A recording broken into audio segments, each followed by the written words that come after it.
Very good morning here, day 4 at the Australian Open, and we have plenty of great matches, of course, coming your way today. Much better weather conditions. We've had the heat early on in the tournament, a little bit of rain, but so far so good, and lots of fabulous matches, and expect many more today. That young lady, Aryna Sabalenka, the 5th seed in action. First up today here on Rod Laver. She will be taking on the American Shelby Rogers. My name's Josh Eagle, and a very good morning to Laura Robson. Laura, we've got Shelby in action, Aryna Sabalenka, plenty more, and looks like a great day weather-wise. Well, a little cooler, which I'm sure the players are pretty happy about after Tuesday's heat, and most importantly, no rain. So we are thrilled with that.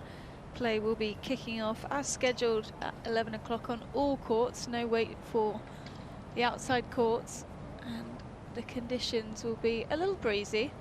I think it gets a slightly swirly, especially on Rod Laver with the big stadium, but yeah, conditions I think suiting Sabalenka perfectly today. We know Sabalenka with the big serve, and has served a lot better recently. Yeah, this time last year was really struggling with the second serve, serving on average, I think it was about 19 double faults per match. Really cut down on that this year. It's amazing that she still did fairly well at the AO last year, considering the issues she was having on that shot, but just a different player coming into this season, really got in control of the serve towards the back end of 2022, coming into this one on a 5-match winning streak, winning Adelaide 1 without dropping a set, and then cruising through the first round here, but a much tougher test today against Shelby Rogers. There's so many tough second rounds in this half of the draw. We've got a fair few coming up later today. Vondrousova against Ons Jabeur, and Putintseva against Pliskova, Konzervate Linette. The list goes on and on. Garcia Fernandez, that's another one that I can't wait to watch. You'll be busy watching. I know. Shelby Rogers, we know, just here talking with her coach Peter Sierzbetulkowski, is a good ball striker, and yet to win a title in her career, but very, very capable. And we know that from an Australian perspective, Shelby can cause an upset. She did defeat Ash Barty at the US Open in 2020, so that, for me, probably, Laura, is the best match that she's played on a big stage like this. Yeah, she loves the big stage. She loves playing in front of a crowd. She's one of the most well-liked players on the tour, so popular in the locker rooms as Shelby, and I think the players would love to see her have that breakthrough and win a title. She's been close. It's just, you know, consistency has been an issue. She's been injured with some huge injuries over the years. Had a massive knee surgery that took her out of the game for over a year, and it took her so long to feel healthy again, to feel confident enough on that leg. And so it's just fantastic to see her back on these kind of matches, on these kind of stages, and she'll be very keen to get out there today. She's had some big wins in her career, 3 top 10 wins last year, 2 against Maria Sakkari and 1 against Danielle Collins, but not so much for the last couple of months. The results have dropped slightly, but you never know with Shelby in a big match. She can deliver. Someone who can deliver is this lady, Aryna Sabalenka. Has got it done, but hasn't quite performed at the slam level. I think that's the next step for Sabalenka. That'll be her massive goal, when it semi-final at Wimbledon once, 2 US Open semi-finals, including last year where she lost to Iga Swiatek in the semis. But it's building. I feel like she's now a bit of a dark horse coming into these events. People aren't talking about her so much, but I always see her as a contender with the way she strikes the ball, how aggressive she is. Can't underestimate her. So as you can see, the walk of champions here at the Australian Open, all the legends of the game who have graced the Australian Open and lifted the trophy.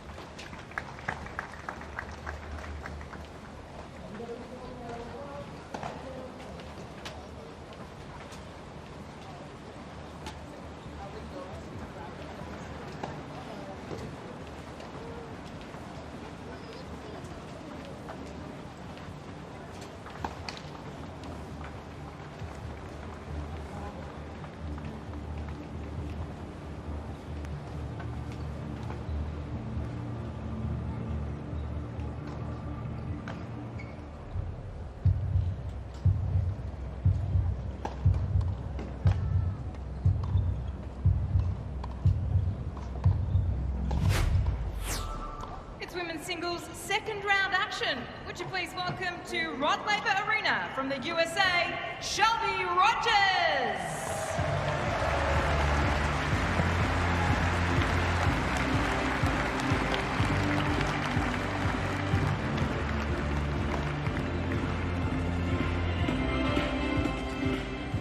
And their opponent this morning, please welcome Arina Sabalenka.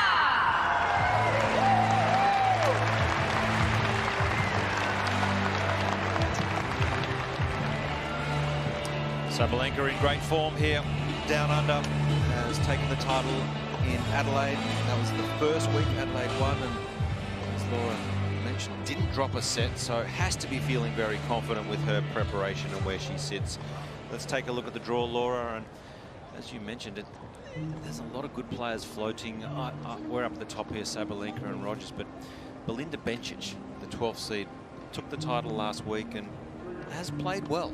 And she's cruising through her last couple of matches, barely losing games at the moment. Bencic is playing with a huge amount of confidence, and I think she's a real dark horse, as is just about anyone in the draw at this point. I feel like I see that for 9 out of 10 players that pop up in front of us. But Sabalenka just needs to get through this one first. And this will be a tough test. This is Gemma, our coin tosser for today. Ladies, after the coin toss, we take a picture with Gemma facing this side, okay? A couple reminders for this match. We get nets and sauce, some towel boxes on each corner of the court. Shelby, you got the blue towel, so you'll be using the one with the blue sticker on it. The red one for you, Arina. Couple of locations for the shot clock, basically all over the court, so please keep an eye on it. And if you reach the final set tie break, we play at 10 points, okay? That's the only difference. And I think that's it from my side. Any questions from yours, maybe? No? Gemma, she chose the Shelby for the coin toss. You have AO or Ken Rosewall? What do you prefer? Rosewall. You can flip the coin, Gemma. Yeah? Perfect. This is the AO. You want to serve? You serve? Okay. Just a picture, please, Shelby. Facing this side. Yeah. Stay with the players. It's fine.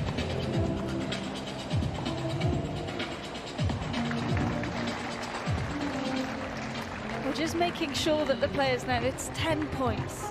First to 10 in the tiebreak. We saw last night Danielle Collins won the point to go 7-3 up, thought she'd won the match, and then unfortunately was told by the chair umpire, hey, you've got a couple points to go. But it was very funny. Luckily she laughed it off in the moment. And luckily she went on to win. So that was funny stuff. So I'm sure that'll be a talking point today in the locker room. Shelby Rogers, well, she's 30 years of age, an athletic right-hander from Charleston, South Carolina.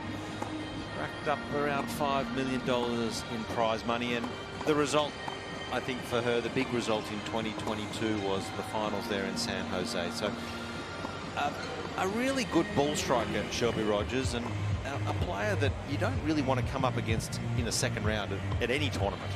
No, you have to play well to come through against Shelby, because she's always going to try and make you play a couple extra balls. She's moving better than ever these days and is really consistent from the back. She just doesn't maybe have the same weapons as someone like Sabalenka off the baseline. She's really consistent, hits a big ball, but you know, can she hit you off the court? Not as much as Arena. So that will be where Shelby can maybe do a little more today, just an early couple of open lines and see how things go.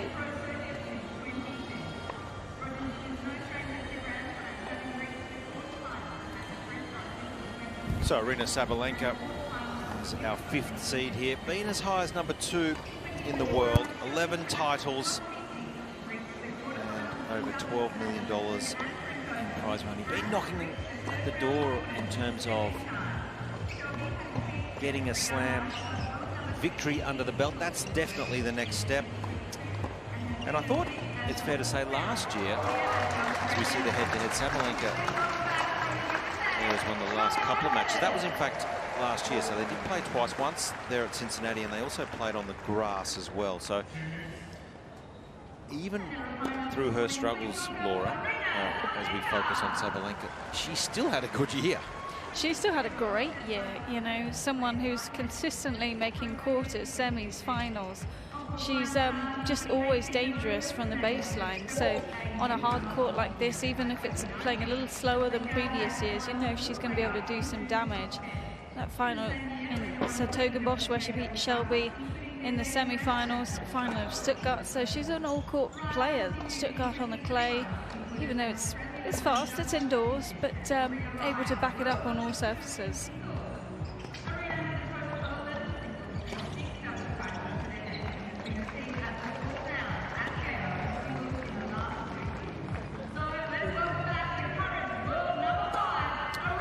So a top temperature of 18 degrees today here in Melbourne. So we've gone from the start of the week up to 38 degrees. Yesterday a bit of rain, and today a cool day down at 18, breezy. So it's fair to say, when we look at the predictor there, the court shouldn't be too lively because there's not a lot of heat there in it. No, and the players have been almost complaining a little bit about the balls for the last couple of weeks, in particular here in Melbourne, just saying that they're very light, they're kind of going flat super quickly, and just means that if you're a heavy hitter by game 2 or 3 with those balls, it's awfully hard to keep the pace up. So that'll favour someone like Sabalenka, who's just got such a natural ball strike. It's interesting, you know, that of course every Grand Slam goes through different conditions, but I think the Australian Open probably is the most affected, given just the contrast in heat, the weather conditions here, and what it does to the court. I think it's, so as we see here, blue skies, it's expected to be a beautiful day here. That's Rod Laver Arena, the big white centre court here. Right next to it is Margaret Court Arena, where there's some cracking matches coming up, and I know one you're looking forward to, Andy Murray up against Thanasi Kokkinakis. That's the night session on Margaret Court.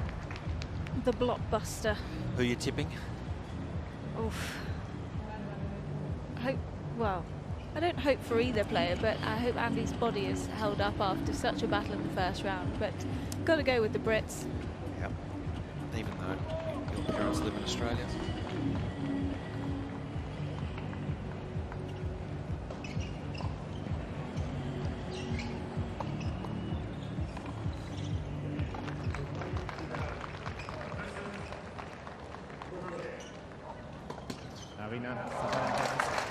Arena Sabalenka.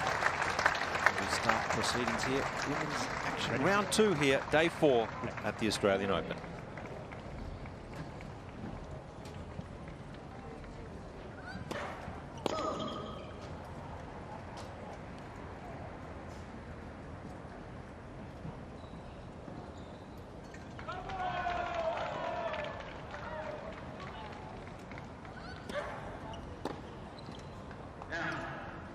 No.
Laura, I'm interested in your thoughts on the serve of Sabalenka.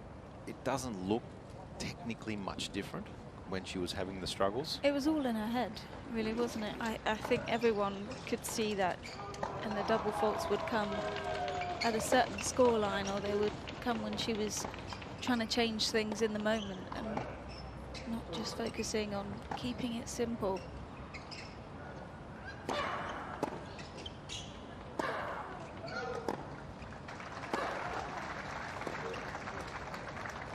I remember this time last year we were sat here and I believe she was playing Storm Sanders, now Storm Hunter, best name in tennis, and the double faults were just constant, but we would break down her serve in any particular way and there was no outstanding thing that she needed to change. 14-13.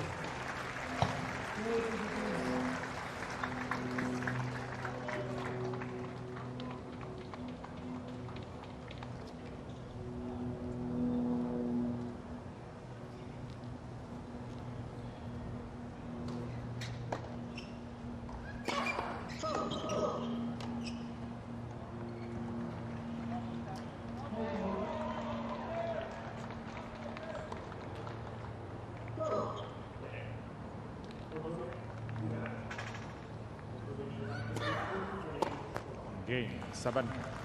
A solid start for the 5th seed, Sabalenka. First game.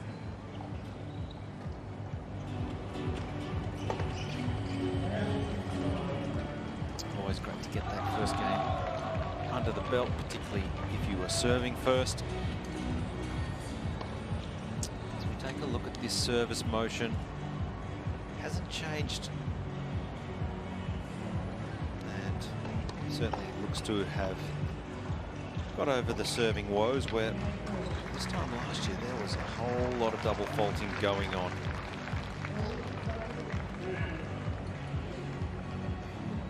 Shelby Rogers to serve.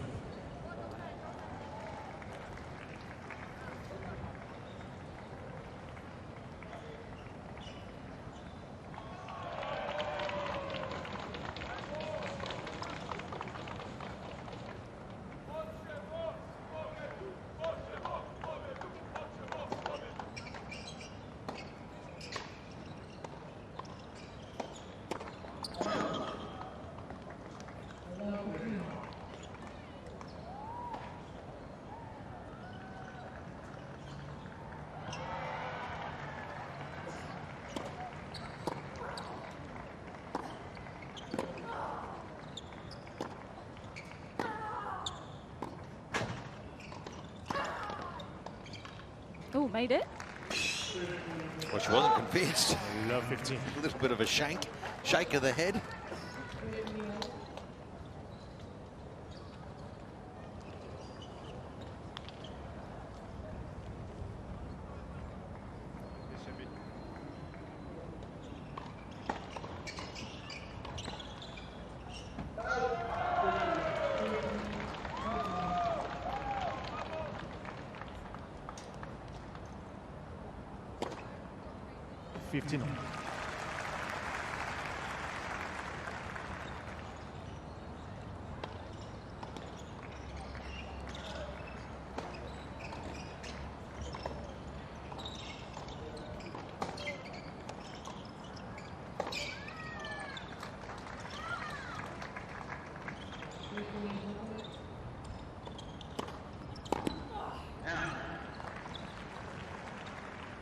Thirty 15.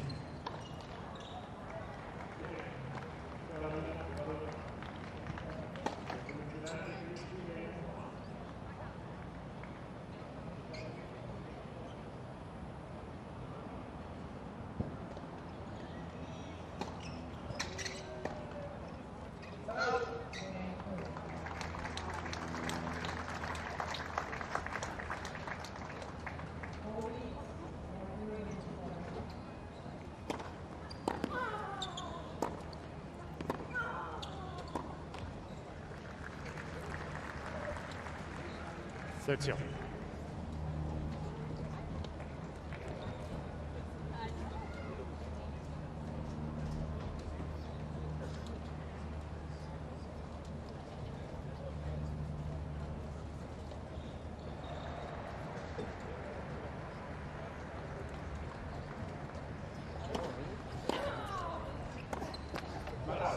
30-40. First break point.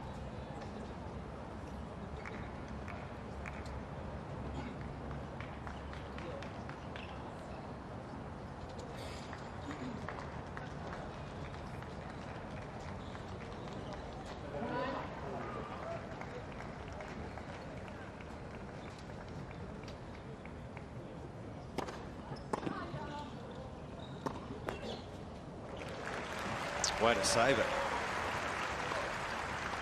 Yeah, Shelby's forehand is definitely the better strike off the baseline, and she should be looking to hit most of these third shots or after the serve as a forehand. The previous one that she missed, just getting caught playing too close to the body on the backhand side, where she could have potentially gone round.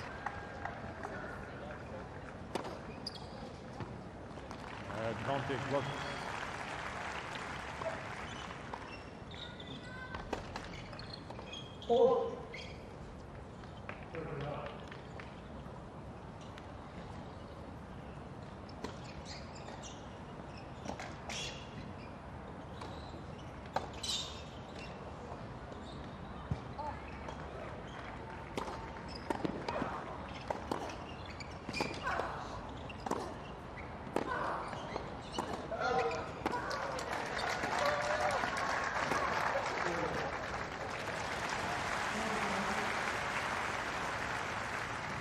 Get enough recognition, Sabalenka, for just how well she does defend, and the quality of these ground strokes certainly right up there with the very best. Well, it usually comes back so fast that it doesn't really feel like defense.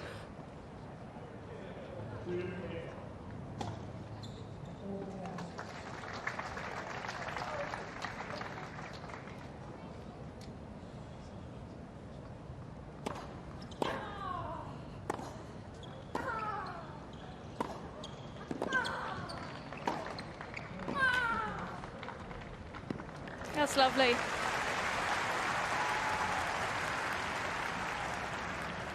That's a confident start from Rogers. Not afraid to come forward and footwork to get in position, because that wasn't as easy as it looked.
Advantage Sabalenka.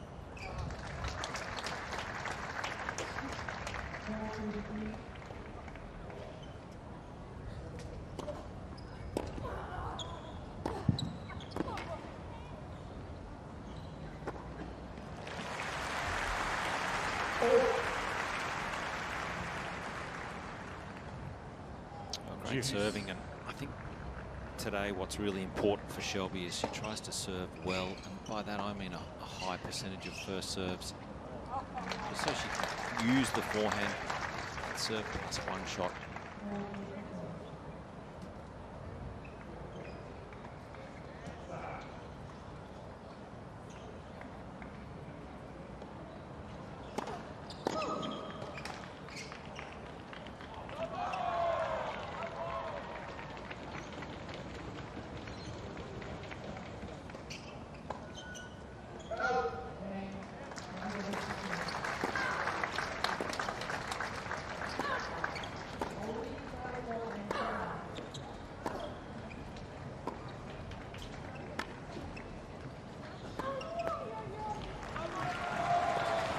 pulled off that last forehand, but you could see how hard Shelby's having to work when she's throwing in a second serve.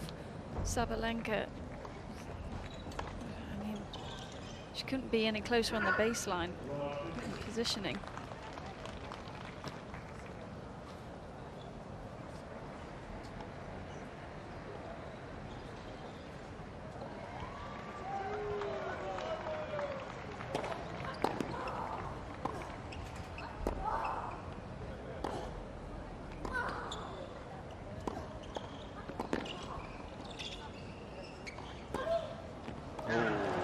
Well done, Shelby Rogers.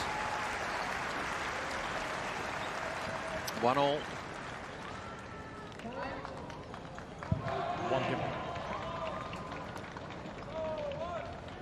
Well, that should ease the nerves a little. Yeah. Get on the board after a game like that. Yeah, you just get the feeling it's going to come down to who can get on that front foot. Both of them big hitters from the baseline, and who can hold that baseline and get the first good stroke in to start the rally.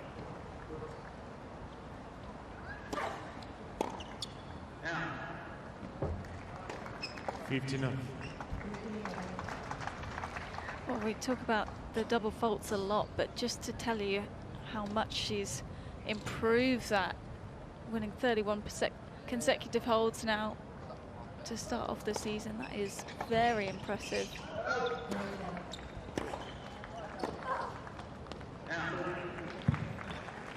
That's an amazing stat.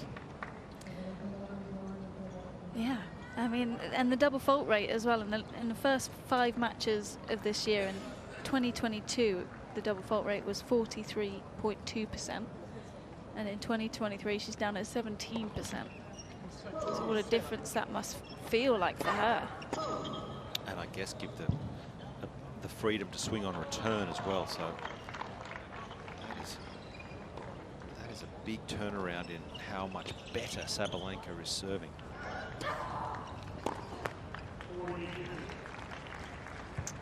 13-15.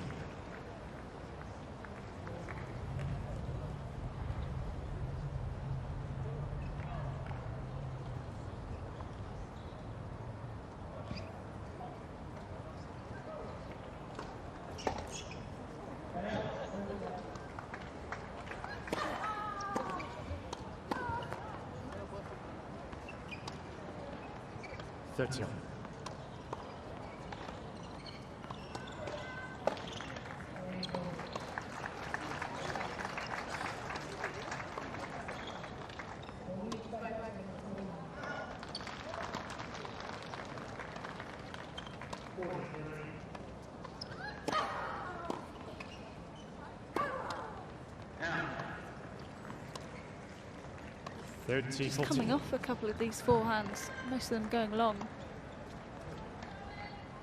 We may have jinxed her.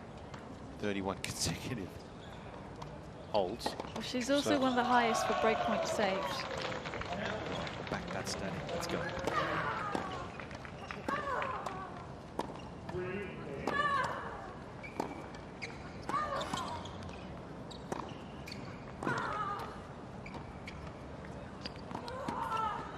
Oh, there you go. What a save from Sabalenka.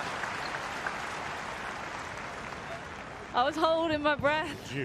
I wasn't sure if she was going to help us out there, but that is some way to save breakpoint. That was a decent volley from Shelby Rogers where she was on the stretch, but this... Such good moving. Great athlete.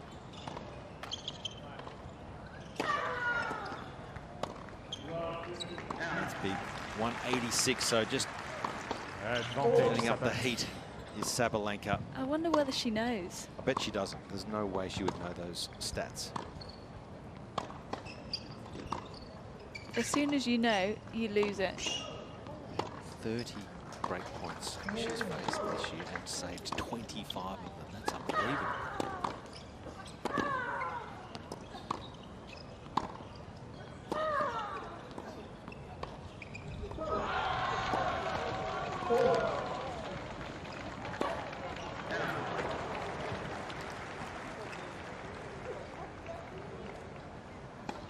I did everything right. Juice. Usually so solid on those dry volleys, but again, just going for too much, trying to paint the lines.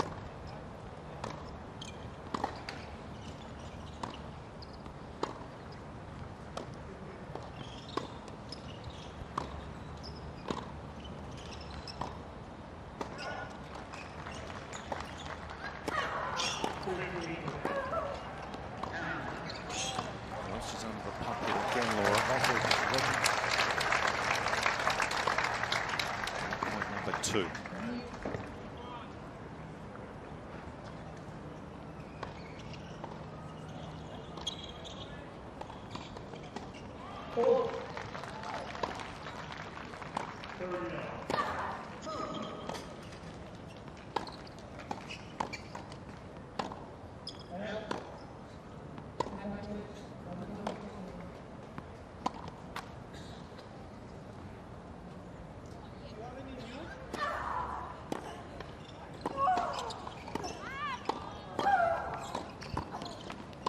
Does it again. Never in doubt. I'm sure she would not know this stats. It's 31 break points faced, saved 26 of them. I don't know what you think, but probably would think, gee, I'm playing the big points well. But probably wouldn't know the exact numbers. It seems like she just lifts the intensity even more when she's down break point, knowing I've got to commit to my shots a little more here.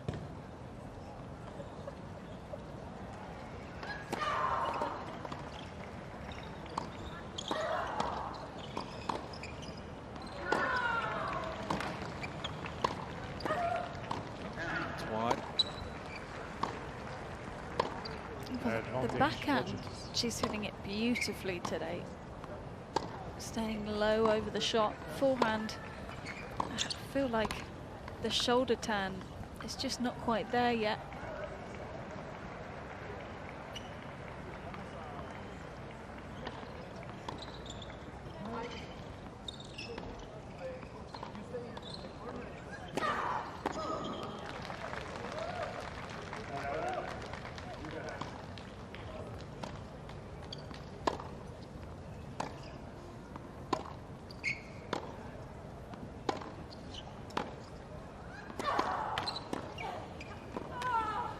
Well, finally gets the break. Shelby Rogers off to a great start today. The American leads 2-1 first set. Rogers leads 2-1.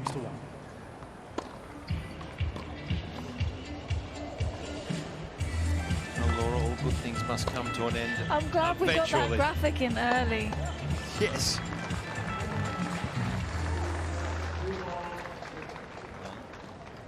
That's a good start from Shelby. Seeing it well, confident. Nothing to lose. All expectation and pressure on Sabalenka as big crowds in the grounds once again. Perfect conditions today. A lot cooler. In fact, as you can see, a lot of these patrons wearing a jumper, or a jacket, or a coat. I almost thought the players were going to come out in the long sleeves today. Yeah. Take a seat, really quickly, breezy out please, there. ladies and gentlemen. Thank you. Time.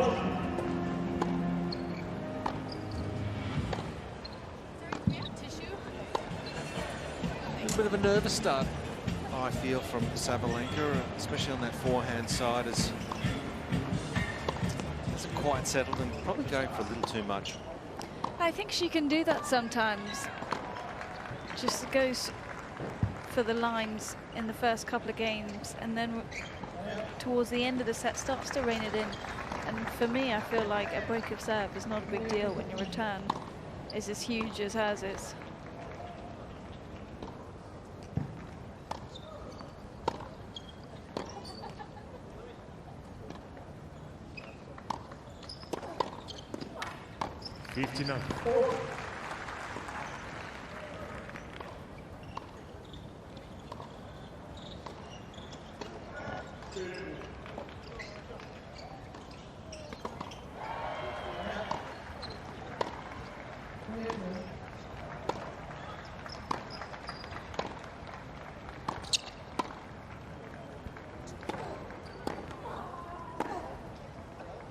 Oh, well done.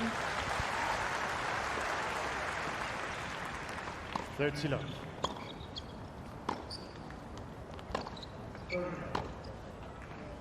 Every time I watch Shelby, I'm just a little happy for her that she's out there. I feel like she just appreciates it so much, given all she's gone through with the injuries and trying so hard on the rehab side of things.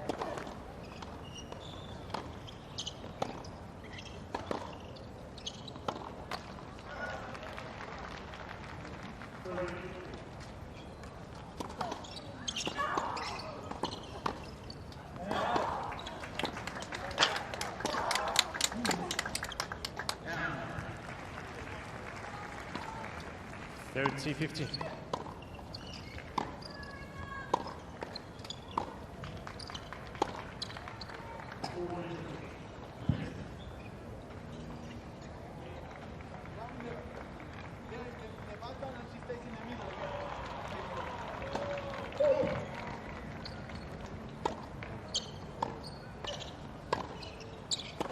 Let's proceed.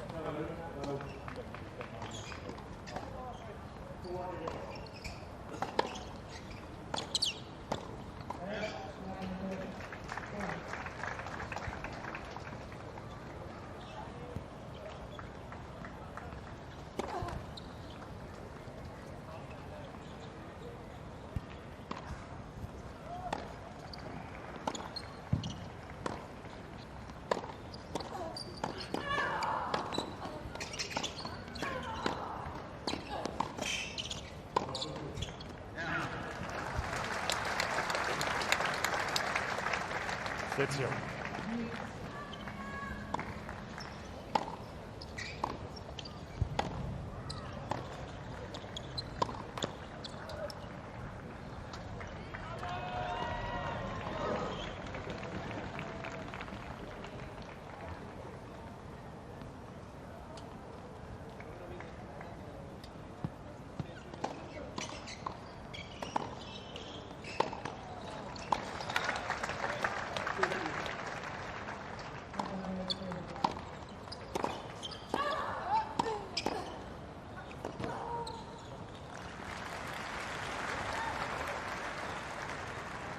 $40-30.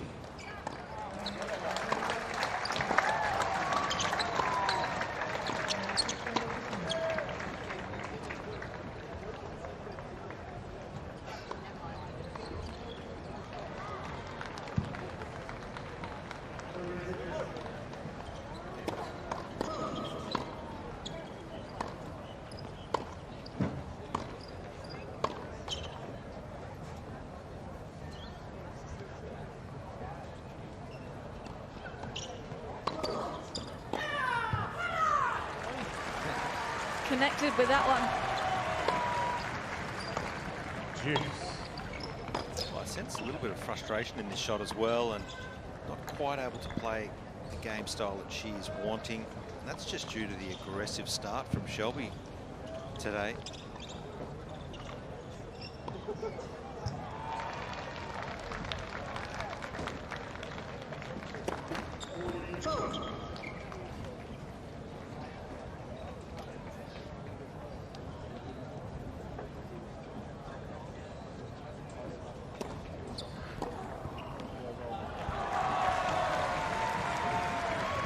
She's done it again. Advantage, Sabana. Break point.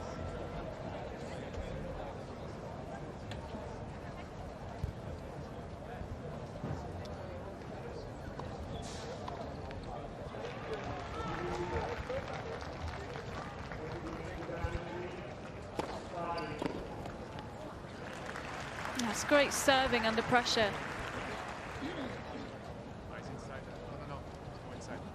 Juice.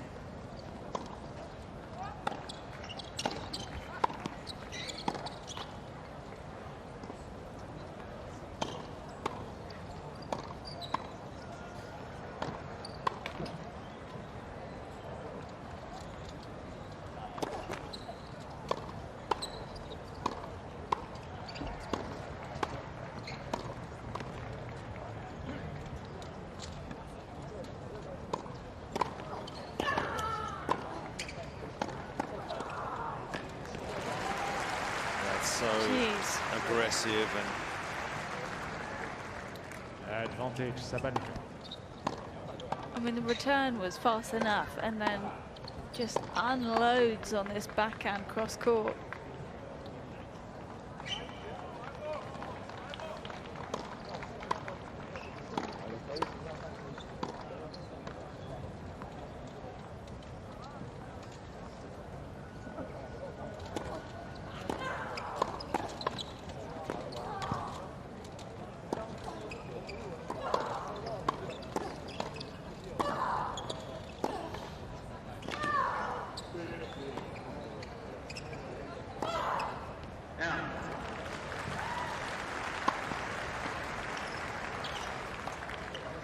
Juice.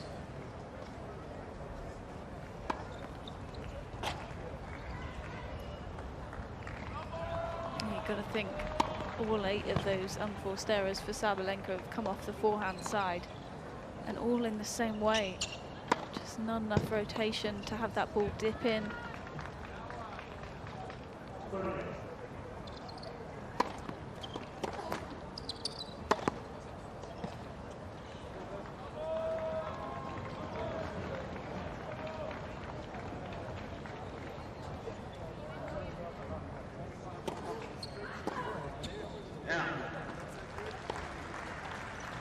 Advantage Rogers.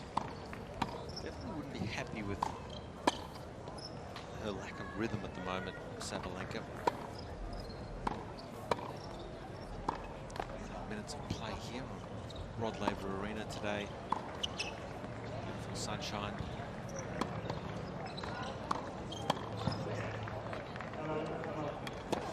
Let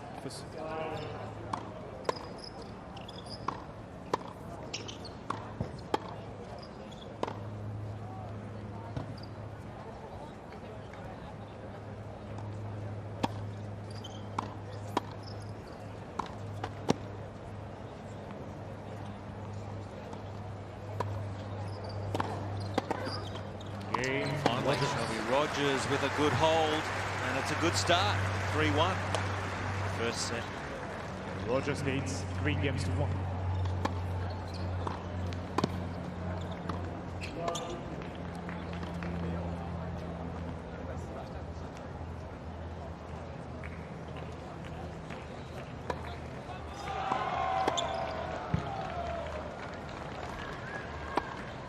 The number 5 seed under a little bit of pressure here. Clean start for Rogers.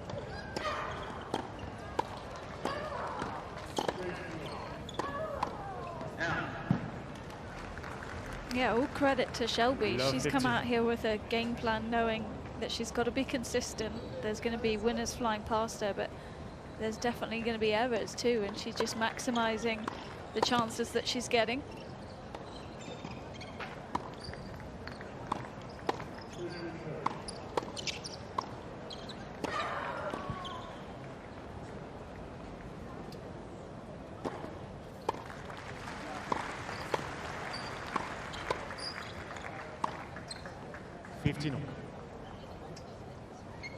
Because it's hard for Rogers here in this situation where your opponent's just blasting the ball, and a lot of the time it is either a winner or an error.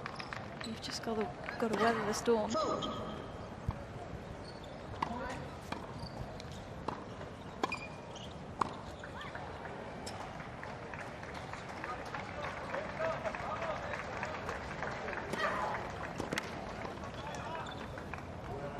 Yeah, that's right. It doesn't feel like there's much rhythm or the intensity sort of 30-50. within the match. So you sort of have to kind of create that a little bit yourself, don't you, with your own mental state, your own physicality and footwork.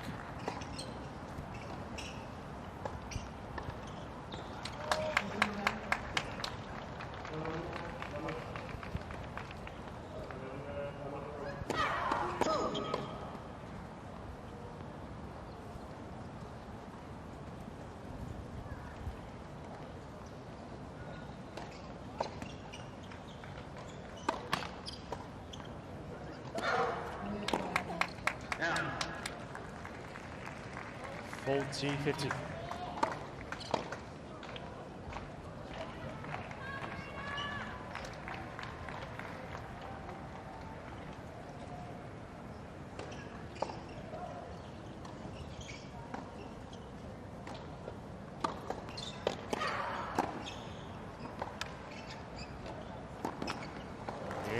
Sabalenka. Gets away with it.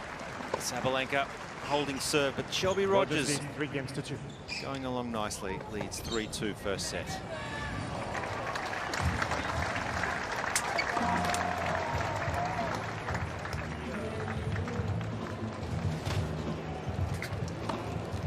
It's interesting going for the ice on a day like today. What do you make of that? It's just routines, I think, and even on a day that's not too hot, the sun is still brutal down in Australia, in peak sunshine on Rod Laver. So maybe just getting on top of things before they become an issue. I saw Shelby Rogers in the previous changeover was doing the spritz of sun cream across the face. There's no doubt about that. Melbourne's one of those places where you can easily get burned, as opposed to other states around Australia. But I find Melbourne have to apply the sunscreen.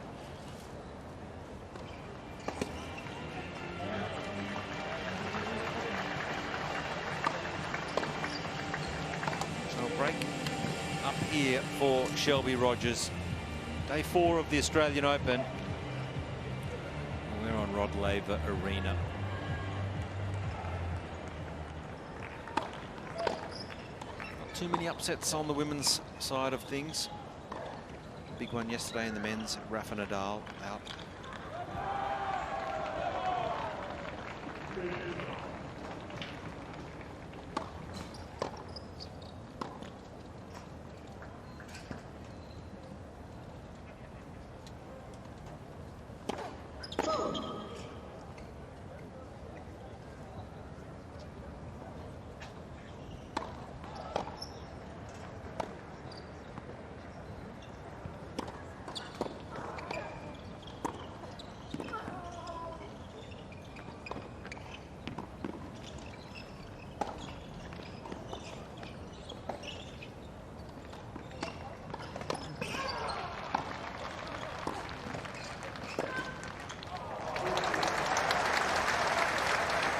A little bit of a grin because she knows that this is not clean. It's a mishit.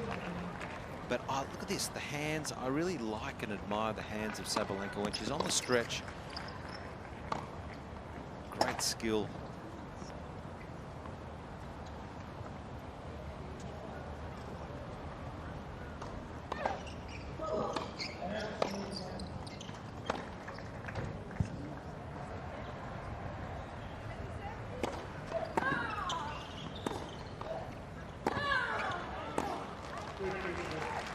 That's just pace, isn't it? The pace of shot beating Rogers.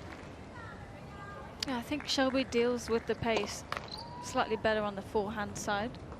Bit of more of a compact swing on the backhand.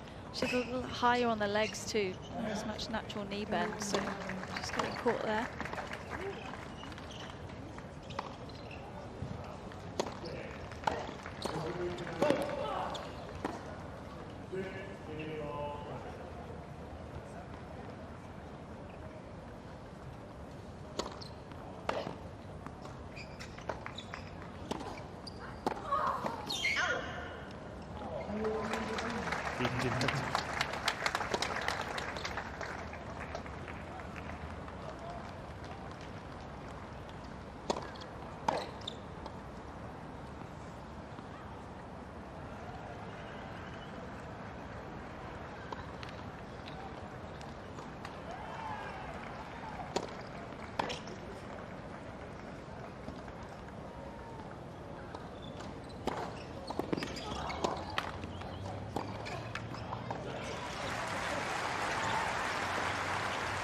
Accuracy on serve's been great today for Rogers.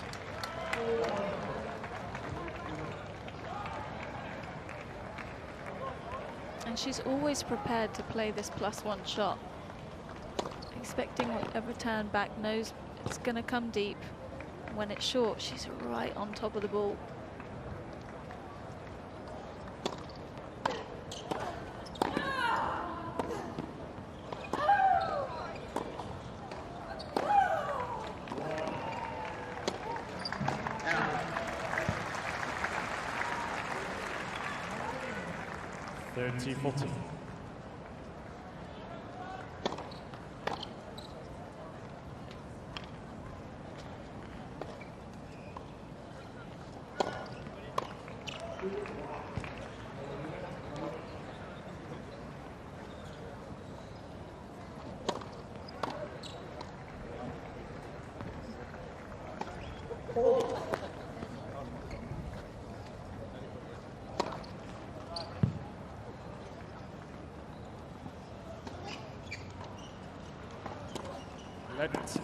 Second serve.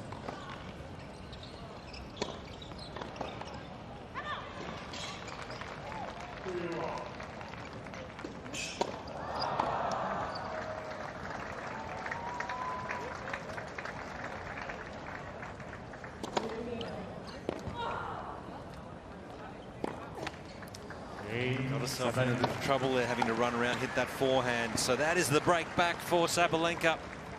3 games off. Things up 3-all first set. She's been looking for that forehand off the serve, but just way too far around there, and it got a little high over the shoulder too.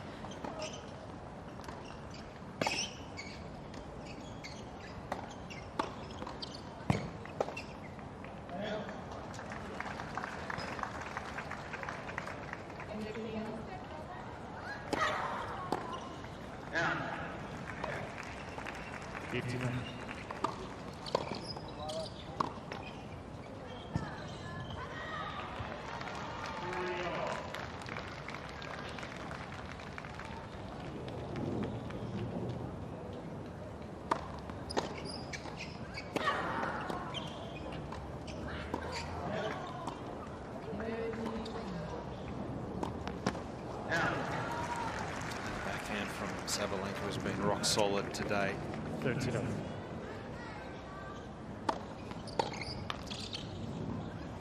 Shot here, the footwork gets up.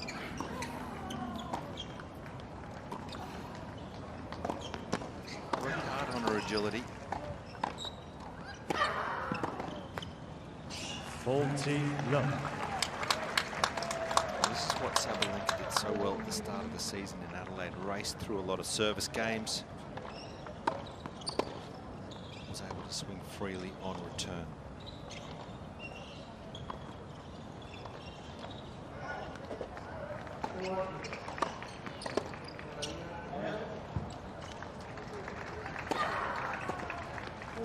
Does it again. So Sabalenka gets her nose in front. Quick service game. Sabalenka leads 4-3 first set.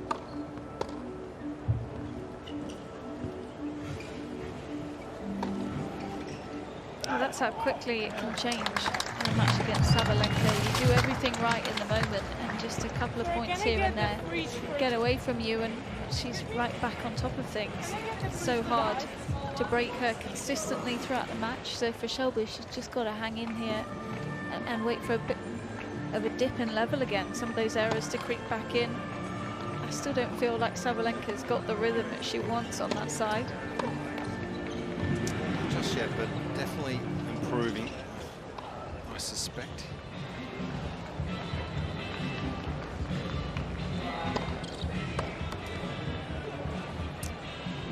Melbourne Park, Rod Laver Arena. Just a short stroll to the city. It's only about a 6 or 7 minute walk back into the city for where all the players stay. Time.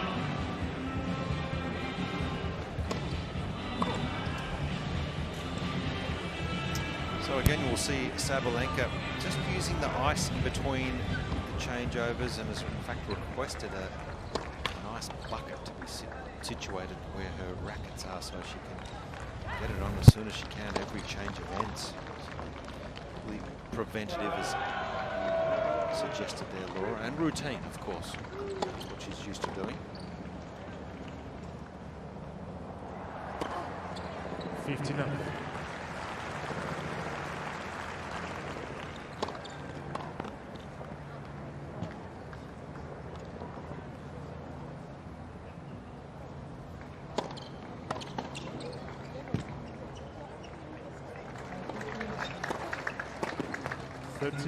Shelby's serve has been fantastic today. I'm so impressed, not just the pace, but it's the accuracy today, and very good rhythm. Looks in total control of this motion.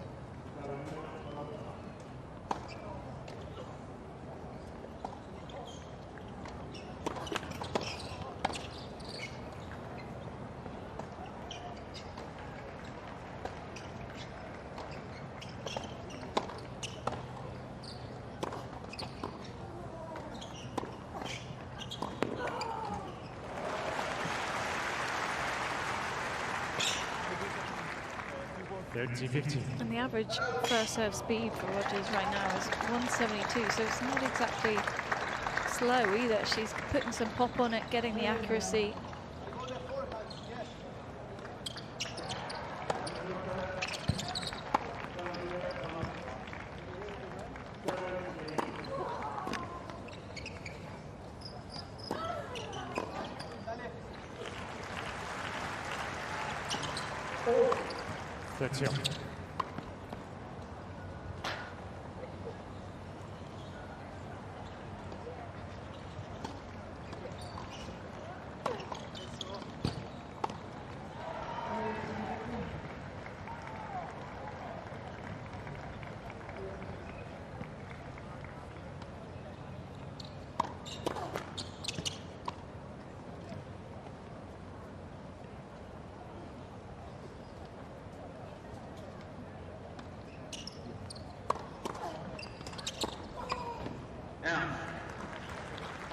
Should be disappointed that was an opportunity there. Sabalenka doesn't miss too many of these backhand returns.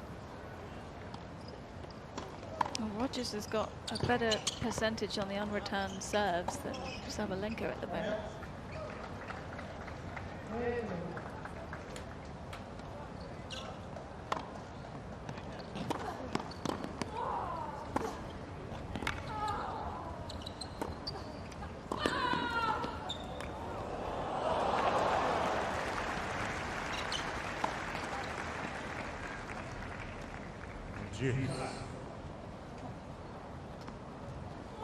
And again, Laura, it's just this defense, end-range defenses, for me, has probably been the difference in what is impressing me the most about Sabalenka today.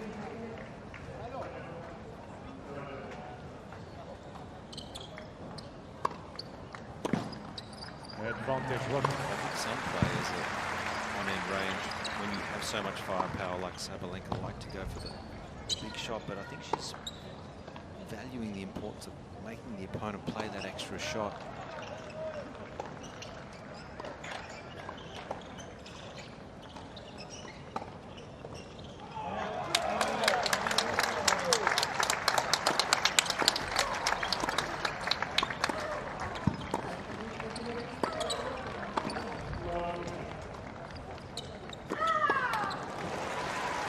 That's massive.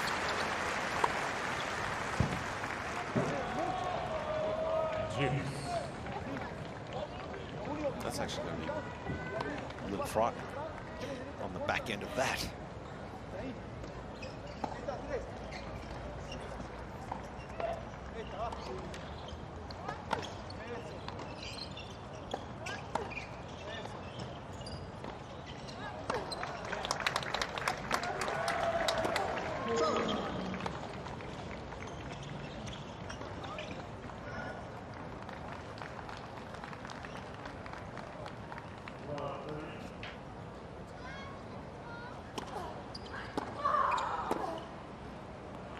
Just so much pressure on this backhand return.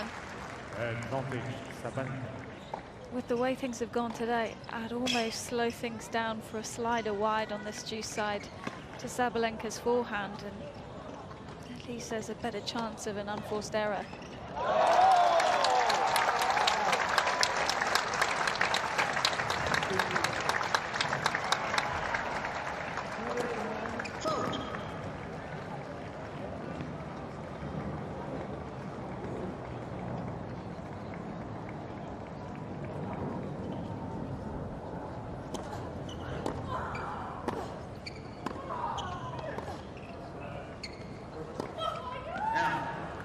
Got a little tangled up.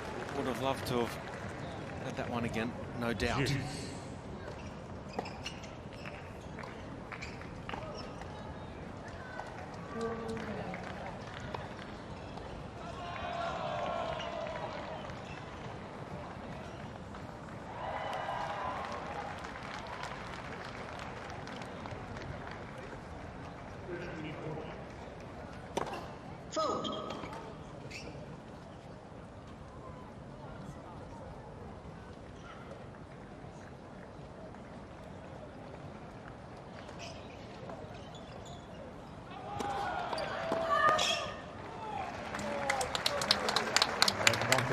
last second, catching her out in the body there.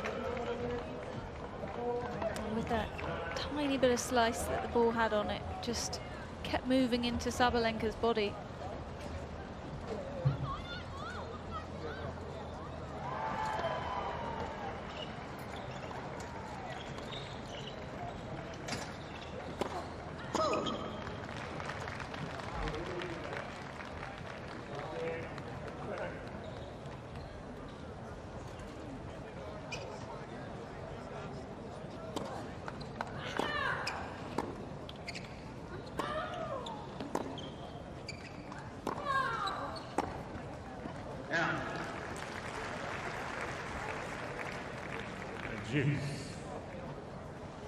This has been a hard-fought match. 49 minutes in.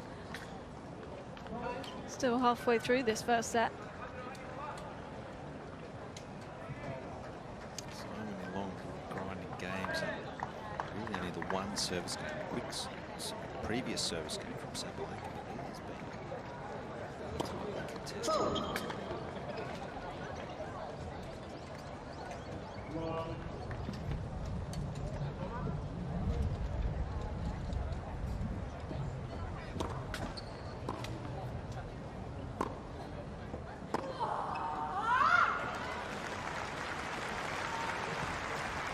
I mean, you just can't read that. Advantage, Sabalenka. If you're Rogers there, you're split stepping, but you're not sure where at all to go. She can just as easily, with that shoulder turn, go cross-court angle, cross-court deep, through the middle, or line.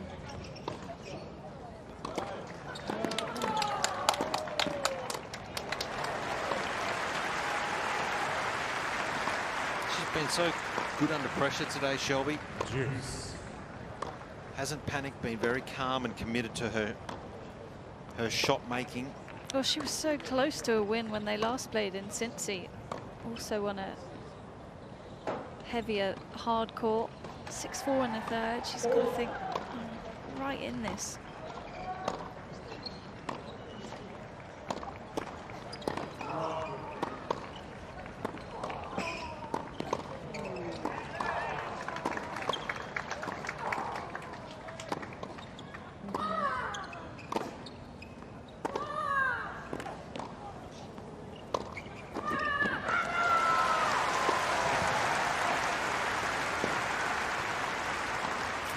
Well, incredible shot making.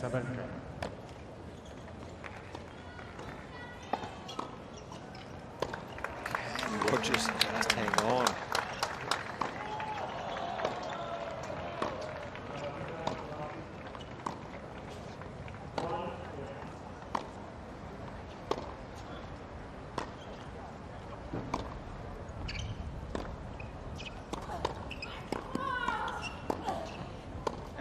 Oh, it's too good.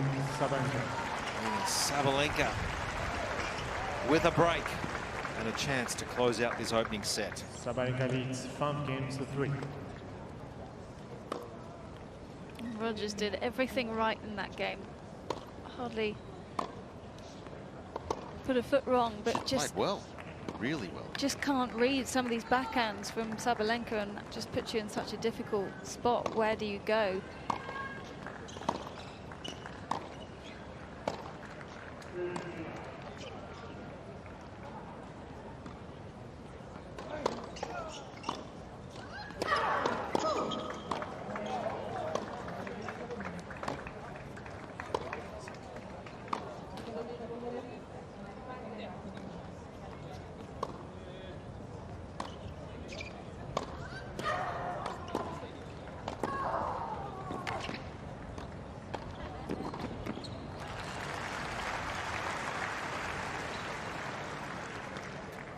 Other matches underway here at the Australian Open. This is the only one still in the first set, so it just shows you the quality, the level here on Rod Laver Arena. Both players hitting the ball so well.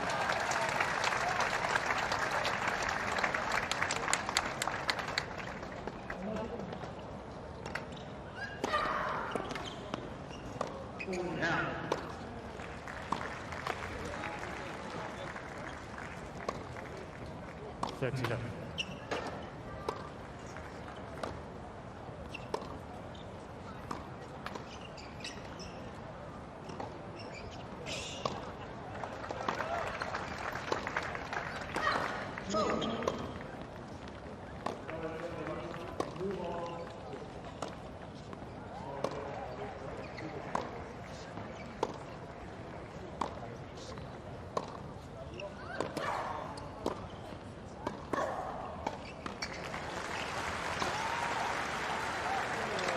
Well, Sabalenka has played beautifully to get her way to triple set point.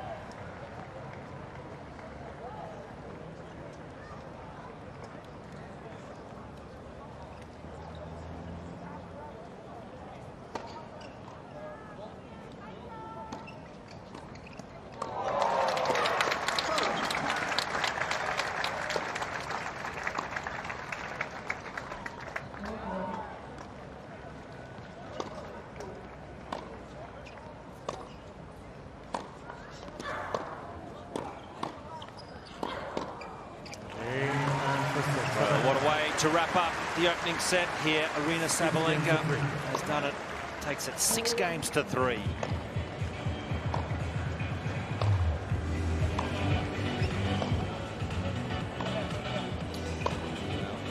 There was a good first set from both players, and it was Sabalenka who probably got a little better as the first set went on there, Laura. Yeah, absolutely she did. So many of those 14 unforced errors coming in the first couple of games off the forehand side where she was just trying to find the range, but the winners really picked up towards the end of the first set. She was absolutely brutal on some of these backhands, opening the lines well, and all credit to Shelby. She stayed in that. Didn't really do anything wrong there, just kind of got outplayed the last couple of games. But if she can keep up the serving, maybe lift that first serve percentage a little higher. She dropped down from the 60s to 58% by the end of the first set, and you kind of have to think that some of that's coming from the amount of pressure that Sabalenka is putting on the return. But really, a lot of good things from both players. It's a fun first set. And a lot of fun around the grounds today. So much to see and do for all the fans. It's an incredible venue. This is just one side of it. In fact, there's more. It goes way over the other side as well. So great facilities, venues here. Time.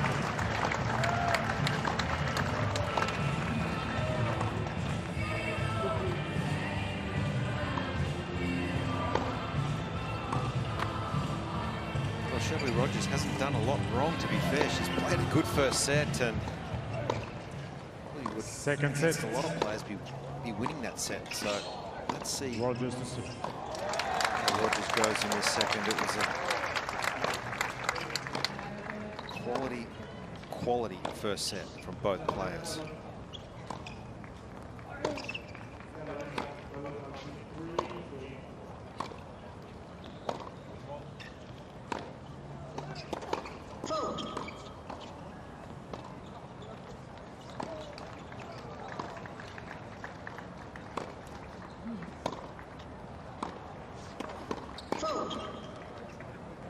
Lovely.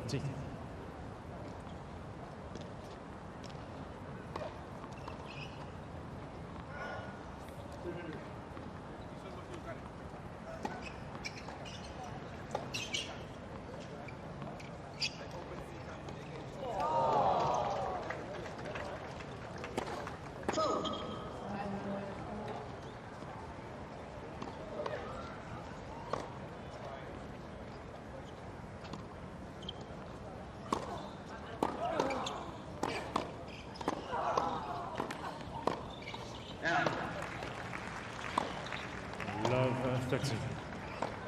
Just needs to be a little careful here. Momentum swinging for Sabalenka. Rogers has to find some first serves.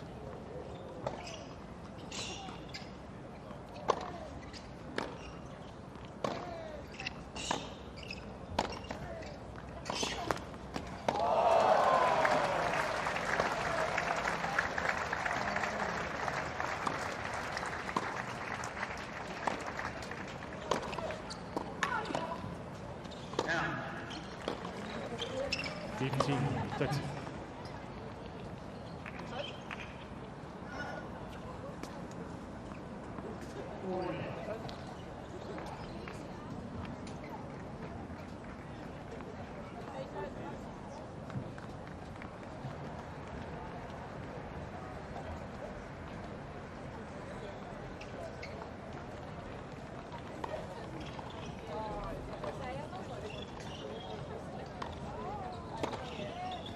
That's it. How many times did we see that in the first set? Down in the game, comes up with a great serve.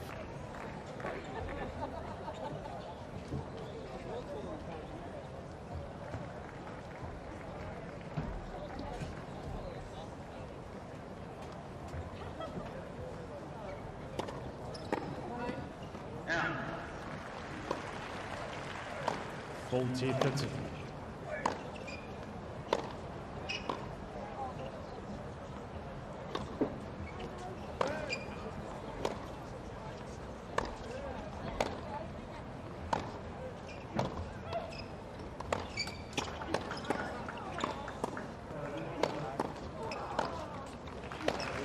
It's unreal, isn't it? This backhand, she can take it down the line and has the ability to go hard cross court as well. So it's very difficult for Rogers to read where the backhand's going.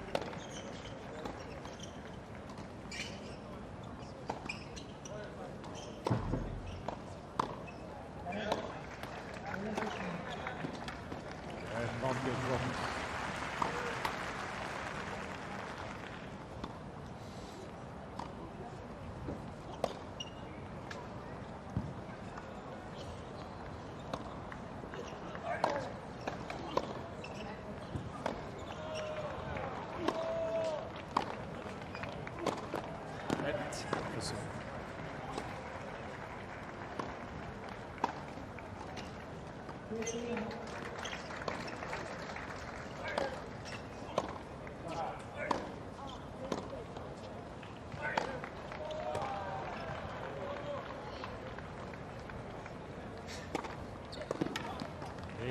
It's a great hold.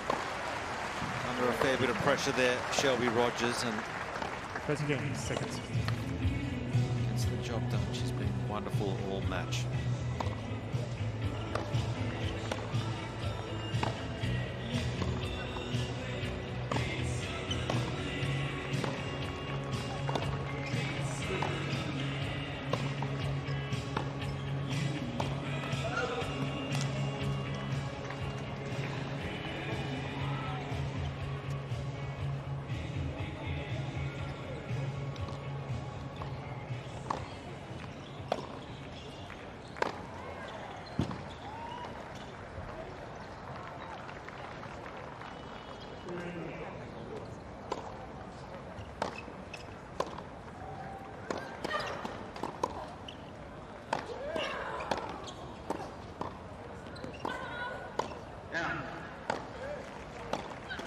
Love 15.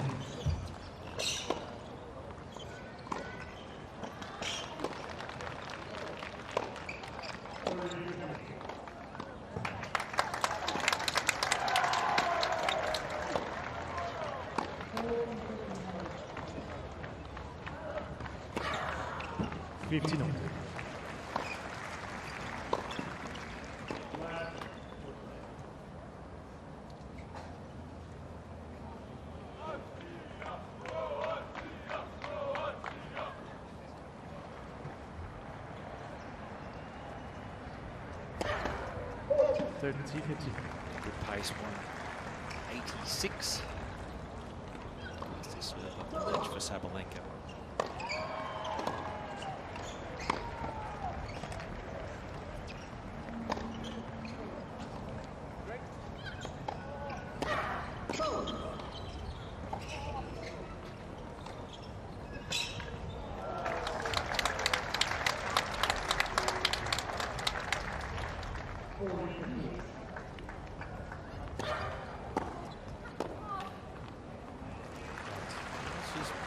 Well on the forehand, Shelby. 30. It does feel like we've lost the rhythm again. A little. We haven't had much of a rally so far in set 2.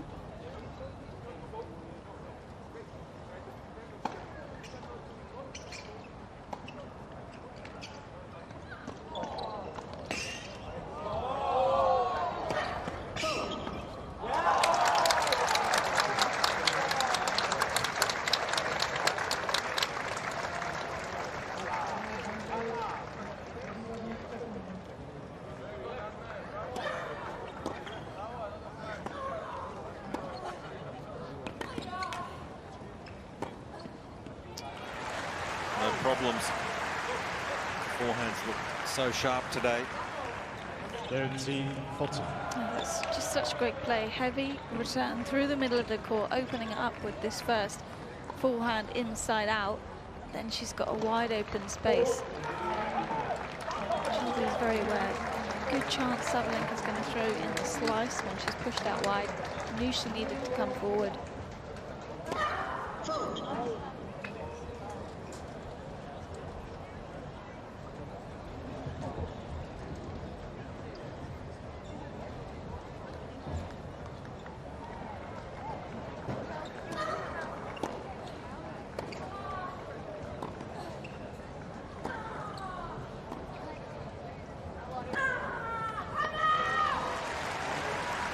Well, what a way to save break point.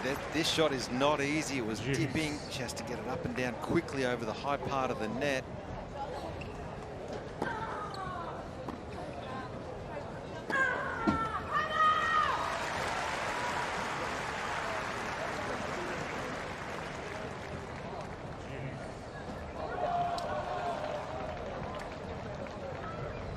Love her attitude. Just a little bit of a nod of acknowledgement. Too good. Well, that's all you can say on that one too. Too good. That's a great return. And she just sat on that baseline, redirected it.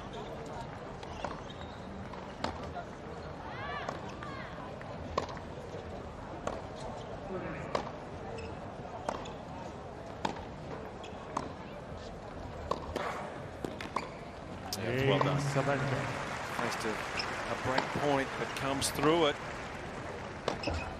One game. It's definitely improved her composure in big moments. I guess when you're playing with confidence, it organically happens.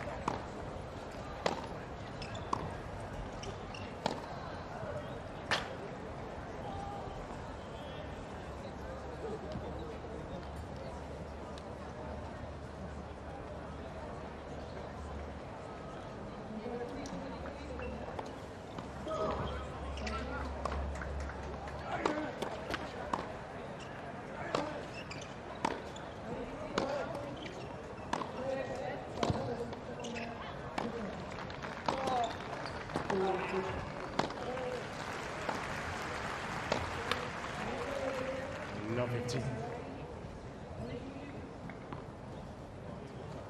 Very balanced.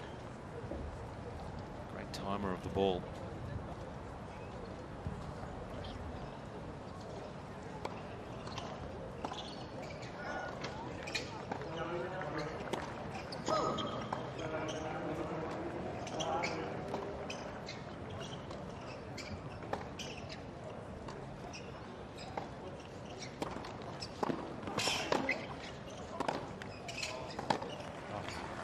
I mean, I love watching Shelby play, and I think her attitude today has just been perfect. You know, getting hit off the court in the previous point, stepping up to the baseline, and going toe-to-toe with Sabalenka, no issues. She's not going to go away.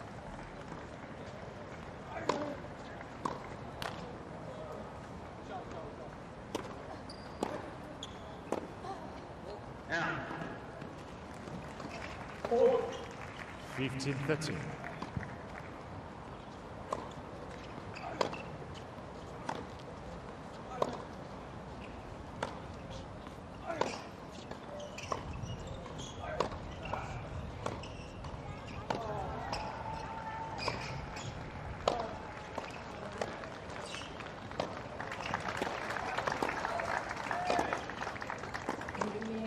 Yeah.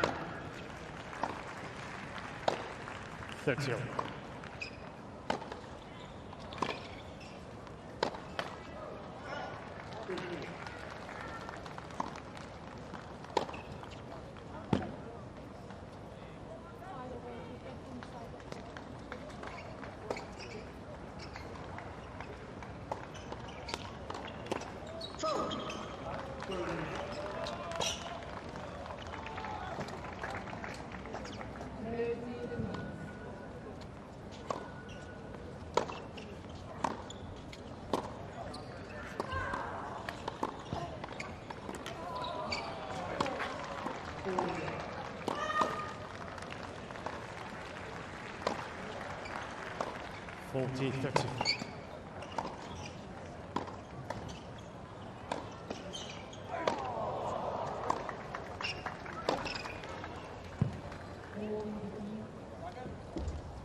Every single service game bar one from Rogers has gone to deuce. She managed to hold to 30 midway through the first set, but otherwise she has been under so much pressure.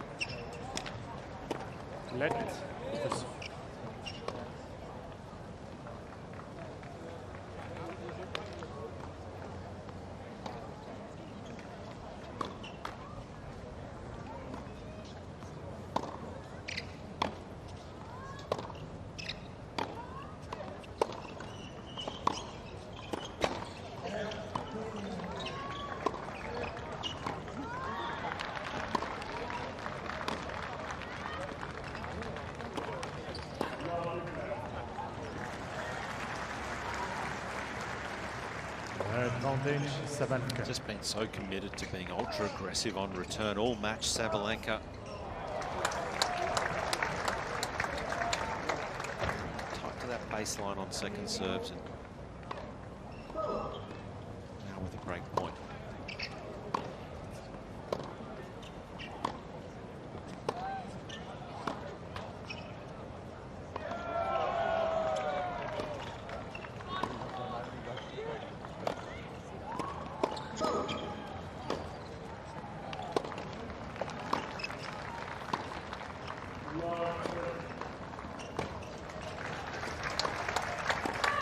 Oh, it's brilliant. And Sabalenka gets the break in the second set, leading a set 2-1.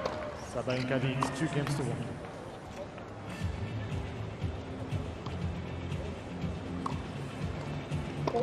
Just not enough first serves there for Rogers when it matters. Yeah, she's down at 44% first serves in this second set, and it was dropping as the first set went on anyway. And I think the placement's okay, but she's just going for so much on it because she knows it's going to be big, and that's the issue when you're playing someone like Sabalenka. Do you attempt to keep the percentage a little higher, take some pace off, or you could just do this? It's like plenty of fun. That's awesome. I'm just loving how many young kids have been around the grounds and just loving all the action, and so much to do, and that is wonderful.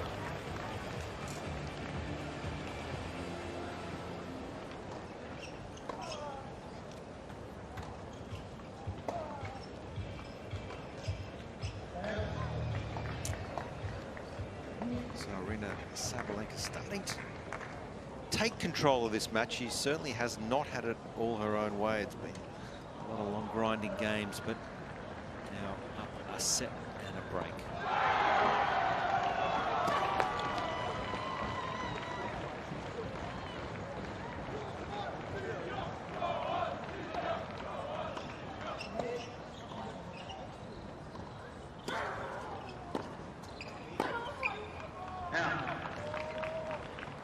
Number 15.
That's so impressive.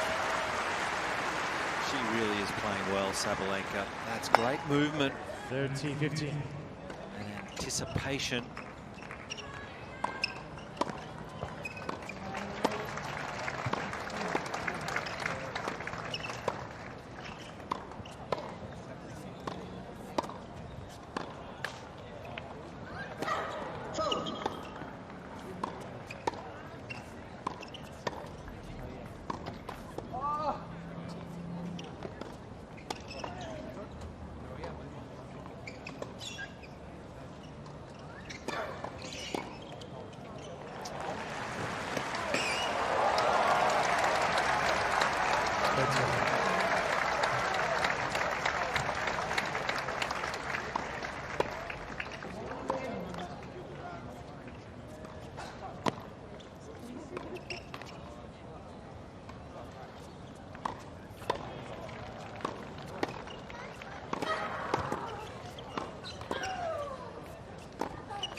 I like the mix-up there. A bit more variation on the forehand, added some height. It doesn't have to be 100% power all the time, although she prefers to play that way.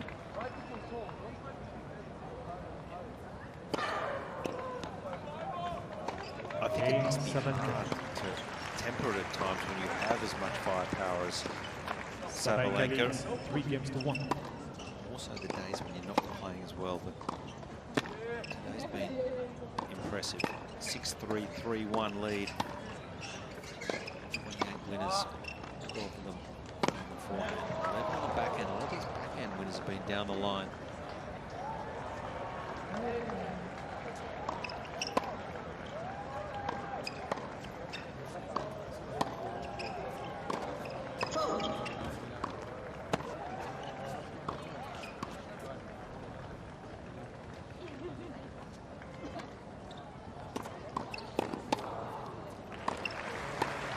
And this is where it can get away from you here when Sabalenka's on a roll like this.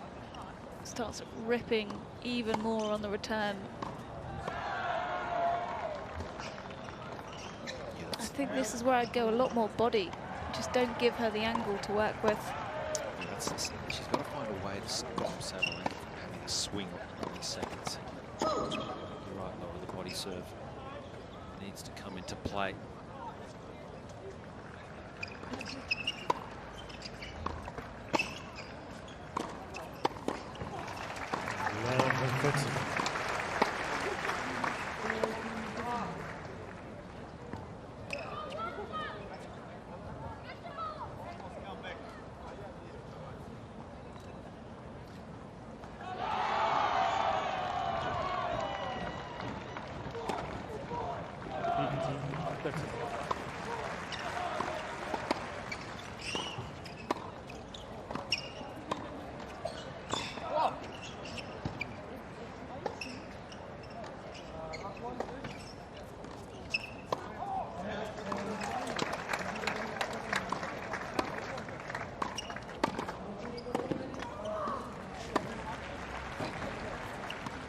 7-0.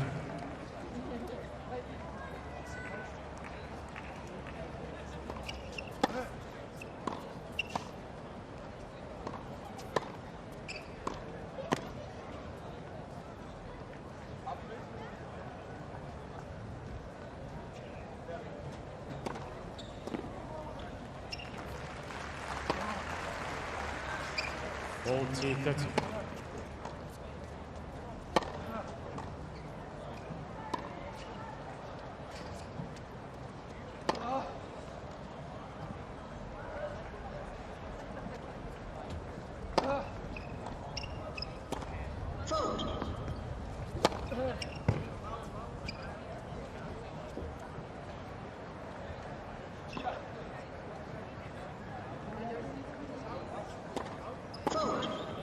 Just going for a little more, just you could sense. I think that's okay though. I mean, only 2 double faults for the match so far. You'd rather maybe throw in an extra double fault or 2 than you usually would, than just getting pummeled on the second serve.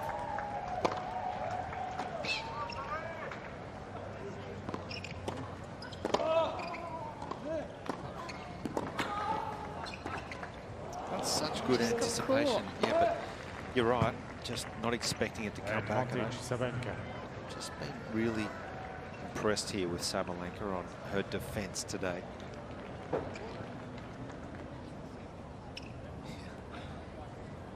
Not expecting that one back at all.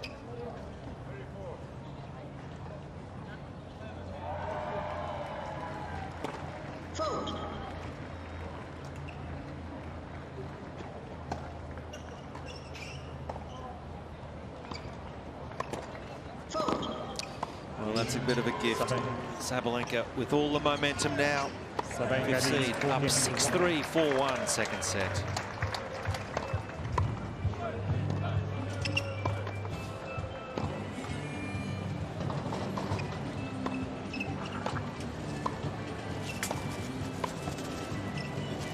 Sticking to the routine and I don't know what heat wave she knows about that we don't. But well, 18 degrees, Laura. This is a sunny day for the UK. This is not Australian temperatures. Interesting for me. yeah, just maybe taking her mind off other things by sticking to a plan on the change of ends. I suppose they like routines. That was a great shot there of Melbourne Park. That's around the grounds, lots of doubles in action today. Time.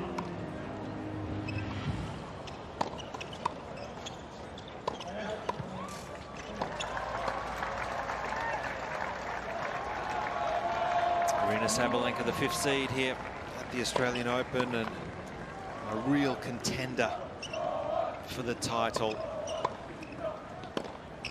Playing beautifully, 6-3, 4-1. 59.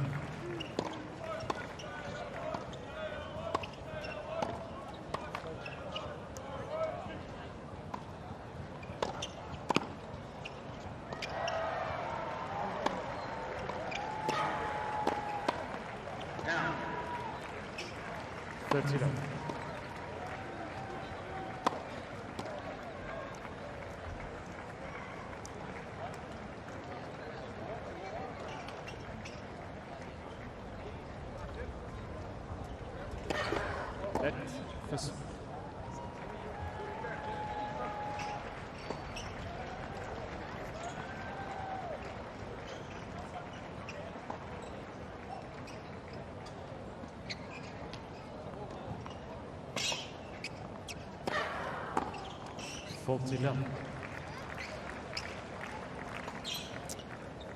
Improved the serve. Average speed this year 181 kilometres an hour. She's averaging 71 last year, so an extra 10 Ks on serve added to the Sabalenka serve this season. Just wonder whether that's something she's worked on or just there's more rhythm, feeling confidence.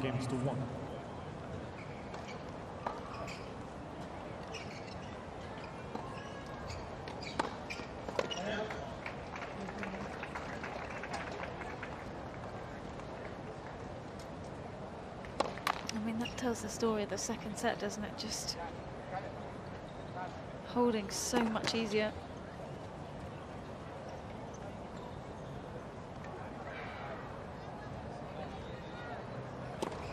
I mean, if she can play this way, this type of form, Laura, that we're seeing today, do you see her potentially going all the way? Oh, for sure. You know, I've got a list of like 4 or 5 people who could go all the way, so... I mean, of course you have Swiatek on top. Swiatek, Pegula, Sabalenka, if she plays like this. I'd throw Keys in there.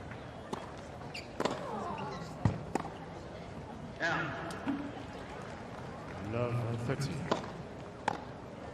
You know, there's a real run of great players who have started the year on fire.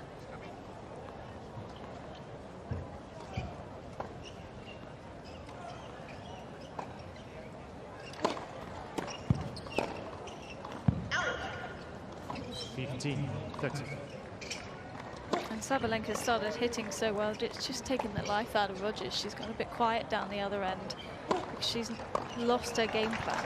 She's not sure what she should be doing out here.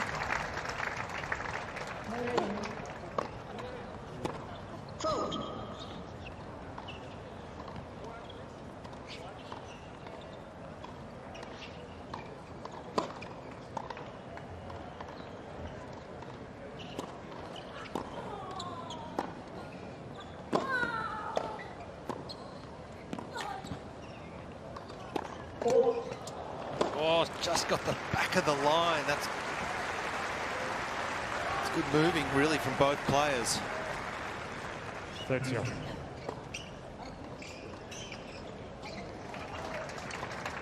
you look up at the scoreboard, if you're Shelby Rogers, you're down 6-3, 5-1. He's actually played a pretty good match. The scoreline has not reflected how close this has been.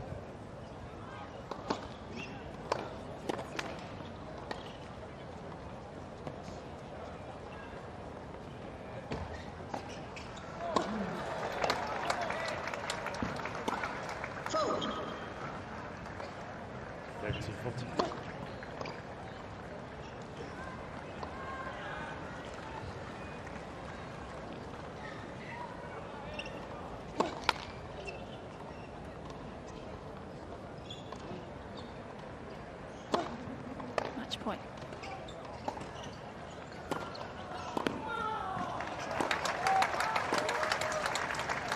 Oh, she's been impressive.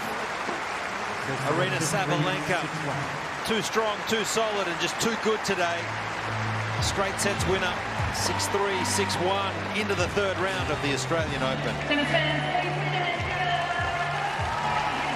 Well, it was just too solid from Sabalenka. She didn't start the match too well. She was throwing in a bunch of unforced errors on the forehand side, but you could just feel it was going to be a matter of time before she started to find the rhythm, to rein things in slightly.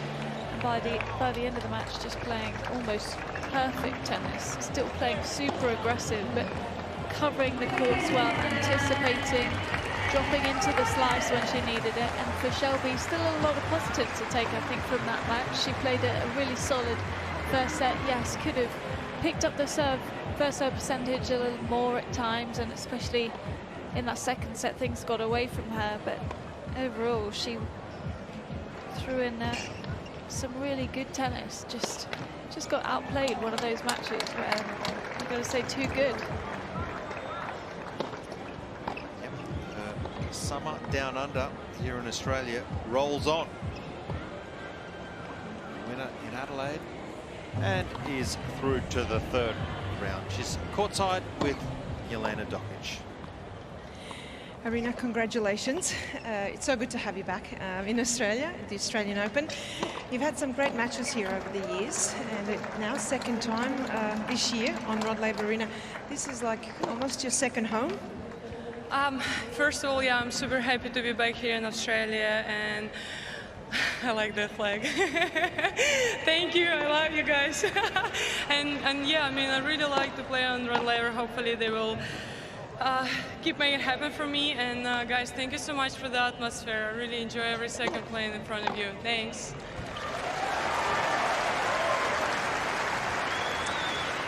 Now, you've played Shelby last year twice. You had very tough matches, including a few months ago in Cincinnati. What did you learn from that match? Because today, this was pretty perfect. Yeah, she's such a great player. She always plays really fast, and she put me under pressure. And on those matches, I kind of didn't expect her playing on that great level. And today I expect a great level from her. That's why I stay focused from the beginning till the end, and probably that's why I was able to win this 1 and 2 sets. But yeah, always tough matches against her. Now, I'll continue the Aussie love affair because you have an Aussie in your team, your fitness trainer, right? So tell me a little bit more about that. Does that make things easier in Australia? Do you get restaurant reservations easier? What is it about Australia that makes it so special? Yeah, actually, this is the only reason why I work with Australian fitness coach, just to make sure that all the restaurants will be easy to book, you know. You know, we can help with that as well. So I'm sure we can get you some restaurant reservations. Guys, maybe you can tell me where the best place to go. We'll work on that. Tennis Australia will help me with the reservation. So I really hope that he's doing a good job with your fitness, because you don't need him for restaurant reservations anymore. I mean, yeah, he's doing really, really good job, so. Now, I'll focus on your next match, your third round match. Mertens or Lauren Davis. It's a tough one as we get further and further into the tournament. Your views on that one? Yeah, it's going to be great battles anyway. I played a lot of matches against Mertens, and it was always tough battles. And against Davis, I remember a long time ago I played a match, so it's going to be a tough match, but I'm ready for it, and I'm really looking forward for the next one. Thank you for the fun on the court, the fun interview. We'll look forward to seeing you again. Ladies and gentlemen, Aryna Sabalenka. Certainly in a happy place, there's no doubt about it. Aryna Sabalenka yet to lose a match down under, and in very, very good form today. Well, she's got plenty of time to think about restaurant reservations. She is done and dusted at 12:45, so good time to play, isn't it, first up? Yeah, you know what time you're starting, you know roughly what time you're going to finish, and it just gives you a lot more freedom in terms of preparation for the next one. So plenty of time, probably an ice bath given how keen she was on the ice towel on the side. But let's take a quick look at the numbers before we head off. Shelby Rogers, she just could have lifted the first serve percentage. That would have helped her a lot. But 32 winners from Sabalenka today. She was just on fire. 18 of those unforced errors, majority coming in the first set. Really only a handful in set 2. And it could have been a lot more one-sided when you look at only 5 out of 11 break points converted. She's in great form, Aryna Sabalenka. There's no doubt about it, but Laura, it gets tough. Mertens, potential third-round clash, and also Belinda. Lauren Davis won Hobart. That's right, that's right. And a lot of players in form in this section. Bencic winning in Adelaide last week. So, wow, this draw certainly is tough, as you would expect here. Best players in the world. And this player here, Aryna Sabalenka, in the form of her life, and will be very, very tough to stop here at the Australian Open. So impressive today. Aryna Sabalenka through in just over an hour and a half in straight sets, 6-3, 6-1.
Well, good afternoon and welcome to day 4 of our live coverage of the 2023 Australian Open. It's men's second round action. The number 2 seed, Casper Ruud, taking on the California kid, that is Jensen Brooksby. He is a young man who has made his way up the rankings very quickly. He will not be intimidated by taking on Casper. They have played on one previous occasion, but that was on a clay court. The American will be playing on his favored surface this afternoon. And this, I believe, should make for a battle royale.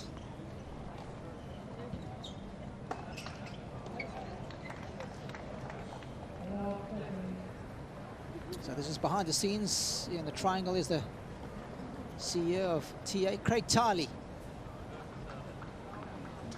Speaking of Americans, what a leader he was. Arthur Ashe, champion here in 1970.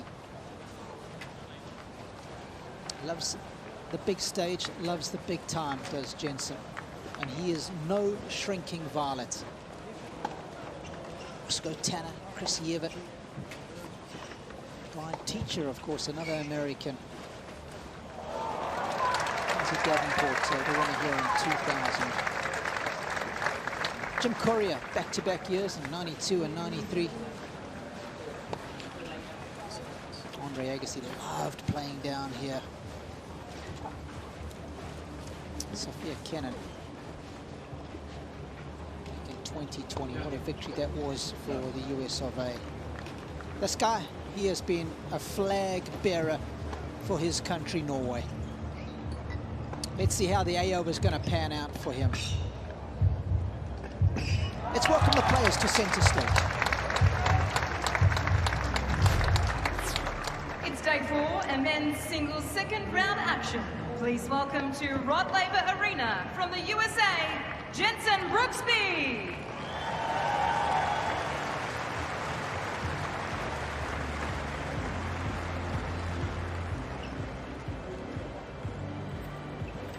And their opponent this afternoon, please welcome from Norway, Casper Ruud.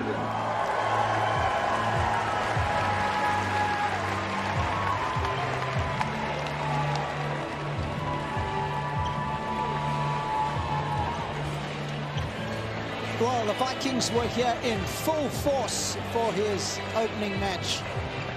And he was well tested by Thomas Machach of the Czech Republic, who threw a lot of different curveballs at him. We saw plenty of serving and volleying, taking the ball on the rise. And he was a real disruptor.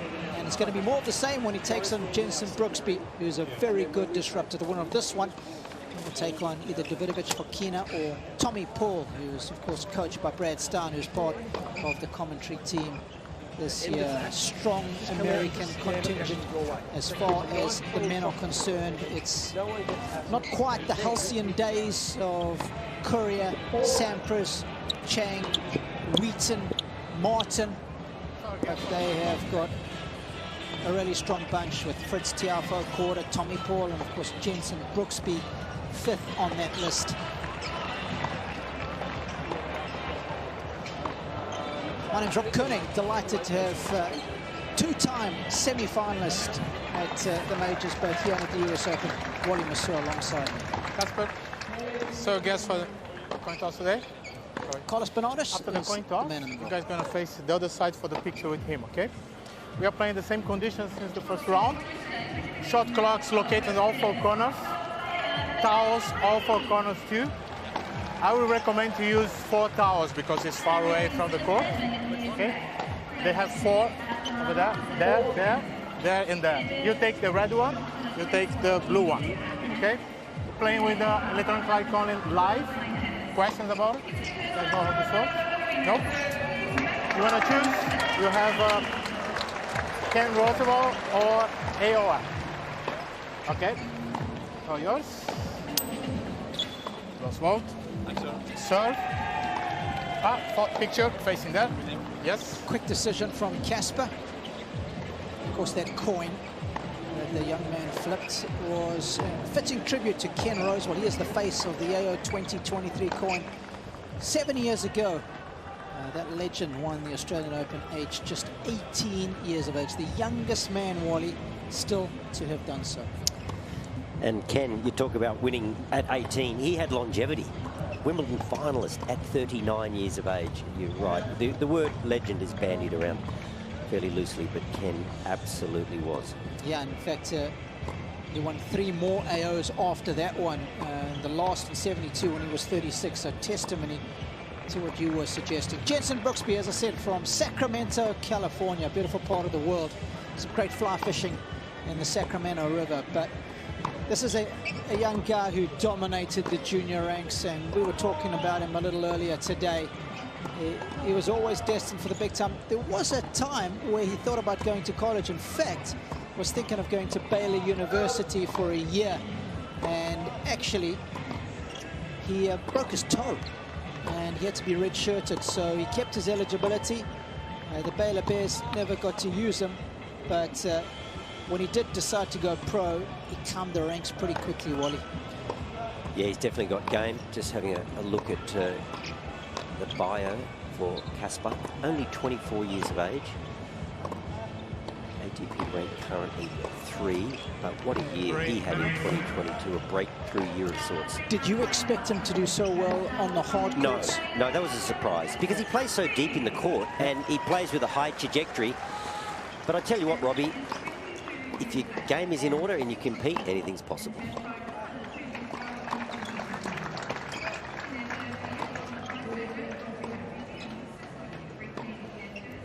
Of course, was a finalist in Miami, semi-finalist in Canada, made it to the big dance on the second Sunday at the US Open, did Casper. Lost to Carlos Alcaraz there.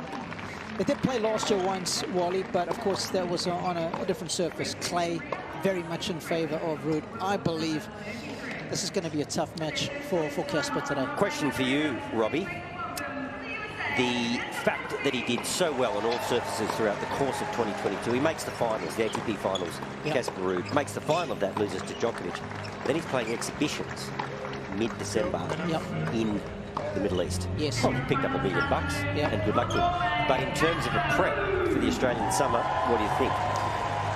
So he was suggesting his off-season is not going to be in December, that his off-season will be after the Australian Open before those clay court events start in Europe. So I guess he's tailored things in that way. I'm sure he would have planned. He did a couple of South American events with Nadal as well, obviously just to pad the bank account. But I'm sure he'll have a game plan in mind. And he's not the only player who doesn't take time off during that December slot. There's more and more players that are taking a break after the Australian Open. So it'll be fascinating to see what his energy levels are like and whether he can go deep here.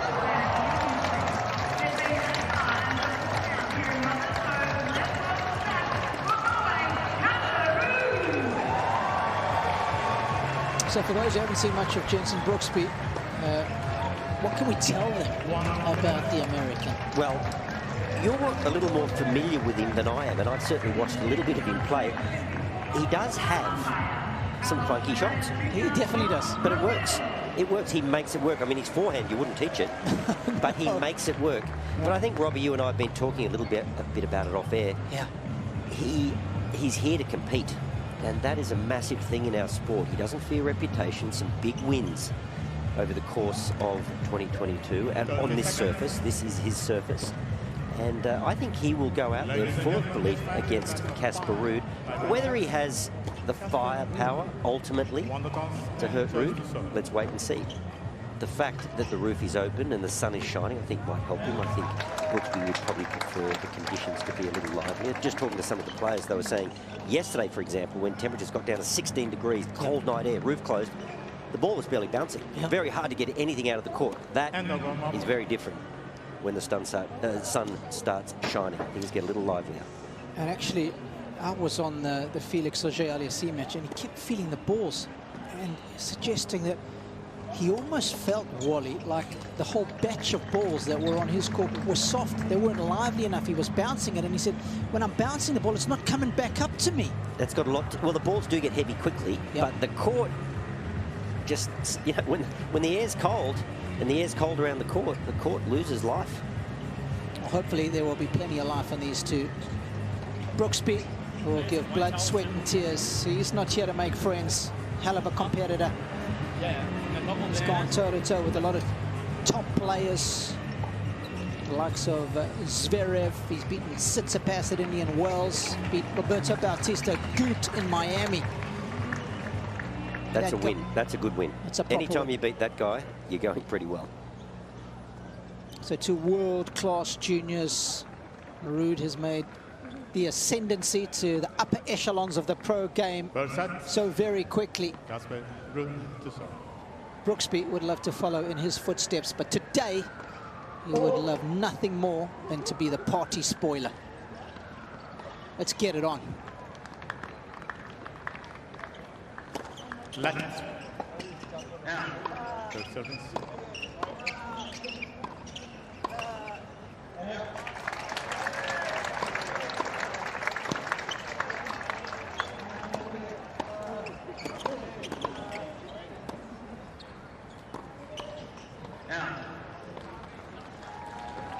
Of course, Casper not able to play last year at the Australian Open because on the day before the tournament started, he twisted his ankle. I mean, how unlucky was that?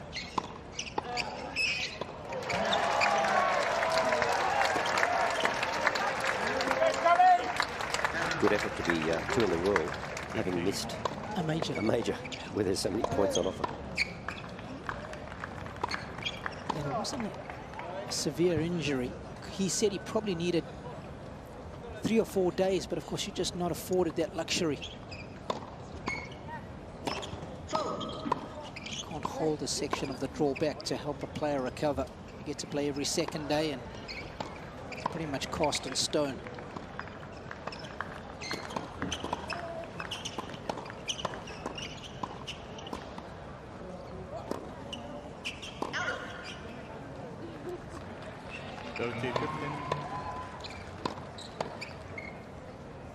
You got to like Casper's.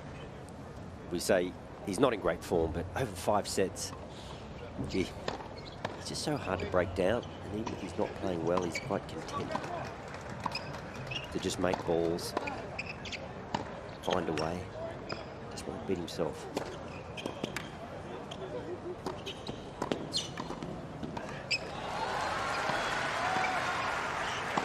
Was very solid behind his serve in his opening match, Wally, against Machach. The Czech player dominated the opening set, but to the Czech's credit, he started to change things up. He served and volleyed at this guy's forehand because Casper likes to chip it, and made life very awkward for him in the end.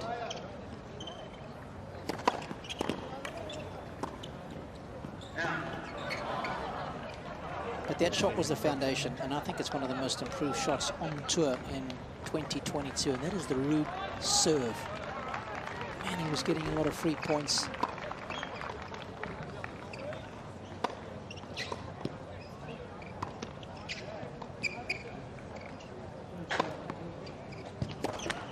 It's a little jack-in-the-box motion, isn't it? Low ball toss, and it catches up very quickly.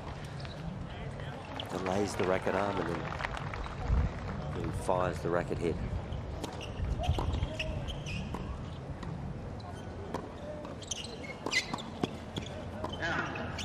Of course, delighted to have Josh Eagle courtside for this one. And Josh, just a quick check-in with you as to how the conditions are down there. Pretty good, Robbie. It's Queensland-like. A lot of sun, blue sky at the moment. It's impressive. And look, the court's not as quick as I would have thought, given that it is pretty warm. But I'm prepared. I think this could go the distance to contrasting players and styles and attitude. I'm looking forward to it very much so.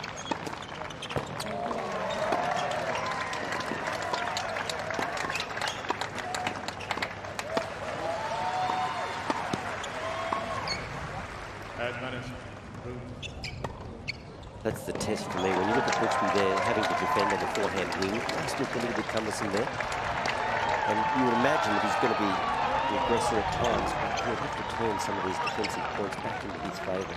How he manages that might determine the outcome of the match.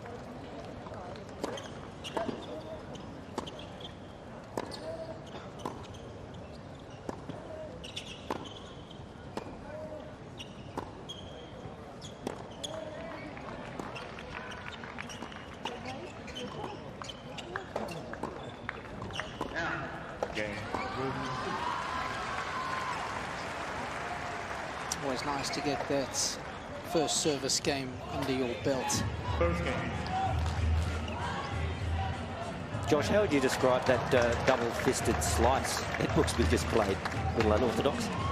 It reminds me of Pam Shriver, but with an extra hand on it. Remember Pam Shriver with the slice, unorthodox game style. But look, this will be fascinating to watch, because what you get is something really unique in the game of tennis. And as Robbie has alluded to, he will use that because he doesn't care about what the perception is of him in the locker room, around the grounds.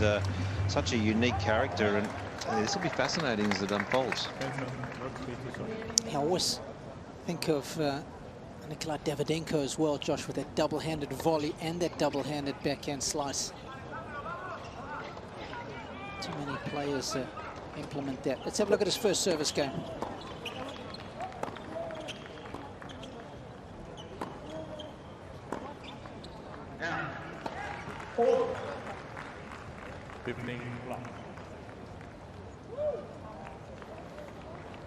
Brooksby coming off the back of a semi-final showing in Auckland, lost to Cam Norrie there. This is his first Australian Open.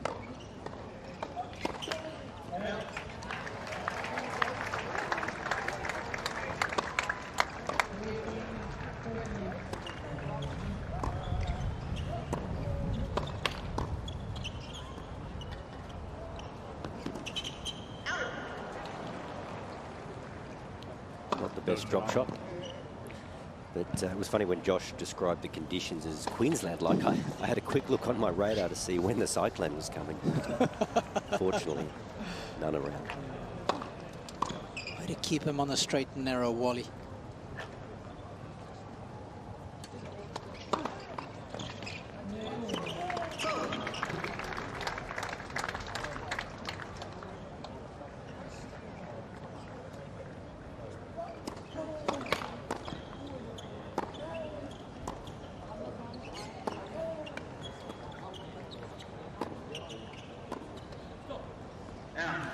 was one of the top juniors all the way through in American tennis, 12s, 14s, even in the 18s. He won Kalamazoo, which is the national championships. Didn't drop a set there. Of course, the winner of Kalamazoo gets a wild card into the US Open. But amazingly, guys, not too dissimilar to Ben Shelton. Of course, Ben Shelton has never traveled outside of America. For Brooksby, it was only when he turned pro in 2021 that he traveled outside of America for the first time.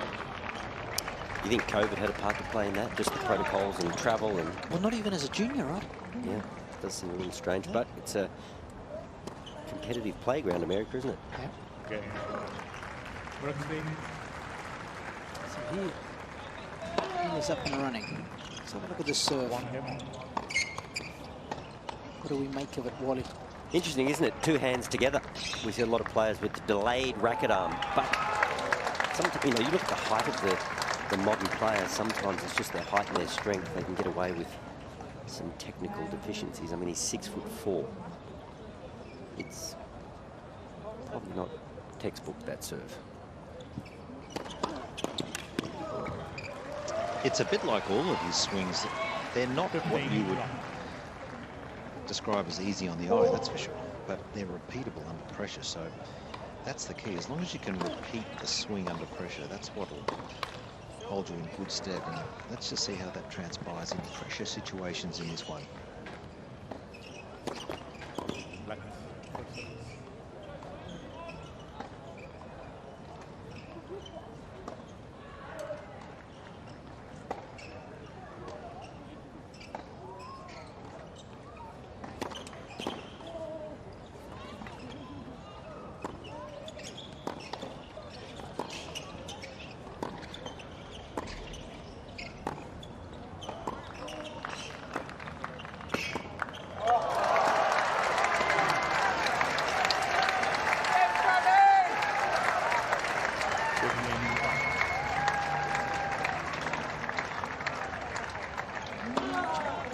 His grip right before the serve is about to be delivered.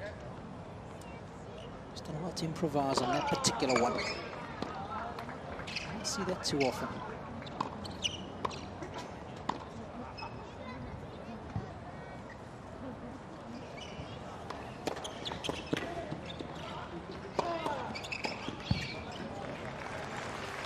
There's the benefit of that improved serve right there. So that's a good aggressive hard court point. Serve at 196. And dispatches the court.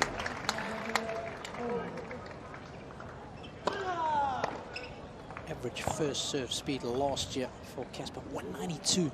Average.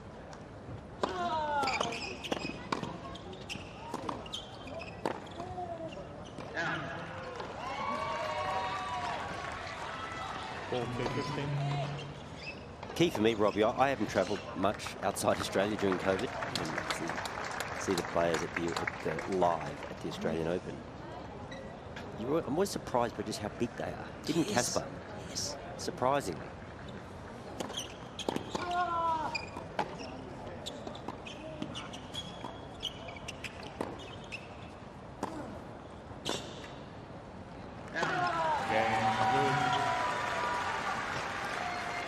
They're happy.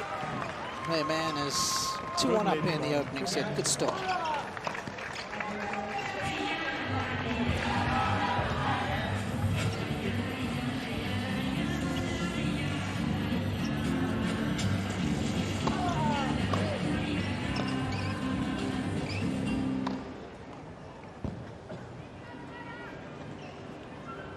In the early days when I watched him, I first watched him play in Auckland as a qualifier, Wally, and I wasn't overly impressed, but little did I know that he had played so much tennis on clay, and that was his bread and butter. But so many improvements. I'm often make the mistake of judging young players too quickly at the age of 18 or 19, but you still forget how much improvement can take place between, say, you know, 19 and 24, 25. Oh, absolutely. Absolutely, Robbie. And sometimes it's incremental improvement too.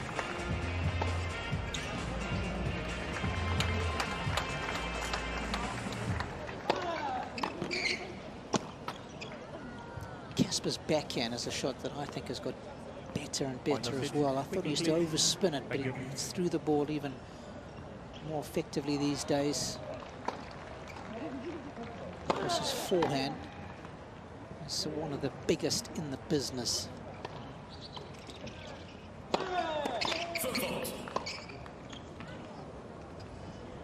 Again, that is called by an official sitting in a booth watching the foot via a camera.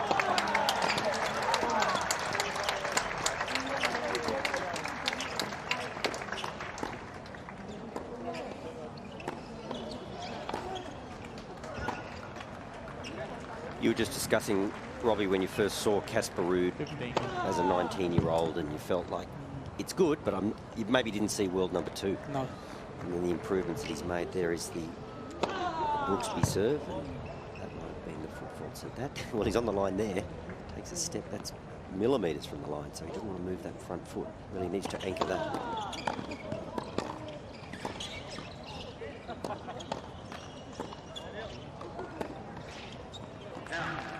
And there is no doubt that you can make huge improvements if the attitude's right and you're working on the right things between 19 and 24. But look at somebody like Rafa.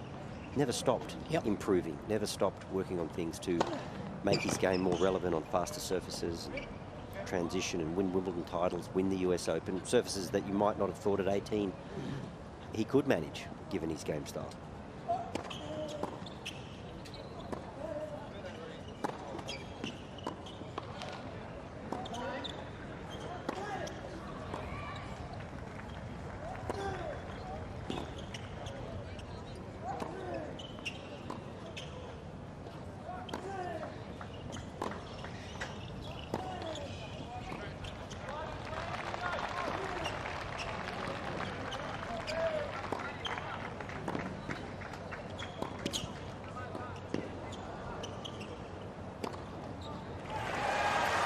What a rally.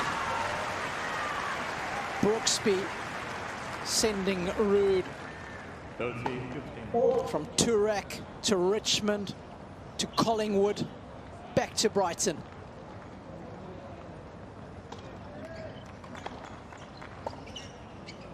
Saw a lot of real estate in that rally. Something the American does so well.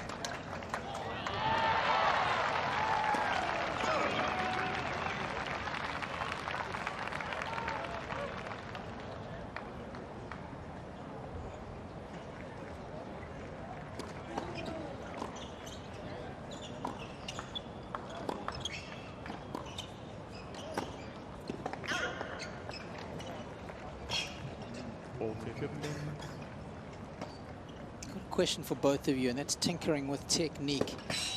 And Josh, you've been around players that are developing their game, so I want to hear both your opinions on. I think the French do a good job of not tinkering with technique, even if it looks funky, but it might be effective. I just want to get your thoughts on that concept, or whether you think you should change it if it's not pure.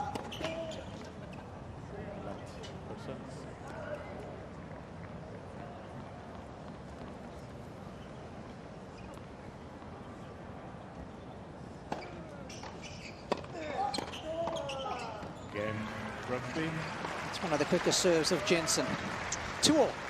Well, I think with technique, you need to be able to hold up under pressure. But when we look at someone like Daniel Medvedev last night, I mean, his technique is not what you would teach, but boy, it is effective. So, and I think it just organically improves when you play at this top level, because of course players target whatever the weaker side is, but look, I think you've got to have sound technique. There's no doubt about it. And the players who have the best technique, it's a great foundation to build on.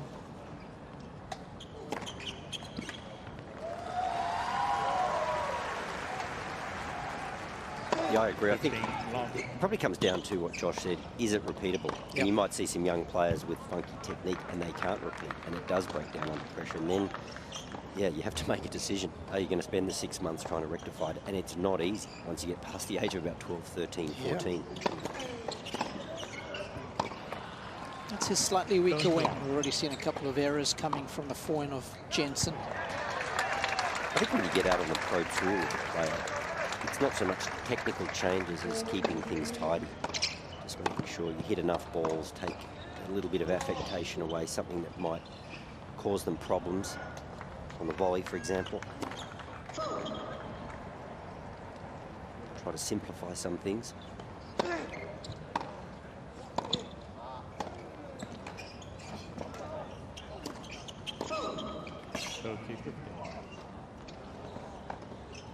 Looks to be well up his left-hand side, just putting a little pressure on. Good tactic.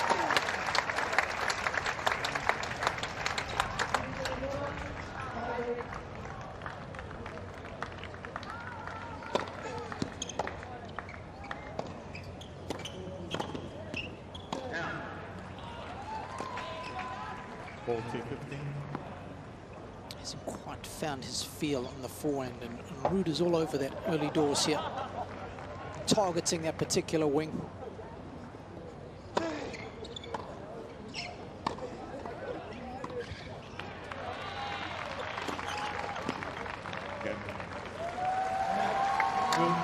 Sending the serve there again.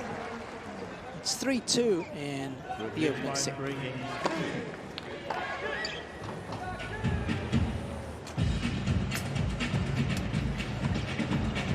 Wally, how did you manage the game plan of targeting a guy's weakness and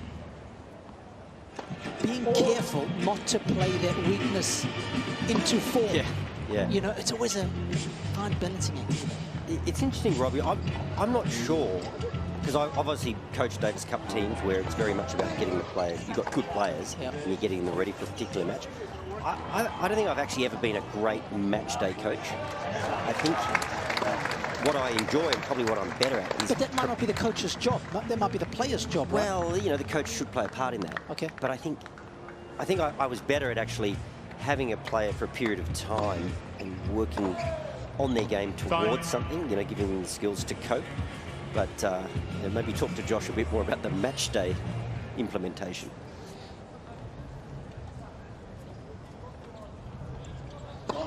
Oh, Jensen Brooksby are already getting a reputation on tour as a very good match player. Of course, achieved a career high of number 33 last year in June of 2022, and he turned pro at the beginning of 2021, so he's raced up the rankings.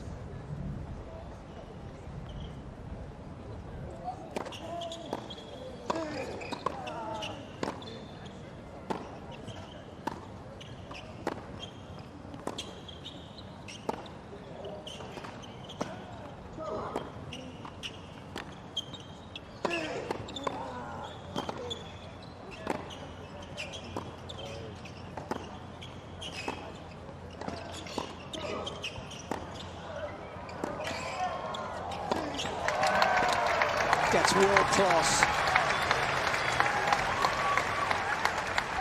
It's pretty good to find that part of the court because that's landed inside the surface line. It's low.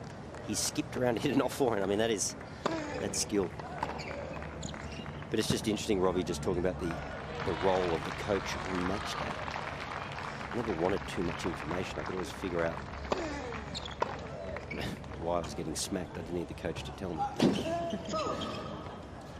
So as a consequence, I didn't want to fill the players here with too much stuff. I want to unfold. Hopefully they can figure out a few things on the run.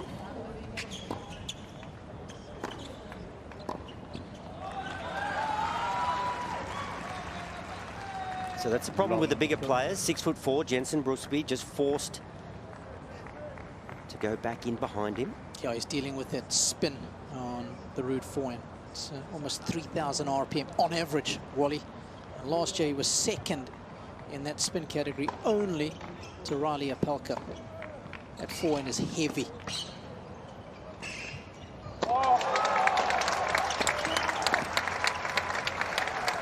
And of course, when you're dealing with those spin rates and that word heavy that you used, you get great effect off the court. Yes. So trying to get behind that is a lot harder than a ball that's hit flatter with less RPMs. And as we saw when he created that acute angle, you've got to get that ball up and down quickly. That's where the spin, hugely effective.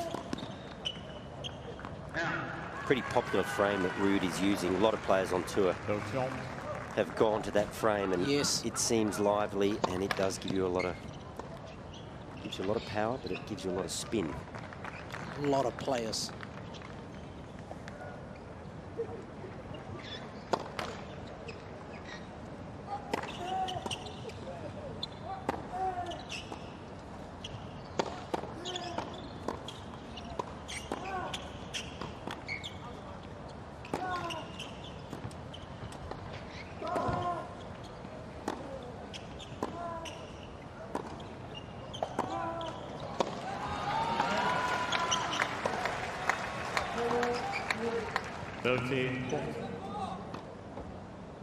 Yes, Casper's dad on the right. Christian, very good player.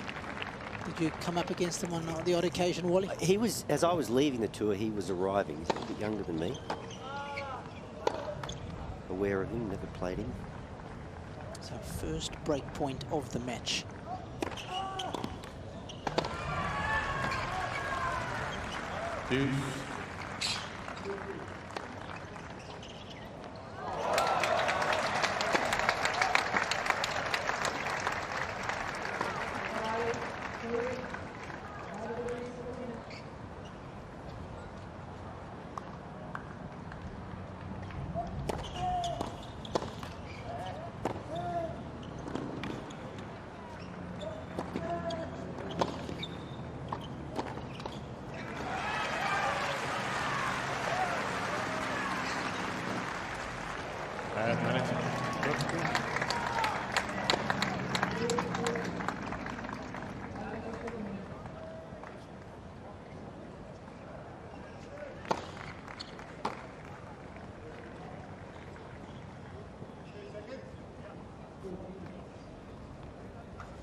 Guys, you're talking about technique and the rackets. I feel that technology in today's game has changed the importance of technique, because not just the frames, but it's the string where the players get so much power that they can create and hit winners from any part of the court, even from juniors. So I think technique has become less relevant with the modern day technology. Very different when you grew up with a wooden racket or aluminium racket. So that's why we're seeing different styles and different techniques coming into the game more and more so. Good point, Josh.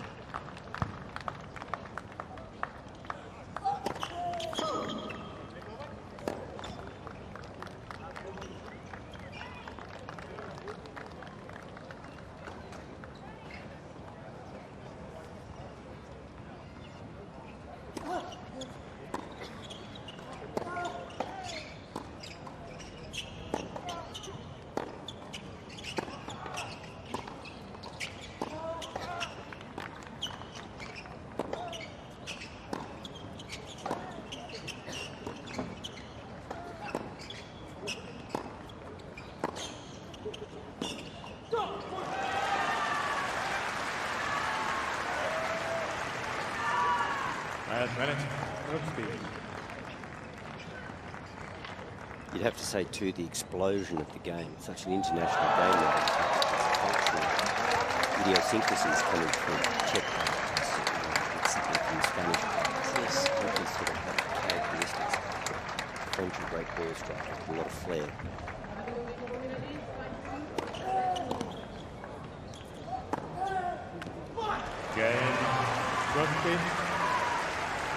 Well, he hasn't got the biggest serve, but it's been pretty accurate and pretty effective. He's taken some instructions there from his coach. Good hold after fighting off a break point, and it's interesting, just a quick look at his serving patterns, Wally, and vast majority going to the backhand side of Ruud. He's mixed it up just on the odd occasion. And the reason I'm highlighting that, because in the previous round, when Ruud was playing Mahach was so effective serving to Casper's forehand rather than his backhand.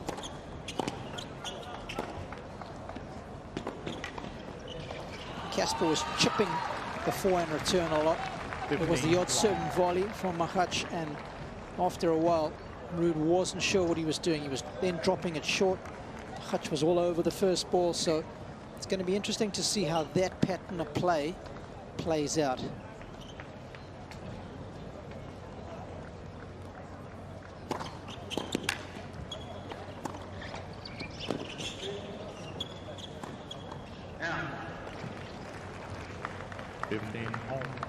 We also saw during the United Cup, Berrettini played one of the best matches we've seen all summer. He beat Casper Ruud, and he really targeted forehand. He served nearly every ball to the forehand of Casper Ruud, and that just created a bit of doubt. He was chipping it and uncertainty, and then big into the backhand on the first strike. So I would have thought Jensen would be doing a little more of that. First service.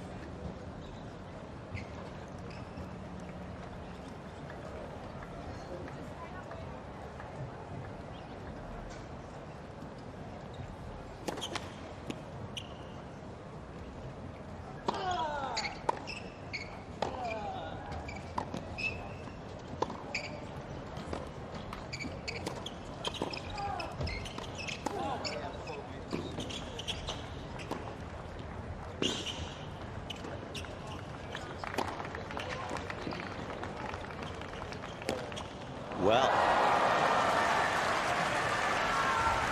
it looked a little ungainly in terms of a slice grip. He's got a lot of his hand in front of the racket, Jensen Brooksby, but he found enough height, that ball coming directly down. He might have been better advised just to let that bounce. Would have been a simpler smash. Not easy.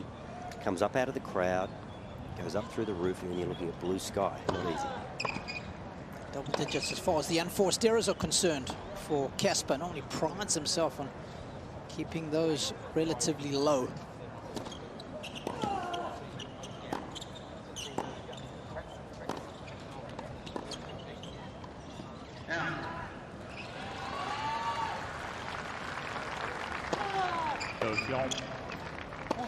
Just watching Brooksby, when he takes that left hand off the racket, he's pretty much got a forehand grip. He's got a lot of wrist in front of the racket, so it's a really weak slice, and you just wonder whether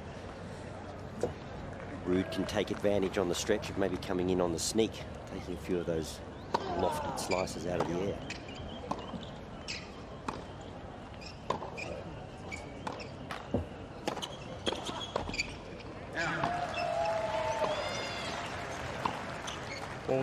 That's excellent pace and depth. He got broken once in his previous match. Saved 3 of the 4 break points that he faced.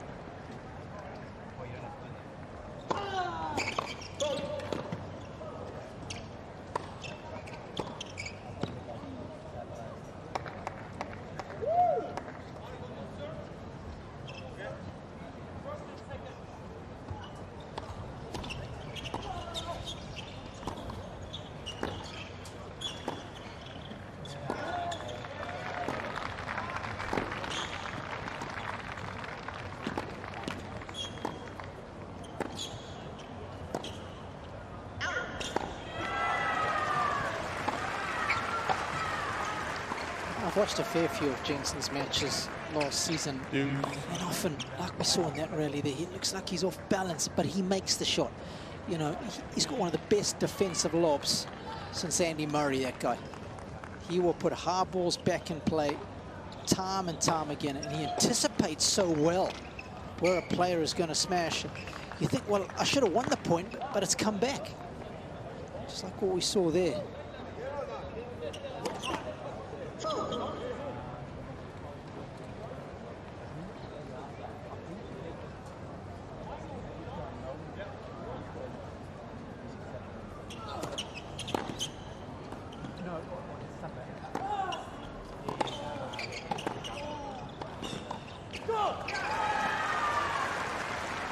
Good aggressive returning position. I mean, it's not a bad serve that he faced there, but took it early on the rise and dictated from that moment on. I thought he might have even come in behind it. Good to stay back.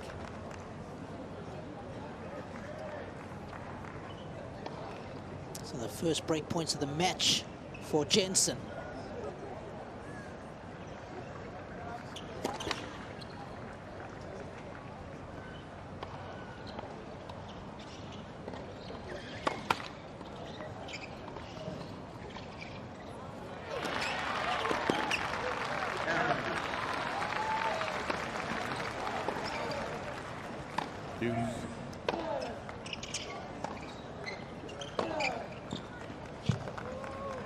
That was an impressive second serve. Loaded with spin, tight to the sideline. It's not easy to beat Brooksby with hop on that serve.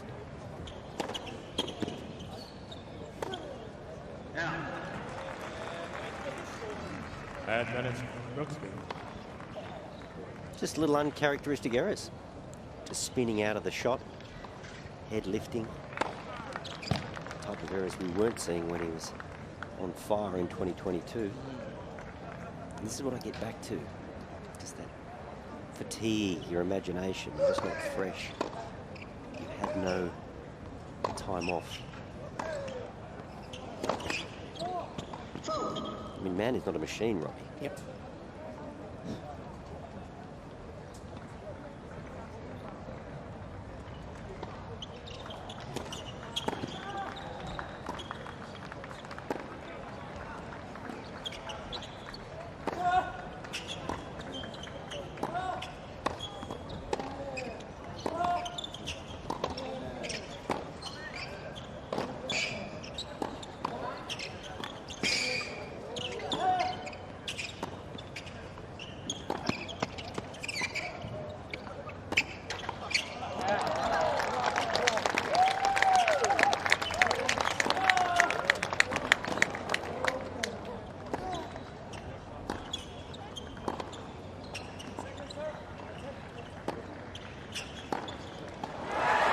Brooksby backhand is forged in fire. He gets the first break. He leads 4-3 in the opening stanza. Brooksby leads by 4 games to 3. That final backhand from Mr. Rude was a tap out. Like, he'd had enough.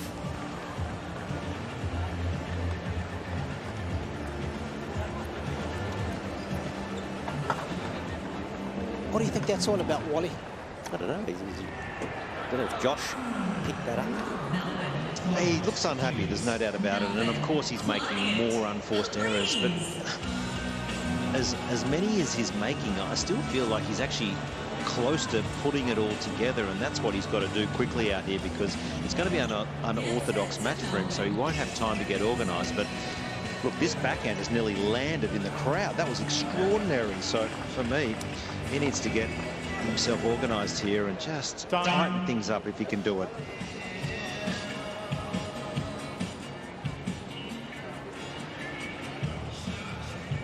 Take your seats quickly, please. Thank you. Well, we're getting to see a little bit of Brooksby bravado early on in this match. Loves playing on this particular surface. But far and away, his best results in 2022 came on a hard court. Serving with new balls.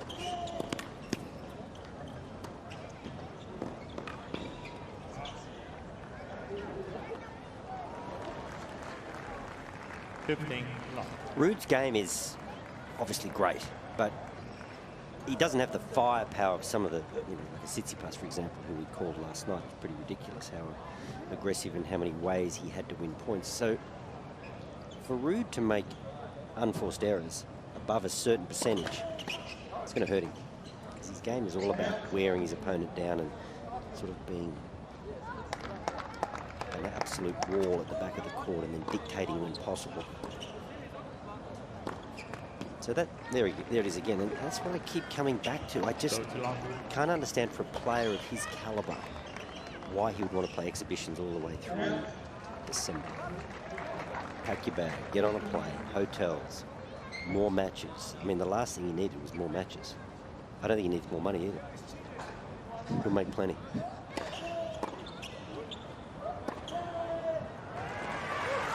Yeah, it's an interesting one. I mean, sure, yes, you can do a pre-season in February, but hey, do one in December too. Yep. Freshen up. Win slams, and there'll be plenty of Middle Eastern exhibitions at the back end of your career.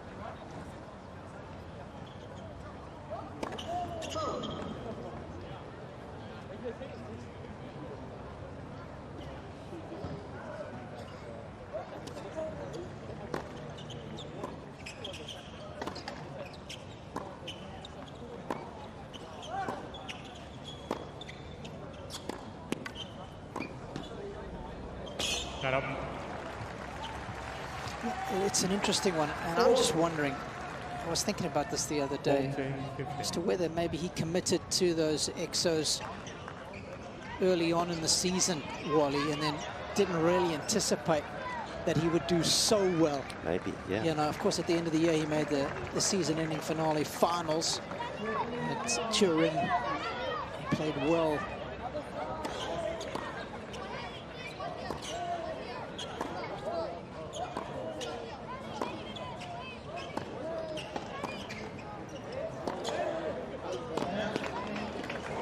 Sensational. That's what we saw so much of in 2022. Forehand on fire. Well, so many players hit the off forehand really well. Full stretch here, racket at full extension, incredibly good, gets so much power. Great timing. Look at that.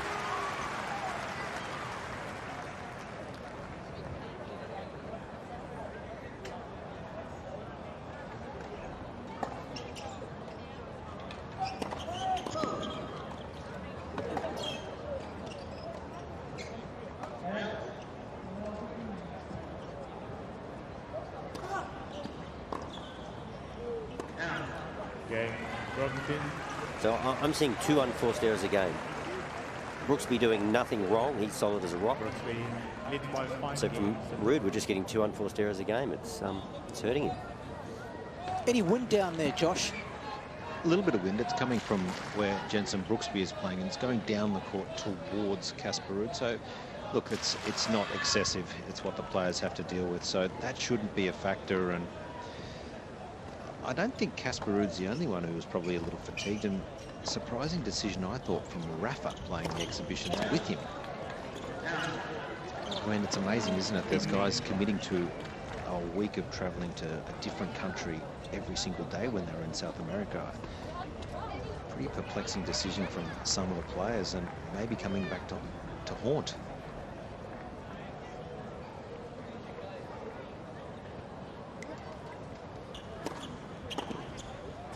All right, back at you. 15. Coach is pretty happy with the way things have unfolded in the opening 8 games. It's the cross step on the return of serve. Get the weight going forward.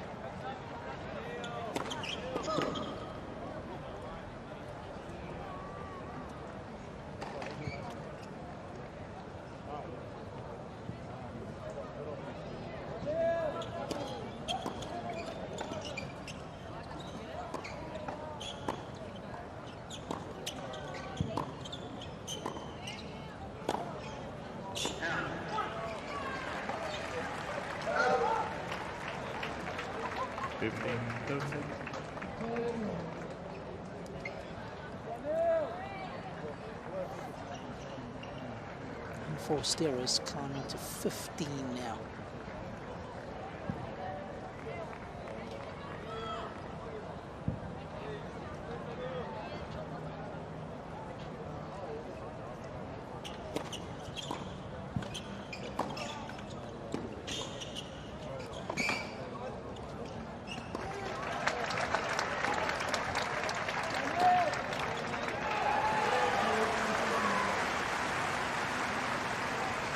Well, he has settled into this match beautifully.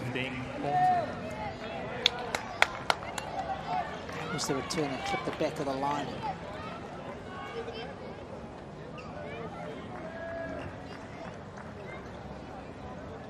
He's earned 2 set points.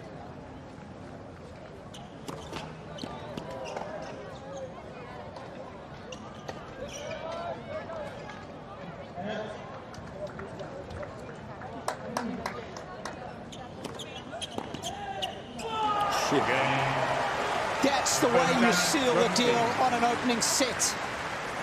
Finishing with a flourish. 6 games to 3 to the American.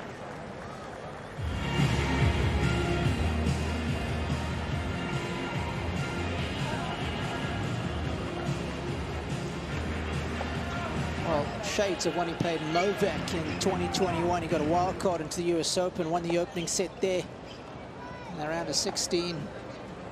Many people were shocked, but beaten some quality opposition. And you can see why many thought he would be a major threat for Ruud. What numbers stick out there for you? Well, I'm just probably going to go to the unforced errors. Major problem. Because they're not coming when he's trying to hit a winner or do something special. They're just coming in a general rallying situation, and it's just releasing any sort of pressure that Ruud can apply as a really consistent, tough baseliner. But look, full marks to Jensen Brooksby. I've not commentated one of his matches before. I've seen him in action sporadically, but he finds the middle. He's got a really nice, aggressive return position in the court, as witnessed by those last couple of points in that game that he broke to win the set. And he's competing. He's playing the right shots at the right time. If it's there to hit, he's pulling the trigger, and he's executing really well. But still go back to the fact that it's a little bit lackluster for Ruud.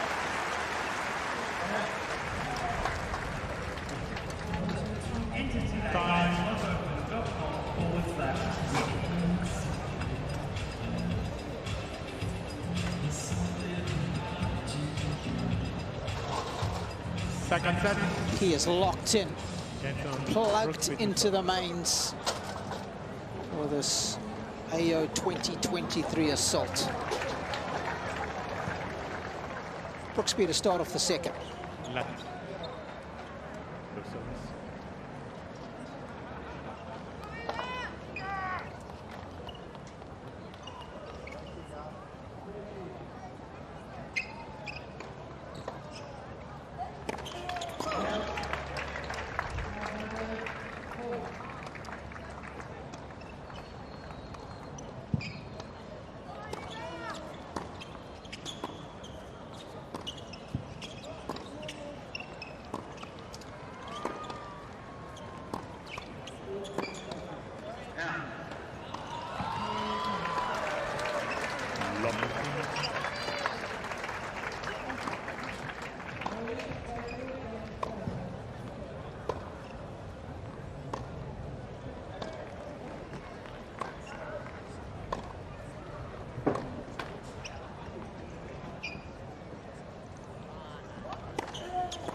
15 off.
Cagey point from the back of the court.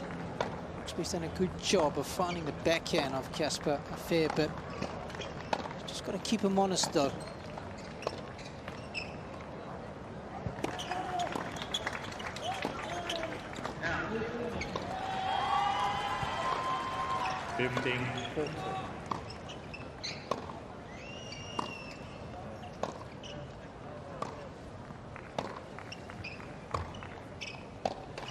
Concentration so important, the early stages of the next set after you've won the previous one. Here's the serve that Josh was talking about. 2 freebies in this game, serving to the Ruud forehand. Where's he going here, Josh? Well, I'd say T. Go with the forehand, keep going there.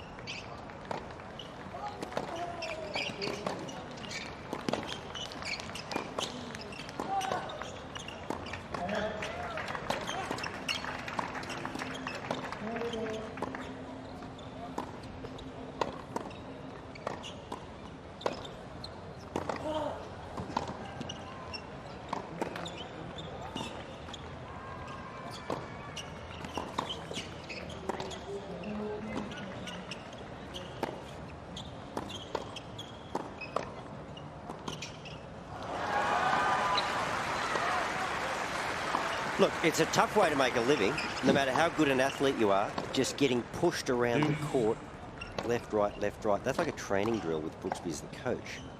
But then once again, I'll get back to that final error. There was no reward to be had with that slice, so no risk needed to be taken. You just got to make that. And these are the errors that I didn't see throughout 2022. He just gave nothing away. Nothing simple.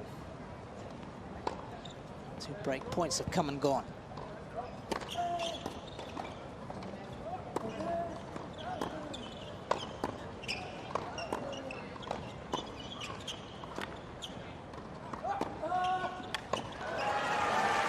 And that slice, I mean, if you're going to dig it in short, that's one thing. Or if you've got the ability just to loft it deep. But somewhere in between, look at this. There's a good shot here. Well, that pretty much floats up. It's going to get some nice height on the bounce. Brooksby's about 1.5 meters inside the line with options. What a backhand. You'd almost be better off going inside out with that slice, just getting it to carve away on the forehand.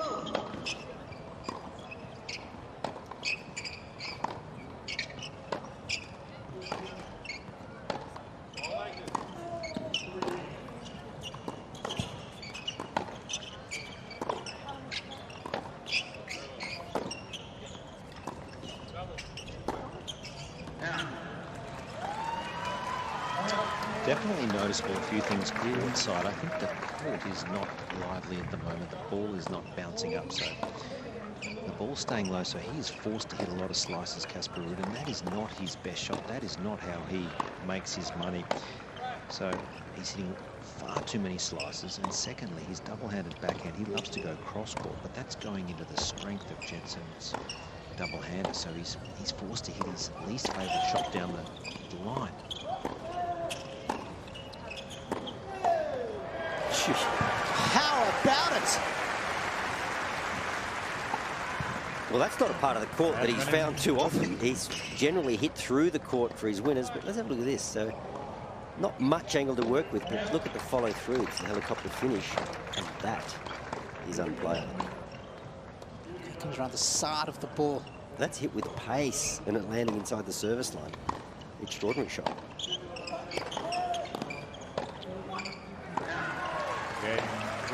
That's a very important hold in the context of this second set, just to keep the momentum that he'd worked so hard to garner in the first. But he has spread the court magnificently.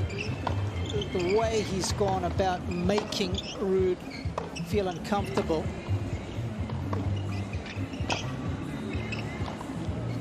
has been pretty impressive. There's no question he's got a good tennis IQ, Wally. Oh, absolutely. And I really like the way that he spreads the court, but we'll just have a look at his shot placement here. So there's obviously a lot has been directed to the backhand, but he's very good at going line, forehand line, backhand line. That's a lot of real estate that Casper Ruud has to cover. And then he showed us in that last game, he's then got the ability off both wings to whip it short and cross. So he's really, it's a wide court if you can use the perimeters. He's certainly got Ruud out of his comfort zone. Yeah, hitting his least favoured shot, backhand. Getting to hit that about 30% of the time.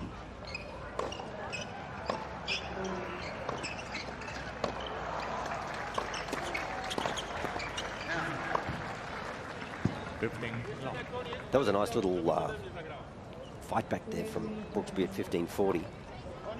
Such an obvious thing to do. Relax, sit down at change of ends after you won that first set. Switch off. He's keeping that scoreboard pressure on.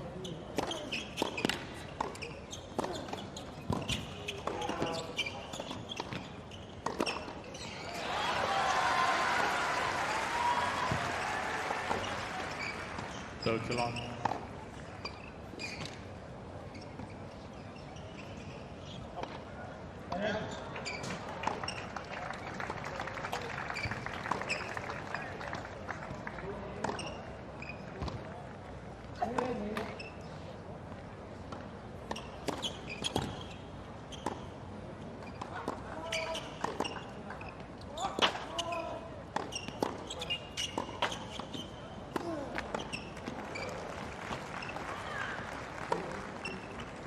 30-15. So Casper's dad, his coach, he's probably even happier with that error because he was trying to make something happen. He just clipped the tape on a big forehand. You probably don't mind your player making an error if there's a reward to be had. There's such thing as a positive error. We've seen a lot where he's just missed the volley.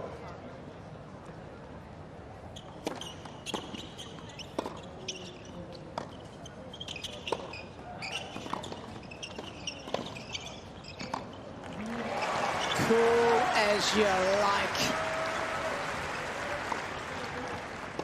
30-11.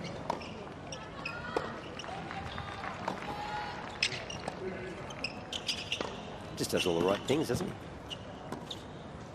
There's no panic there whatsoever, is there? No, well, Ruben was forced to come in after the drop shot. He didn't necessarily want to come in, and then he overcommits. Just flips it over his head.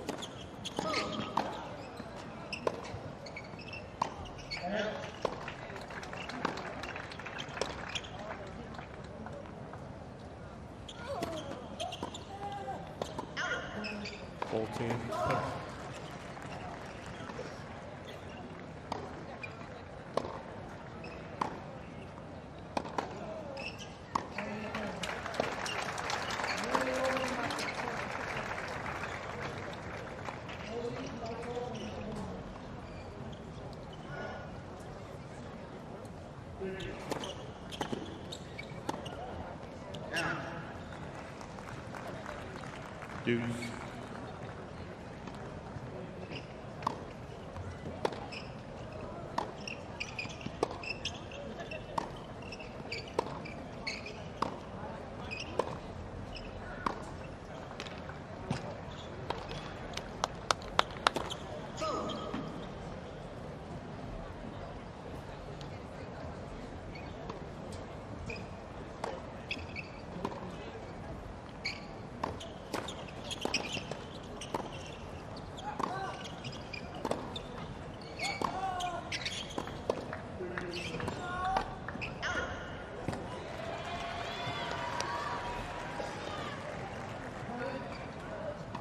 Advantage.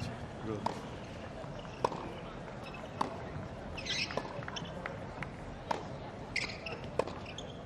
That was not Lionel Messi-like. The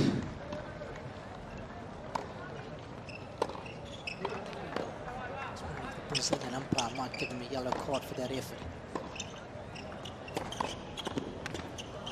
Game. Good. But you can't fault his tennis playing efforts. They've been exemplary so far for the American. Game on. I feel like that's a game that's got away from him. So, Josh, as you're sitting down there, what does Ruud have to do to turn this around? Just hang and wait for the dip from Brooksby? Is there anything tactically you see? Oh, I certainly agree. It's certainly about weathering the storm at the moment because he's really seeing it so well, and he just seems to have a lot of time, doesn't he? So the challenge is, of course, tighten up the game style, reduce the unforced errors, but I think he's just got to get back to doing what he does and try and use his forehand more.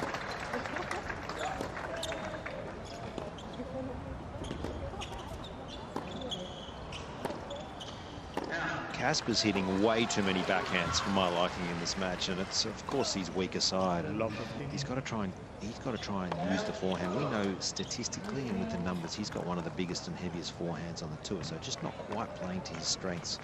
He's got to work that out pretty quickly because Jensen's certainly seeing it so well and has so much time.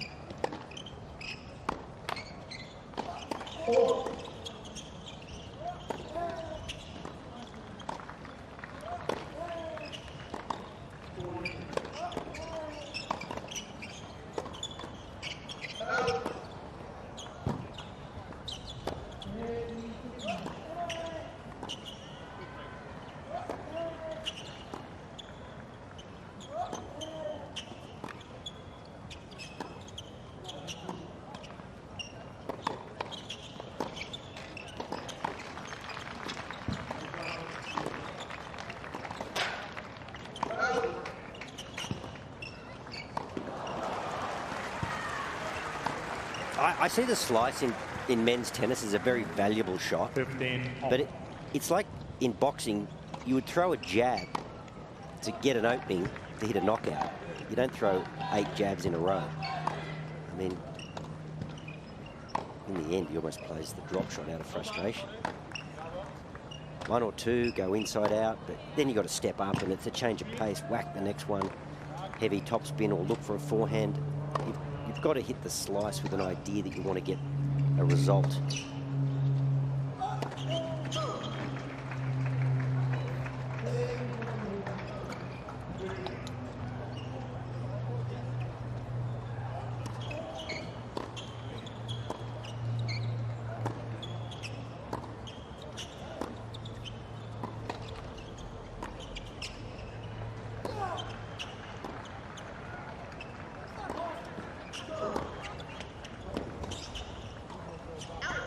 See, I like that one too. Go the slice and then sting him with the next one. I mean, I'm not saying it's easy, but that's what the slice does. It changes the shape of the rally. It takes a player out of their rhythm. So that was a nice little 1-2. Soft, slow slice, kept it nice and deep, crush the backhand. Change of pace got him as much as anything.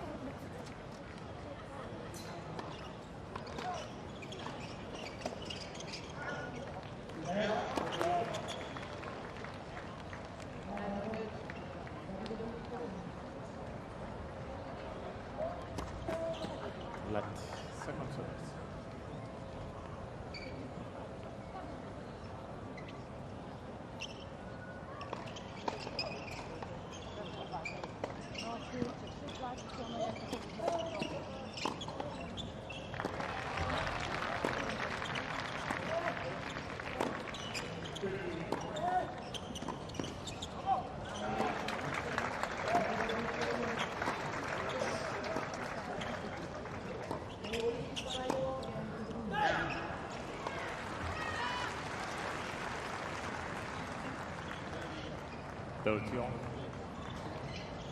It's fascinating to see what's going on here. Brooksby gives him no reprieve. Even when he hits the hard ball, does he? He'll just take it early. Yeah, he's just fine for the middle.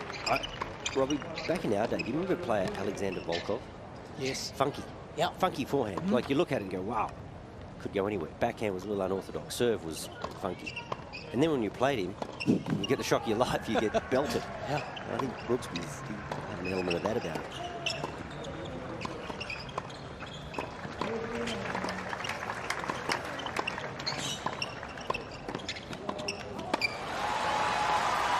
There you go. Like the urgency with the feet initially to bring the forehand into play. Yeah, well, that's what Josh was talking about. Look where he is there hitting a forehand. We haven't seen a lot of that, have we? Could so easily have stayed back and admired it. It's great off-the-ball movement. Okay, back-to-back games. He's had a look at a break point. See if he can make it count.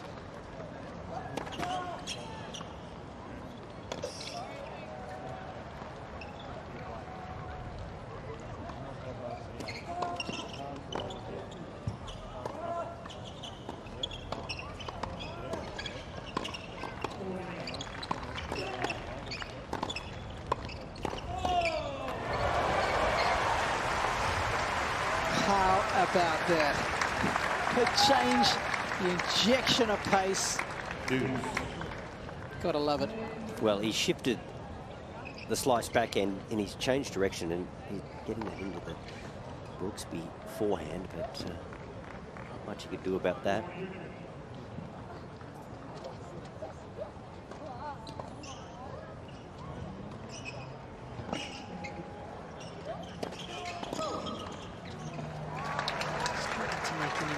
First serves at the moment. Walkouts just seems to be getting a little out in front.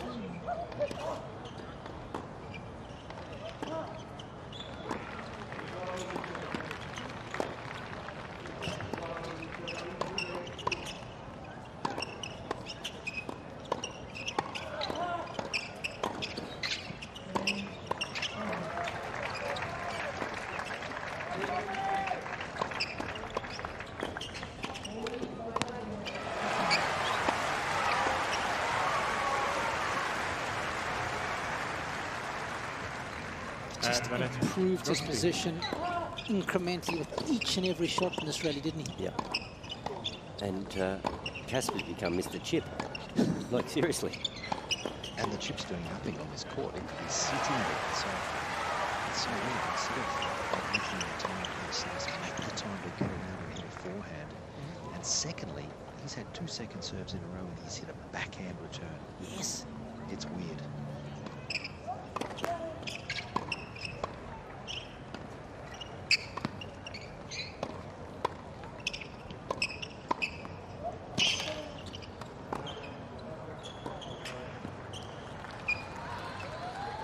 I almost get the feeling that Root doesn't know where to cover. He's got no read on Brooksby's ground strokes, Josh. No. And you know, it's such an awkward feeling. Normally you have a feel, okay, I need to take a step to this side, and he's wary of the backhand down the line. Even that Brooksby's going cross-court 80–90% of the time.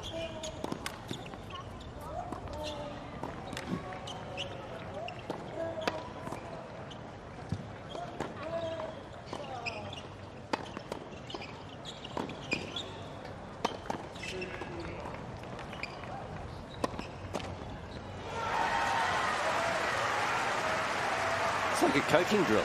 It is, time and time again.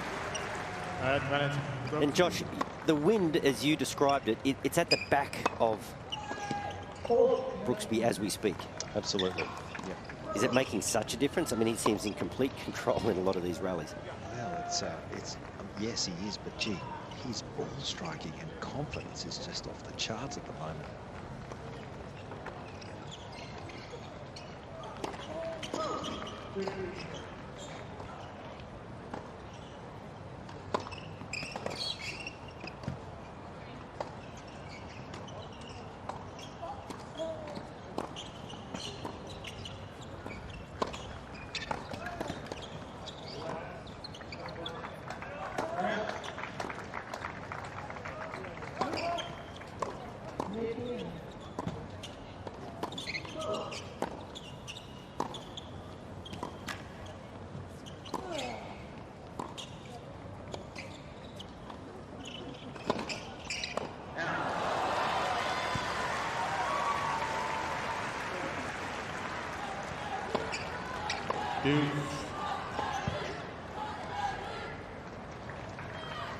It's amazing how the dynamic of the rally changes when Root can bring his forehand into play. Also lost his depth a little bit here, Casper Ruud. He's just hitting it a bit too short, and if he can just find and rediscover the length of shot, which when he's confident comes so naturally, that'll help. Yeah, this is nigh on a 10-minute game. To save break points in his previous service game to the American. He needs a first serve. It's another one that hasn't found its mark. He's down at 36% for this set.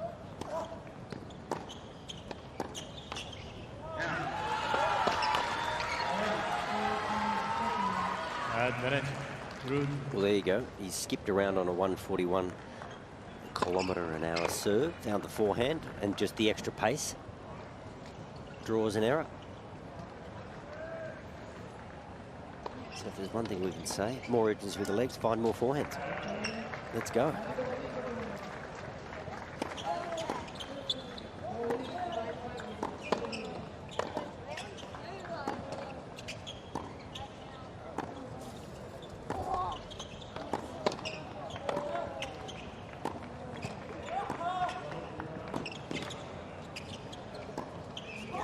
Oh, he's missed one.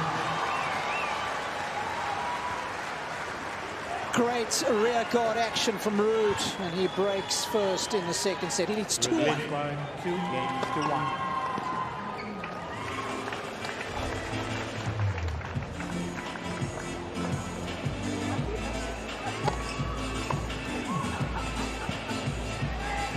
Be interesting to see if that's a discernible momentum shift, because it wasn't though he's broken emphatic style.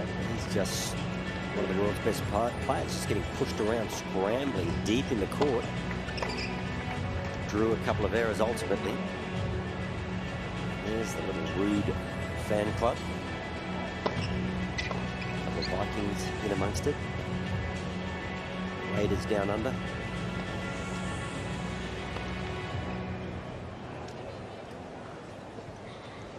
You can see them marauding over the mountain towards us.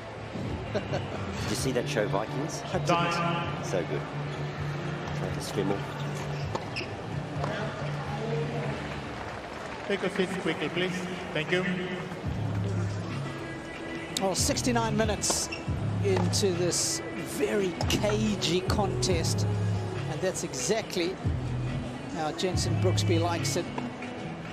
He is a real disruptor. Jasper Ruud hasn't been able to find his feet, hasn't been able to settle into this contest so far. A fearsome forehand is Thank you, ladies and gentlemen. The players are ready. Thank you. missing from the action, but he's got the break now. A couple of unforced errors from Brooksby. Let's see if he can ride it for a while. Serving at 2-1 and also slightly downwind from this end.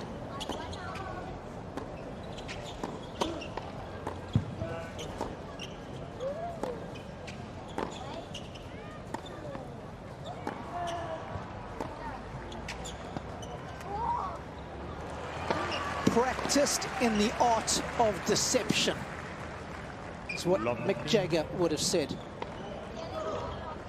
So here's the Davydenko style backhand. It's a little chip, drop shot if you like, caught him by surprise, but he just takes the left hand off almost after impact. Got what he wanted there.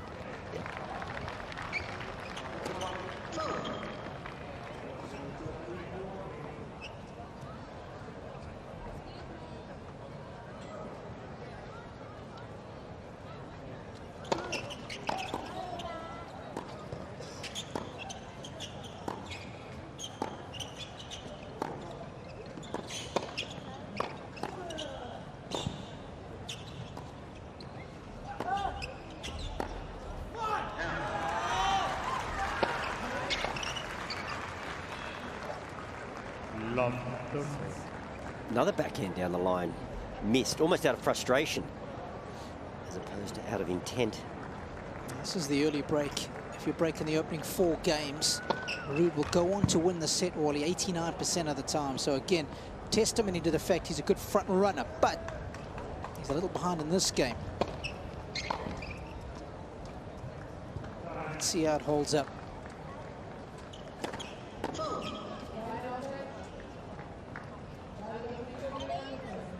We say that about the best players. They get their nose out in front. Tough to rein in. Well, I just said, is that a momentum shift, that last game where he broke? Because I didn't see anything discernible in the pattern or the game style of Ruud to say that he had stepped up. I mean, he didn't necessarily win points to break serve. He got some errors. He was persistent. That'll feel good. That's what I'm talking about. Winning some points. Your patterns dictated.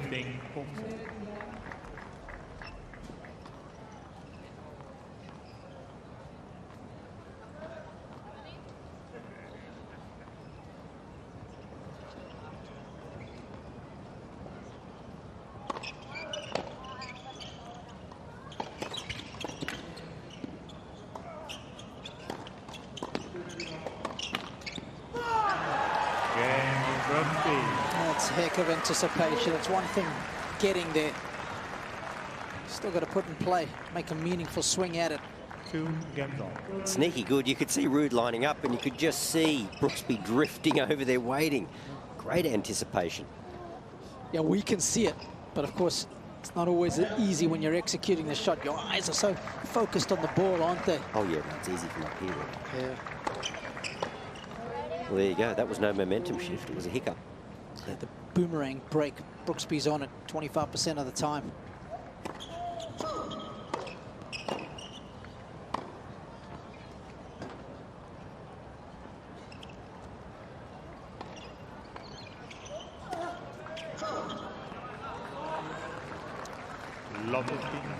I'm not a big fan of the Brooksby serve, to be honest.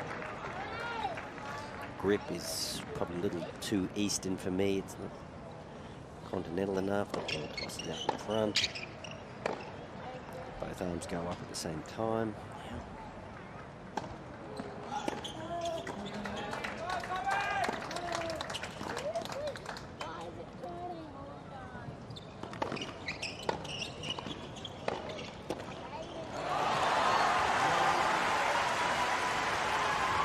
One thing you've got to take your hat off with Casper is, well, as you might expect from a Norwegian, the Scandies are very calm, very conservative. He hasn't shown any real negative emotion, even though he's not playing at his best. The scoreline's not in his favour, he just keeps trying to get it done.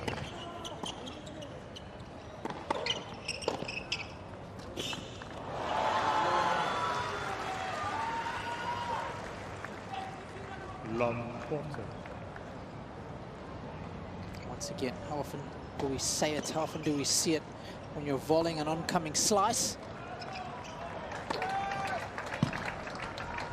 Ball goes down off your strings. You see, I mean, it's poly, so you don't get much with no racket head speed, and he actually laid the racket back. The follow-through finished behind him. Got to stay with it.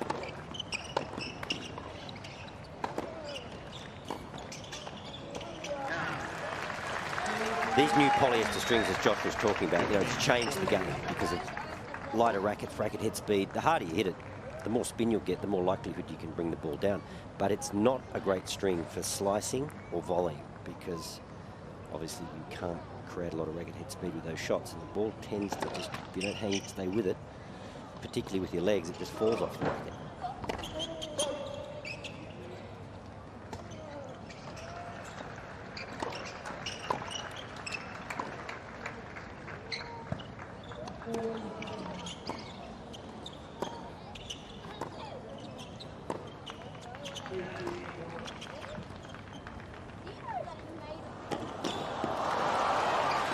That's intelligent tennis from that end of the court. 30 points. That ball shot into the wind, folks. There's going to be very little forward momentum of the tennis ball.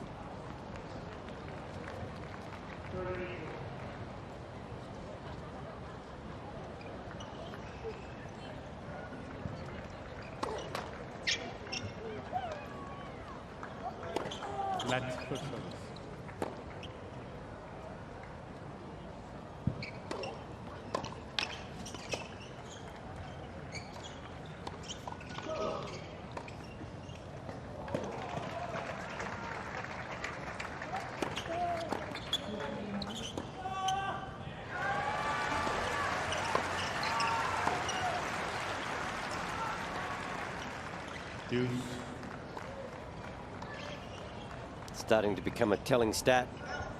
Breakpoint conversions. That shot becomes so effective because he's hit the backhand cross court so well. So Casper's mind, he has to be wary of that one too.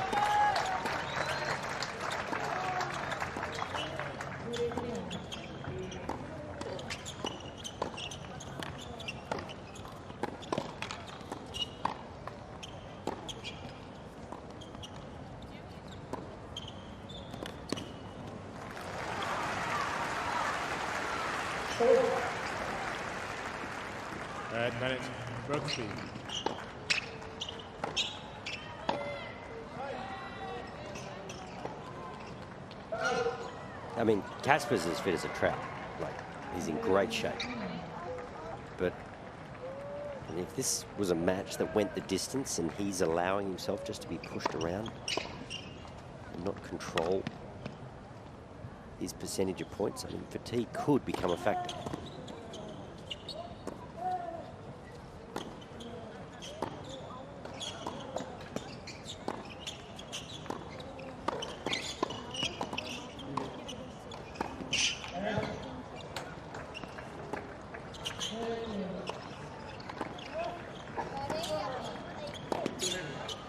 He's done it again. A rip snorter of a forehand. Saves a bunch of break points, does Brooksby. He's back out in front, 3-2 second set. Brooksby leading by 3 games to 2. A rip snorter. Is that a South African saying? Yeah, I think it is. I like it. Don't know if we're going to claim it, but just a quick look at this guy's serve. And it's Brooksby. The camera's just cut to Casper there, but have a look at the contact points, folks. I would, you look at the Rude contact point and then look at the Brooksby contact point. So when you throw the ball too far out in front, you lose that ability to go right shoulder over left and you start to come right shoulder around. And I like the Rude ball toss and I like the Rude serve. I would take it over the Brooksby serve every day. And I think a big part of the Brooksby problem is A, it starts with a grip, two hands coming up together, ball toss too far out in front. Time.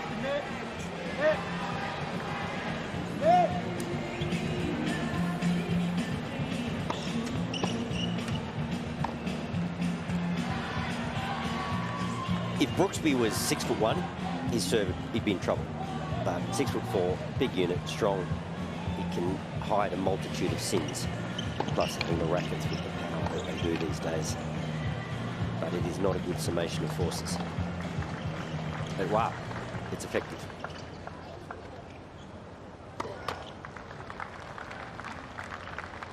Root playing catch-up, down a set in 2-3.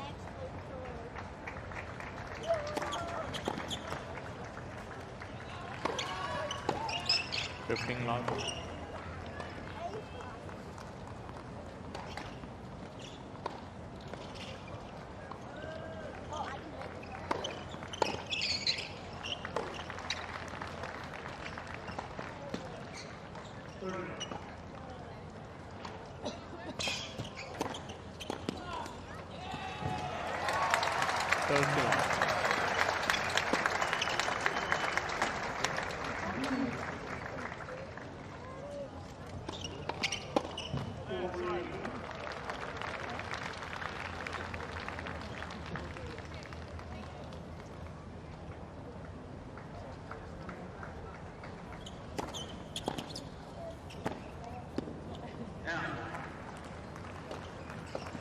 T15.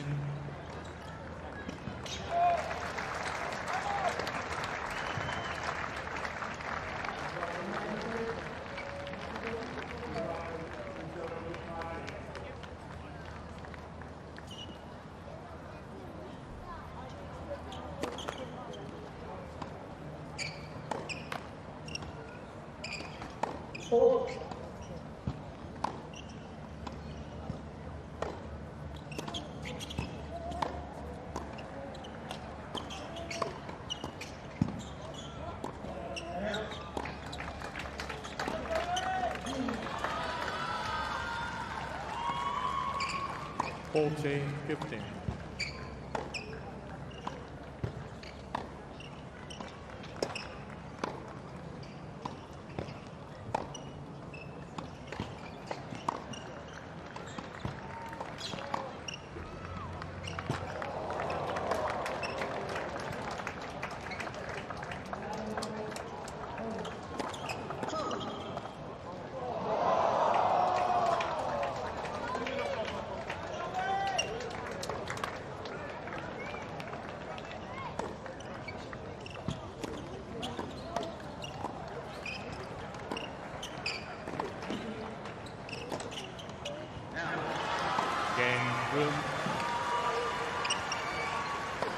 So even though he holds there, Rude, it's a bit like a shooting gallery. I mean, it was an error on the forehand ultimately, but Brooksby, he's got to be feeling good about things. I mean, he's controlling proceedings. This stays short. Hard to get that up and down quickly. And even the backhand prior was a backhand line that he clocked and just missed. But Brooksby can just keep his errors to a minimum. He's in control.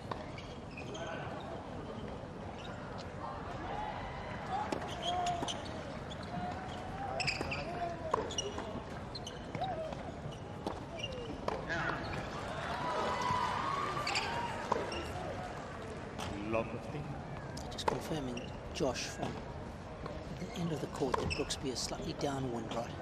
Absolutely. You can see him playing up on that baseline. And Wally and Robbie just feels like Jensen has so much time out here to control the points. It's unbelievable. His court position is good. He's holding the baseline. But that serve, the ball toss far too far out in front. He just needs to bring it back and get it up a little higher.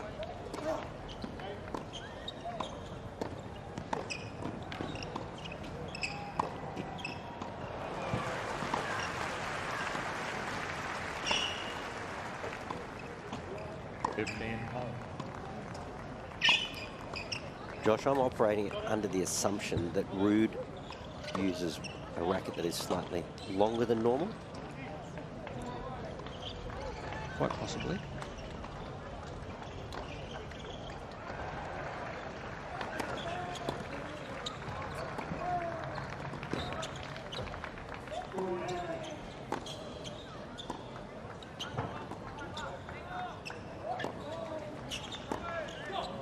I guess the reason I say that, I don't know, but sometimes I feel like on a hard court, you've got to kind of abbreviate your swings, keep it all a bit short, tight, and take the ball on the rise and hold your ground. Ruud seems unable to do that. And have a look at that ball toss. Like, that is just going to decrease your margin. Where's the full extension? Yeah, and the other thing is you're loading basically with one leg, aren't you, Wally? All the weight's only going on that left leg. Well, he's a big guy serving around 180. It's just an arm serve. I want that leg drive to go up. Good ground reaction force to transfer the energy.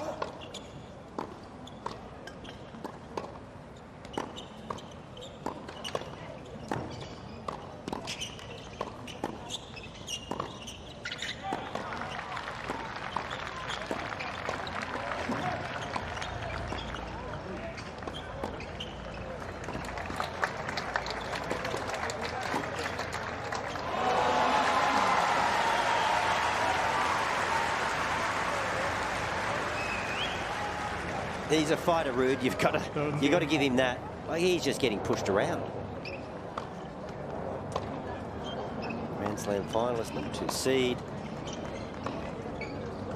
Just being dictated to by a player rated around 40 spots below him. He won't go away.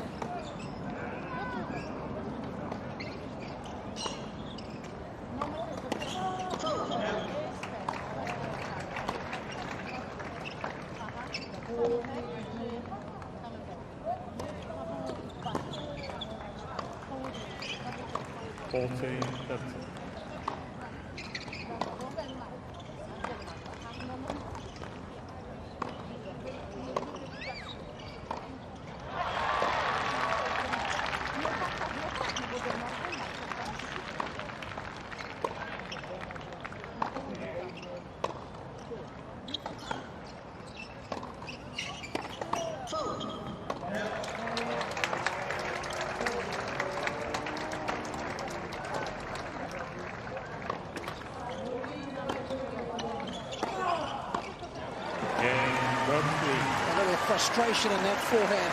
New balls, please. Must be looking good at his set, 4-3.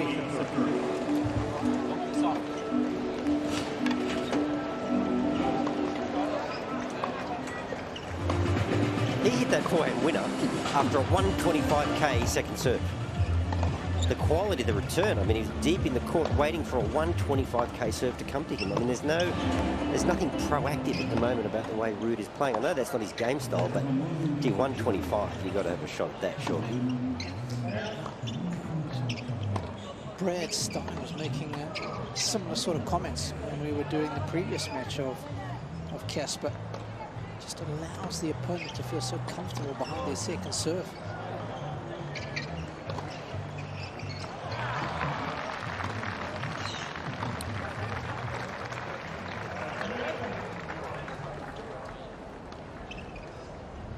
Time.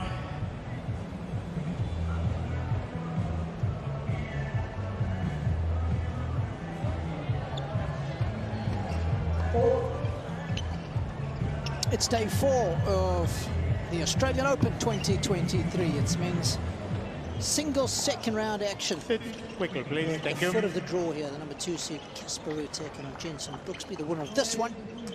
Speaking of Brad Stone, take on his charge, either Tommy Paul or Alejandro Davidovich Fokina. Bautista Agut looming large as well in this section of the draw, as well as Andy Murray.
Hello. A little surprised, Wally, that Casper hasn't walked over and had a chat to his dad or his coach here. You know, you can use those rules here, and he looks a little bamboozled out here in this first hour or so, and there's been no communication, and maybe that's something you could think about. Well, Josh, you're pretty close to the action. Maybe you could sing out. I'm still working out what's going on. My brain is hurting just watching this. Jensen style is so unique, and Casper, he's a passenger at the moment. He's in a bit of trouble. He needs to live.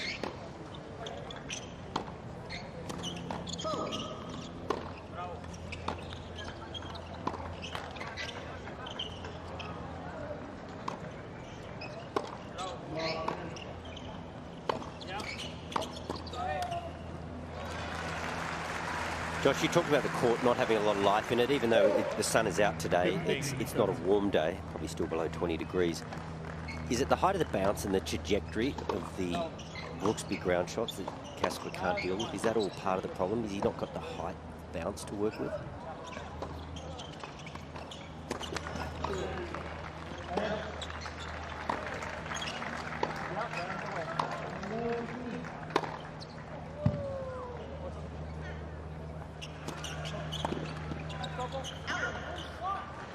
Absolutely. I think the fact that the ball is almost hitting the court and staying so low, so he's forced to sort of drop the hand on that double-hander, and also on the reverse, Casper's ball is not doing enough off the court. He's too passive. He needs to get around, use that forehand, and try and get the ball jumping a bit, because he is just allowing Jensen just to make all the runnings. Too much time out here.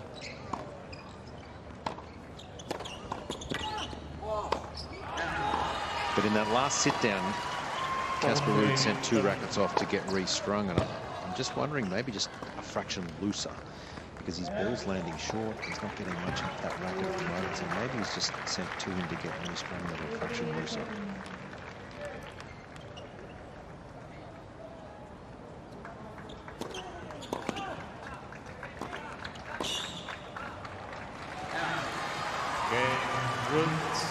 Another half chance that's gone begging for Brooksby. Ruud has done well to hang on in here. Of course, going down 2 sets to love is something so difficult to overcome. Every game now so important for both.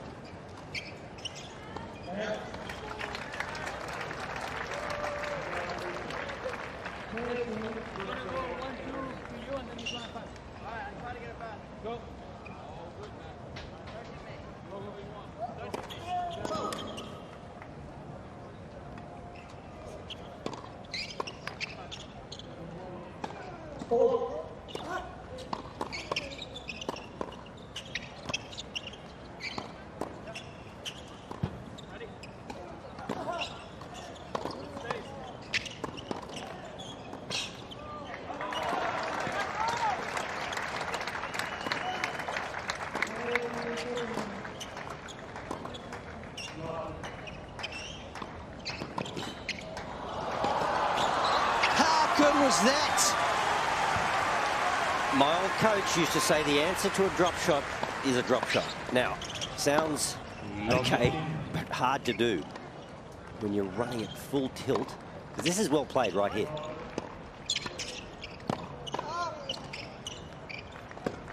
That's like one of your little chips around the green, Robbie. Deft, deft. Mountain of your body. It's so easy to be heavy-handed if you're playing that drop shot.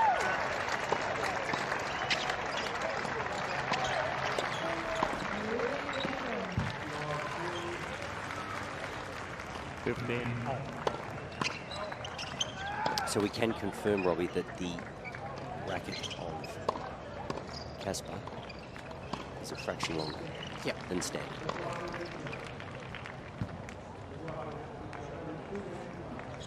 See how long the grip is, Rod.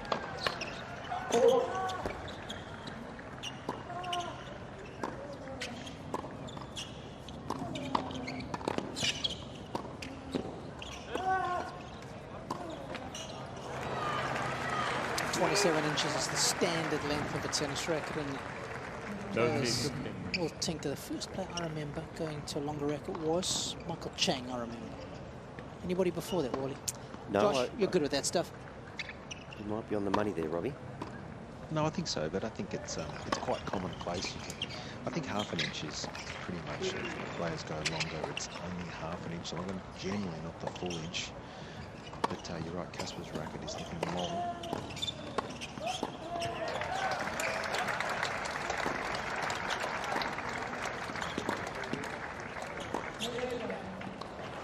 He's cleaned that line. And you may ask, what does a longer racket do? It gives you more power, more leverage, extra reach, and you probably lose a little bit of control, but you certainly get more power. Helps with the serve, obviously, giving you that added extension. But I'm going to throw something out there at an appropriate time of the match, and I'll welcome your comments.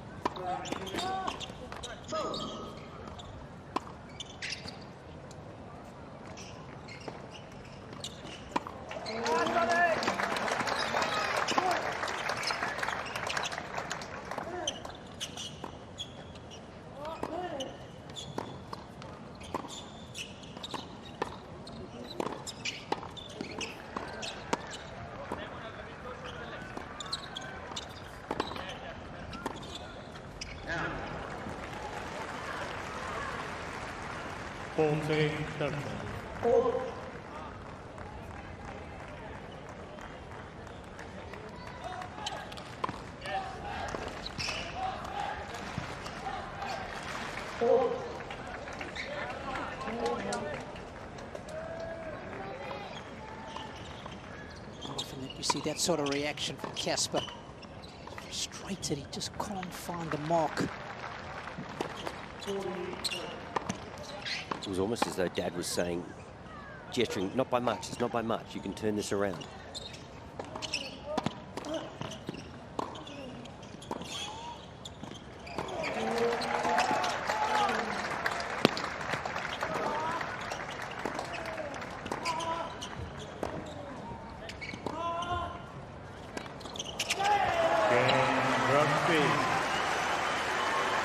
That backhand is a real beauty.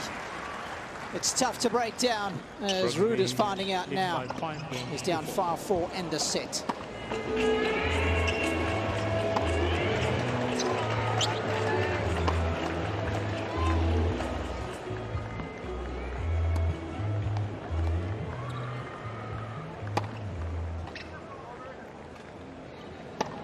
We focus a lot on what Casper's doing and not doing so well, but just absolute full marks to Jensen Brooksby. He does not put a foot wrong. Very hard to predict. He's got real control over that backhand. When he needs to find pace, he can off the ground. He's patient. Serve is not giving him a lot of free points. He's not getting hurt on it. There's the negative returning stance and replies from Ruud. Really good effort from the young American thus far. Time.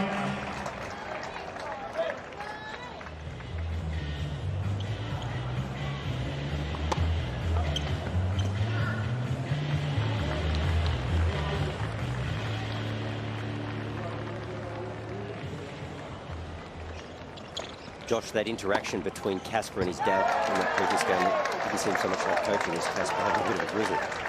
Yeah, just maybe letting out a bit of frustration, but I think you're right. His father, Christian, probably alluding to the fact, just hang in.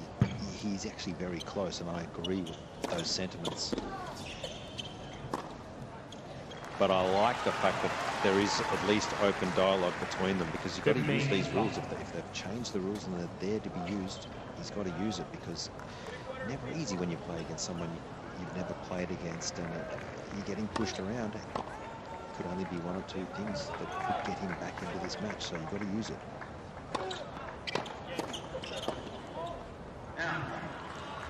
Go too long. I've only played on a clay court, which is a very different beast than what this court is playing like at the moment.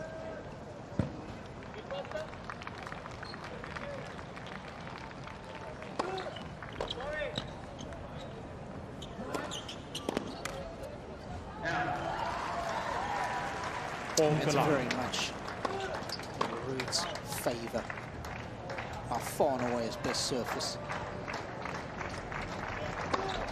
Fascinating to see if we can back up the hard court results of 2022 of the ones that he plays this year. Game. That's a welcome speedy hold. If you consider the year that he had in 2022, it's a breakout year. Yeah. He's had nothing like that before. And hindsight's a wonderful thing. When another few months down the track, he'll probably reflect on the highs and the lows of that year, not just in terms of emotion, but physically what it took out of him and how he went about his prep in December. He's going to be a good player for a long time. I think 2022 will inform some of his scheduling decisions.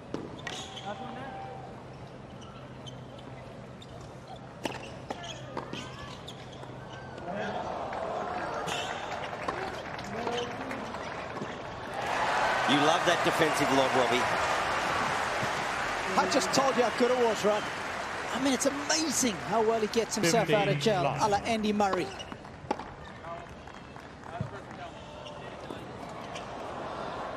Picks the smash, doesn't he? Yeah. He reads it. It's so annoying to play against guys like that, isn't it? Oh, yeah. Well, anytime you get a smash and the ball comes back, you feel like the point should be over. Yes. In a rush.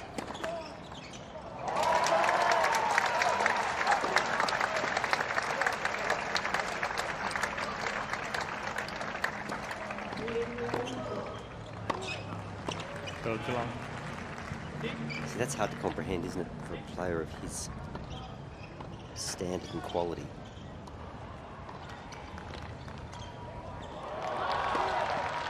He's just had a crisp, bold, rude, a little bit of pressure on at this stage.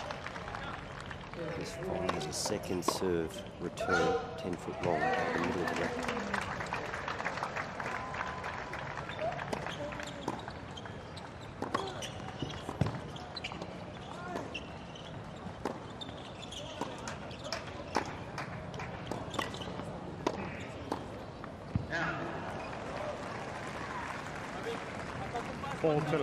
It's funny when he goes line, he more often than not shaves across the ball and it slides wide.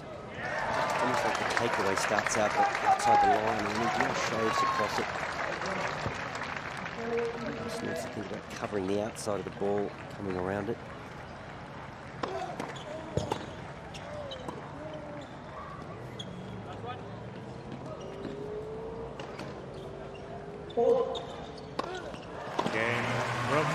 Accuracy is everything. That's winner.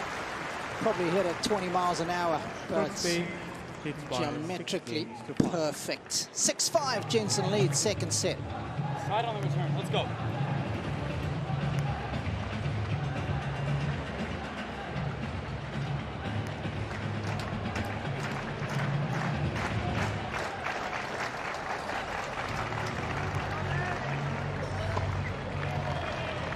Unorthodox, but effective. The win predictor. 87-13. That's a little extravagant. Anything, Robbie? It is. Given what Casper's achieved, flying the flag from Norway. Is that Bjorny?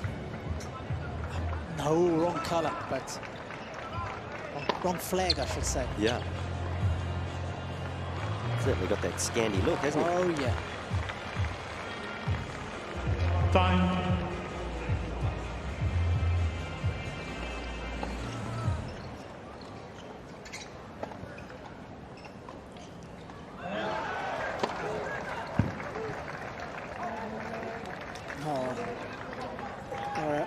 Pretty impressive sporting nation are the Norwegians. We were talking about it just the other day, I think, Wally, and they have excelled in a number of sports. We know how good they are at the Winter Olympics, but got the likes of Victor Hovland, the Ingebrigtsen brothers, track and field Olympic gold medalists.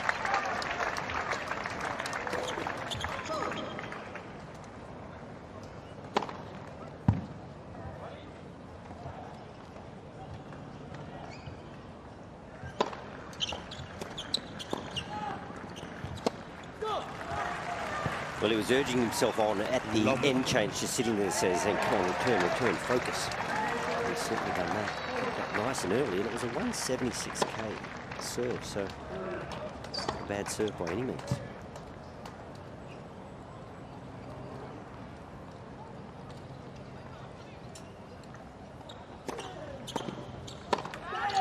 Dialed in.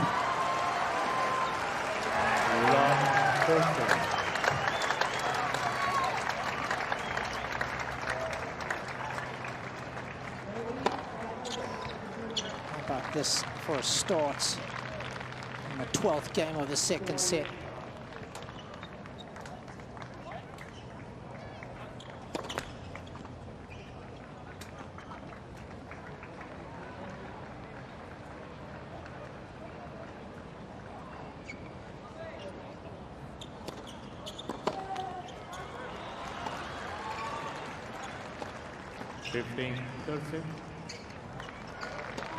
He demands a lot of himself, doesn't he? Can't believe he missed that backhand.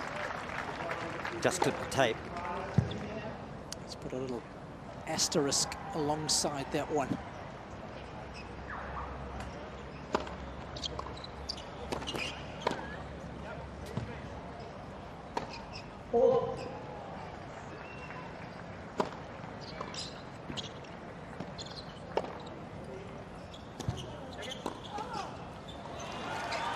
Boy, just got a little tight, didn't he? And you got to feel that if he breaks here, it goes up 2-0 to love. The match really is there for the taking, and just decelerated a fraction, I felt, through that last backhand. Yeah, the arms just looked a bit tighter, didn't they? It wasn't as free as we've been seeing.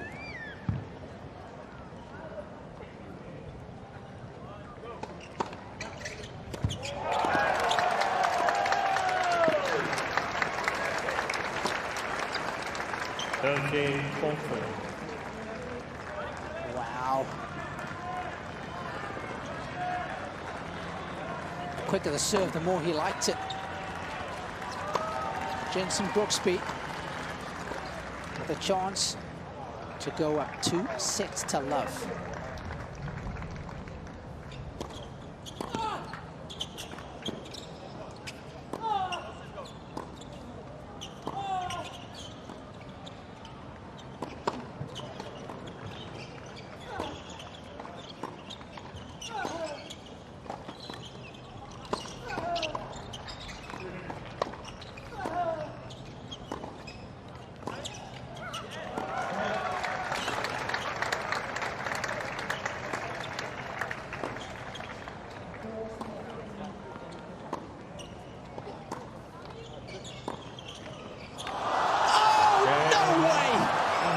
You have got to be kidding me.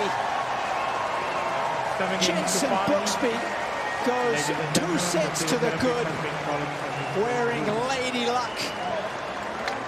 Red, white and blue are the colors for her. 7-5 second set.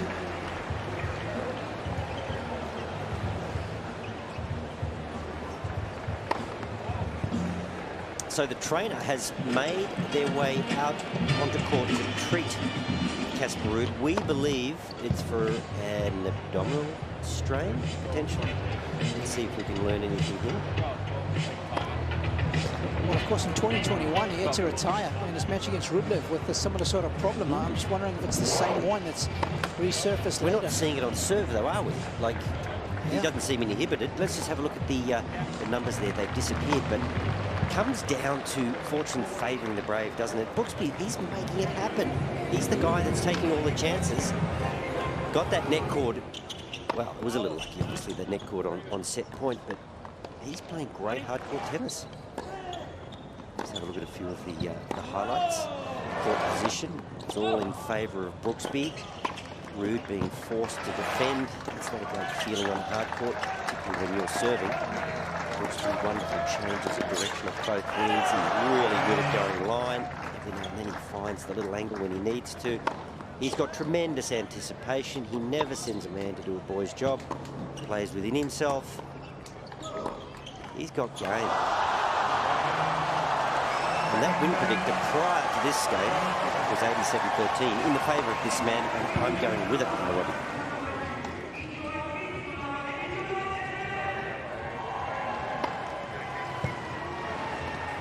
Now, after that late court, there was, again, there was no apology on the set point from Brooksby, should there be one. No, you're not obliged. It's a nicety of the game. Yeah, and of course last week there was the incident with Fabio Fognini, where Fognini was annoyed with him for not apologising for a late court.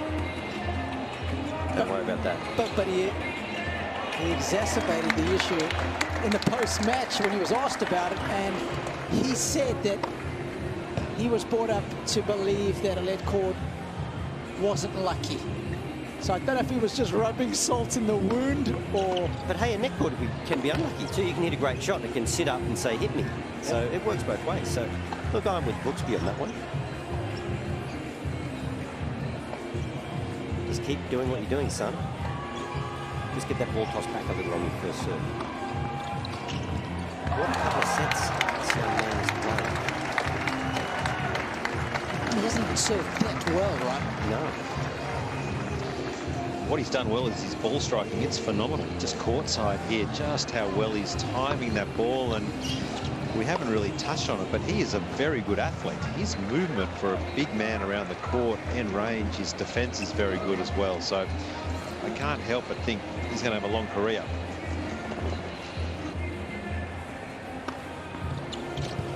Ladies and gentlemen, Mr. Ruud is receiving a medical timeout, of course. Robbie, we go back to, we just heard he's receiving a medical timeout. We go back to the scheduling. The tremendous amount of tennis, big match tennis with a lot of tension that Ruud played in 2022. A series of exhibitions in the Middle East and South America, on a plane, another continent. I mean, come on, Robbie. And now he's injured. When's the rest? When's the recovery? Freshen up the mind, freshen up the body. You know, go to the pub, relax. Have a few beers, go skiing, do something different. Refresh, recharge, and then regroup. Yeah. I mean, I hear what you're saying. It just seems crazy to me. I get the February training block, but I can't convince me. For that much money. He's getting a fortune. How much money do you need? And look, Norway's a socialist country. Free medicine, free public transport. They've got like $1 billion sovereign fund, courtesy of North Sea oil. He'll be looked after, even if he's penniless up there in that socialist government, Robbie. Forget about the money. It doesn't make you happy. This guy's way too intelligent for me. He's got it all worked out. Many hats that a coach has got to wear. But of course, this is a guy who almost went to college. He enrolled at Baylor University to play collegiate tennis. Of course, then turned pro after he redshirted in his freshman year due to a toe injury. A red shirt means that if you get injured, you choose not to play at all. And you don't lose that year of eligibility. And got a soft spot for Baylor now. Because your boy's there, right? He is. Big shout out to the Baylor Bears. I hope they are watching today. They've got a big match this weekend against Virginia. What's your son's name? Luke. Luke Koenig. Yep. The king. We'll keep an eye out for him. Has he got your little crafty game, or how does he play? No, he's 6'2" and some change. Right. He's got a lot more firepower than his old man. Has he got your foot speed? He's better than me in every department, and that's not too difficult. Has he got your sunny disposition, Robbie? I hope so. I hope so. Well, this is a delay, and obviously Brooksby will have to stay in the moment, but I kind of get the feeling he will. He seems like he just loves the challenge. So what happened here is Collis Bananas, the jump over, in communication with Jerry Armstrong, and he'll tell him that the clock's running, and as soon as the time is done, he'll radio through to Jerry with his back to us, and Jerry will tell the physio, come on, time is done, medical complete, there you go. And then he can be treated in changeovers, right? Yes, twice. Twice. Josh, you were down there courtside. Were you observing anything in particular? Nothing at all. No. Didn't see anything at all. I'm sure you guys didn't as well. So a little left of field for me. However, you know, we don't know what's going on. And one thing is for certain, he is not in good form, Casper. He is just not seeing the ball as he usually does. The unforced error rate is just extraordinarily frustrating for him, of course. But so maybe that is why. But let's just see how he comes out here. He seems to have got a spring in his step. But yeah, the unforced error rate guys up there, it's extraordinary because he is a man of discipline. Never makes that many unforced errors. So yeah, let's just see. He doesn't seem inhibited on the serve either. Fascinating stuff, though. Jensen Brooksby, he is on fire. He is playing so well here, and hard to see him losing from here. I really cannot see it happening with how well he is playing. No, he's got to drop off, doesn't he, for that to happen? And Casper, to me, he just looks tired, physically and mentally. There's no imagination here. There's no spark. 31 unforced errors in total so far for Ruud. Brooksby has been the conductor, and he's had Casper dancing to his tune. Set number 3.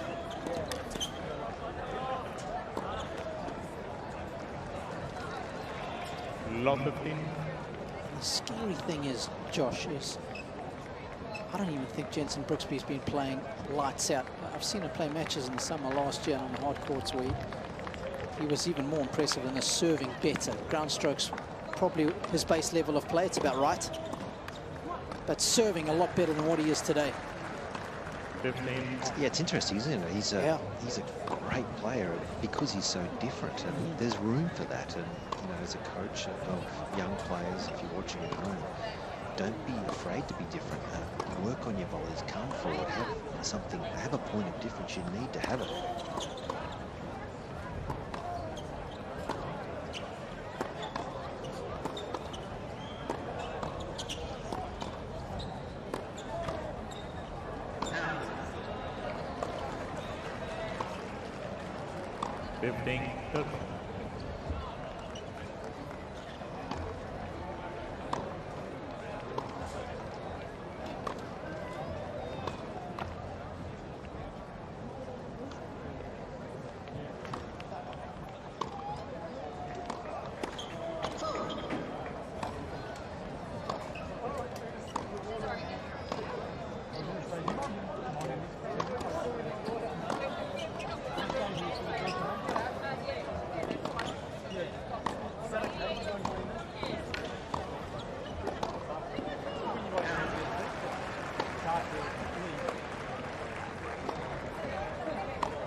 Robbie, the whisper around the grounds is abdominal injury. How do you treat that? In my experience, You can't. Not impossible.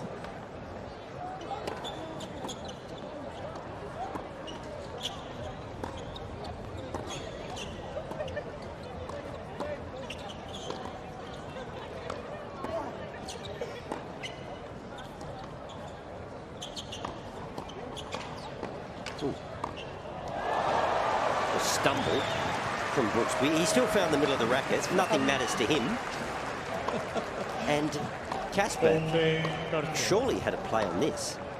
So there's a little chop to stay alive. Now we'll see the stumble there. He still finds the middle and he lets it go. Just toe digs into the court. No drama.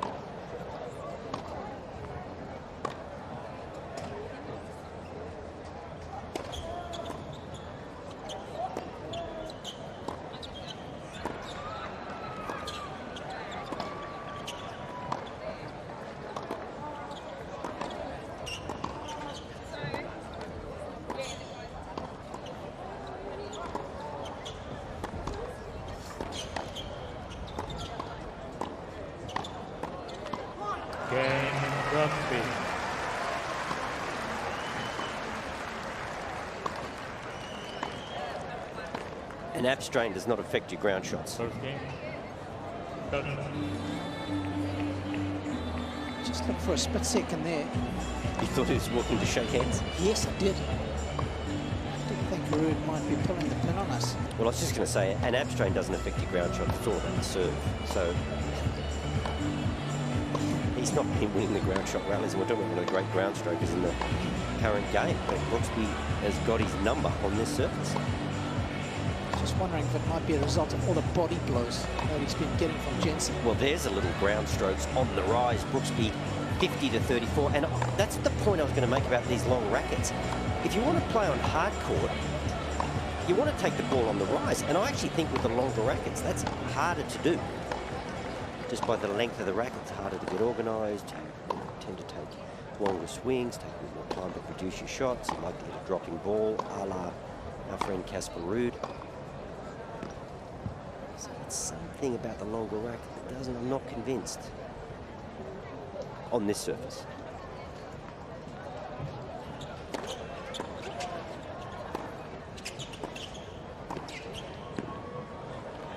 He's licked the line with that volley.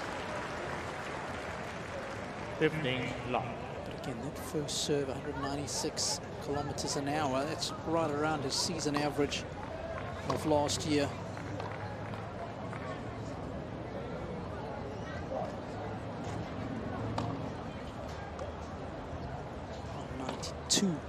To be precise. There's no ab strain there at 196. That's what I'm thinking. Yeah. Unless his body's different routes.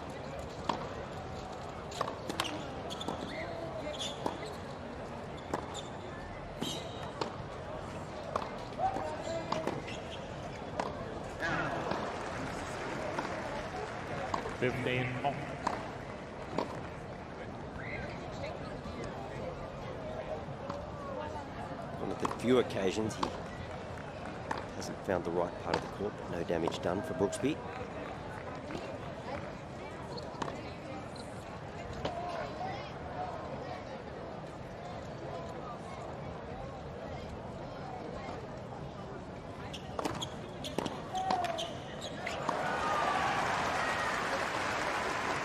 Might be advised just to stay away from that wing.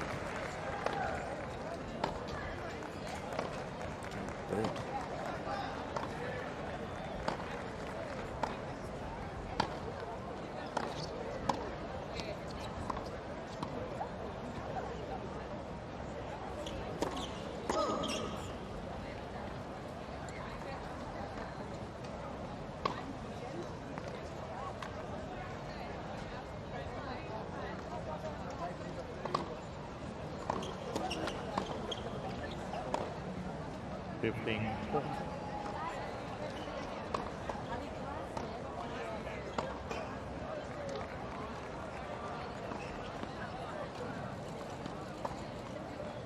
Chance for an early break for the American.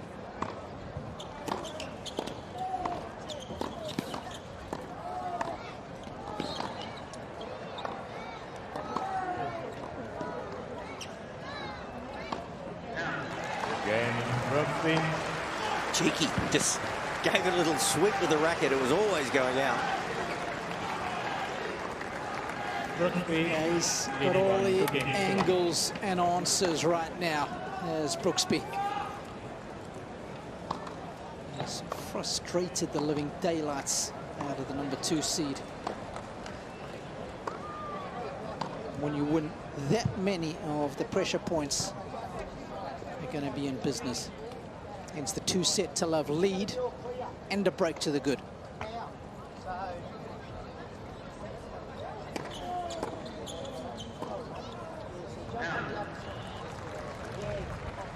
Love the thing.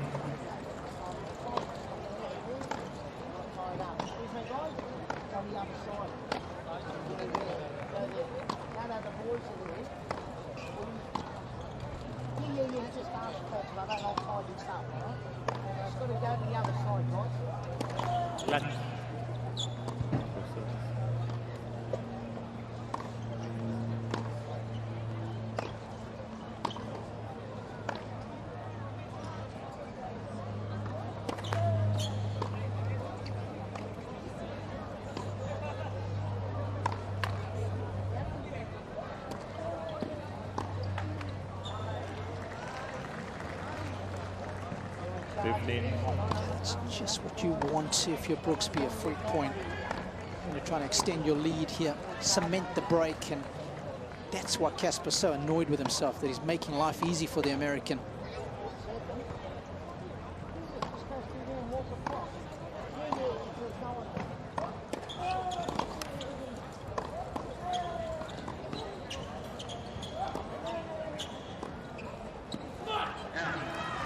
Josh, the other thing, you know, in the initial backhand, can you imagine when Brooksby gets comfortable coming forward? Absolutely. He's what's very noticeable is he's got a great ability to actually create angle. Yes, we know he's got linear shots and he gets through the ball, but he can also create really good angles, short, gets that ball jumping off the court.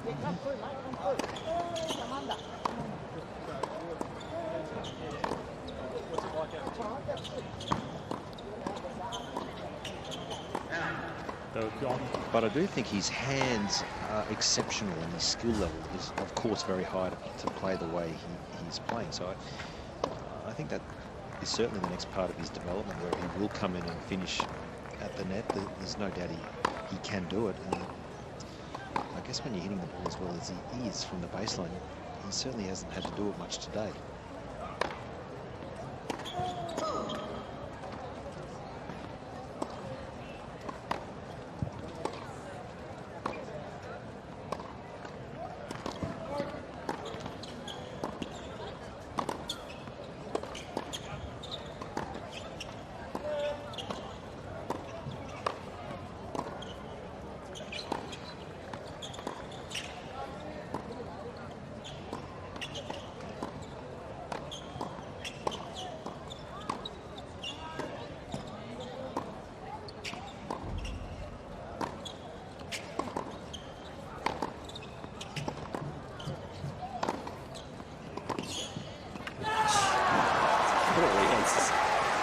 Just got all the answers. Compelling, cunning, commanding after 25 strikes. How good is that?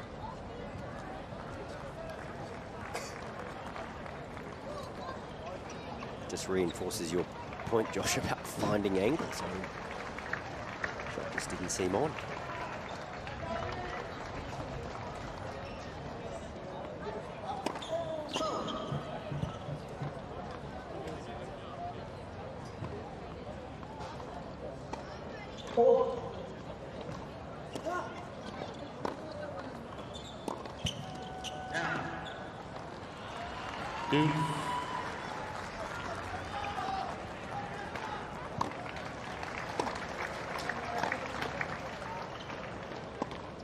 Josh, is there any point in Ruud going full clay quarter? Like real high, real heavy, real deep? You know, I'm talking just completely changing the shape of the rally.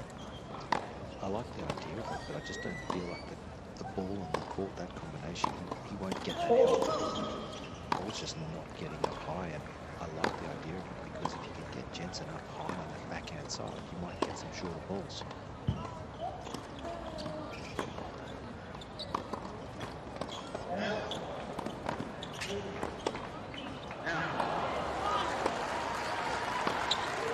Advantage rule.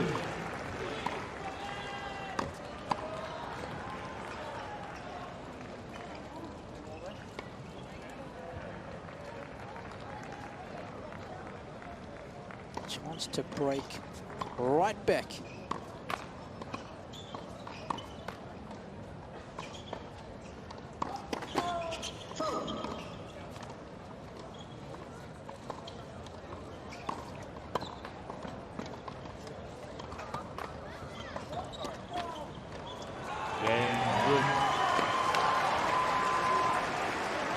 Well, he's hanging on in here. But he's still down 2 sets to love and 2-1. One game. It's one of the few occasions, we haven't seen too many doubles from Brooksby, and it's one of the few occasions where the ball toss was just so far in front and so low that it hurt him. He's managed it thus far. There's a couple of fresh restrings for Casper Ruud, and maybe given the conditions, he's gone for something a little bit looser, a bit more pop.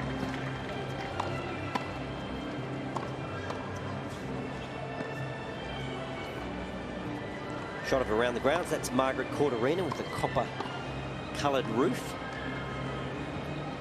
Rod Laver Arena, Rocket, Rockhampton Rocket. Two-time Grand Slam winner. By Grand Slam, I mean all 4 slams in a calendar year, Robbie. The true sense of the meaning. And a Queenslander.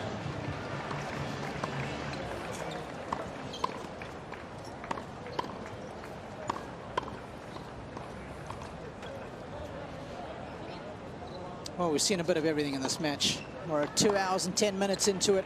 It's a round 2 contest between the second seeded Casper Ruud and Jensen Brooksby of the USA. And I think we can safely say the medical timeout has not come back in worse shape. So whatever's ailing him seems to be manageable. 15 long. Ruud, I'm talking about, took a medical timeout after that second set.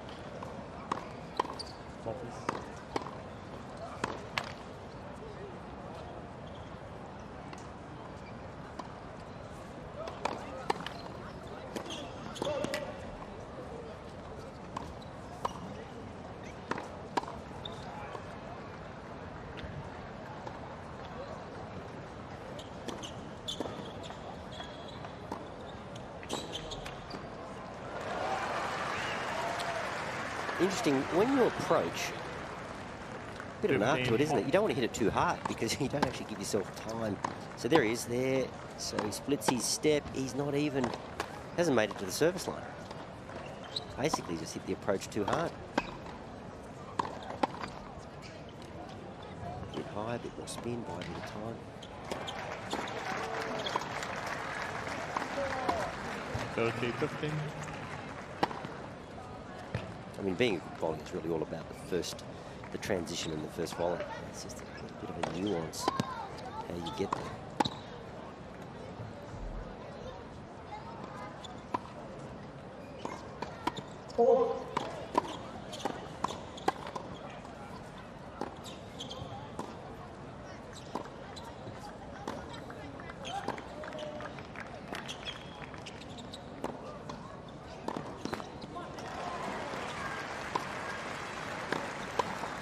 Here it is again. Brooksby taking the ball on the rise, taking it early, taking time away from Ruud. He can generate his own pace though, can't he? He doesn't need pace to generate pace. Even those slow slices, he can still generate. Sweet timer, Brooksby.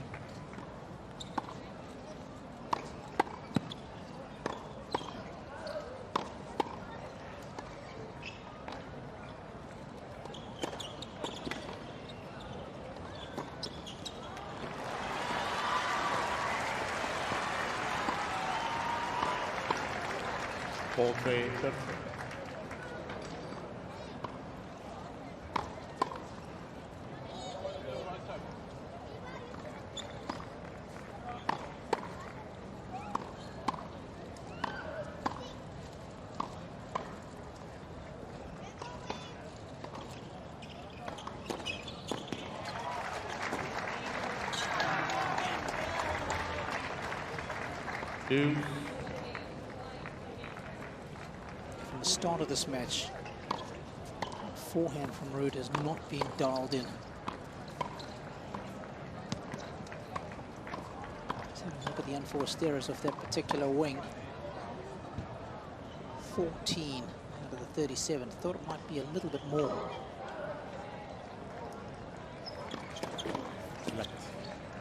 37 total unforced errors. Yeah, 14 forehand, 18 backhand. A couple of double faults as well.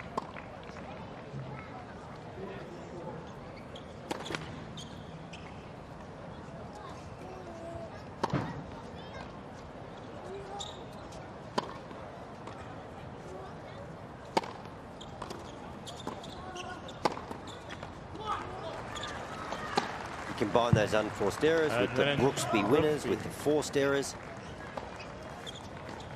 And you've got a scoreline like this. So there's 2 in a row now. Facing another break.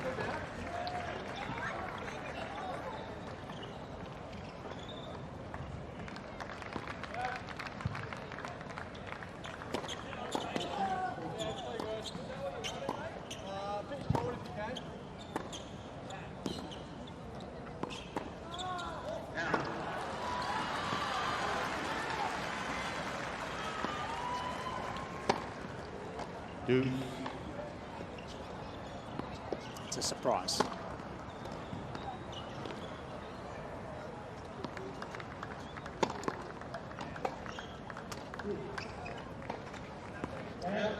Such a good return off of the first serve. He'll be annoyed that he's missed out on a backhand, his beloved backhand.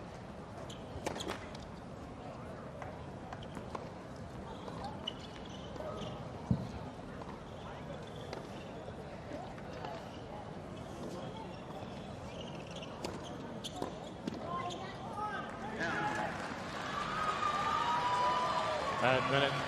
Ruud.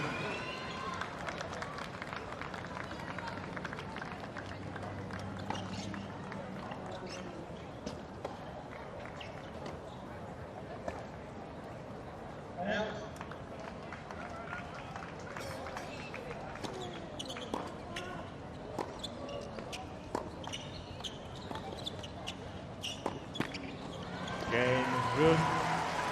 New balls, please. So unlike Brooksby to miss a couple of backhands, that's given Ruud a little bit of respite. Break a piece here in set number 3.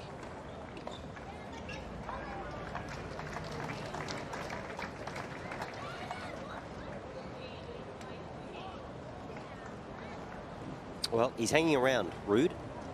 That's probably the best you can say. Down a break early in this third set, but he's not going away.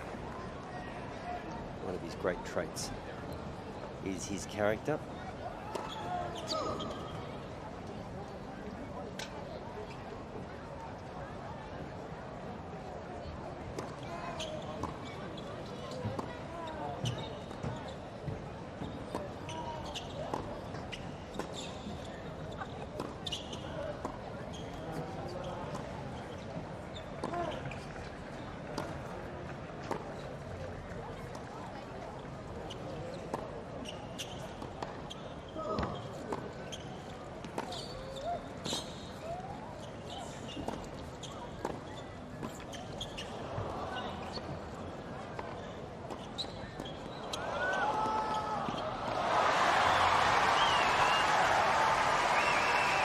There's that good defensive read once again by Brooksby. Just couldn't get enough on it, almost overran it in the end. Love 15. So you'd think here there'd be a bit of awareness from Ruud as to where Brooksby is, but he almost fended that off the throat, overran it. Ruud finds a way.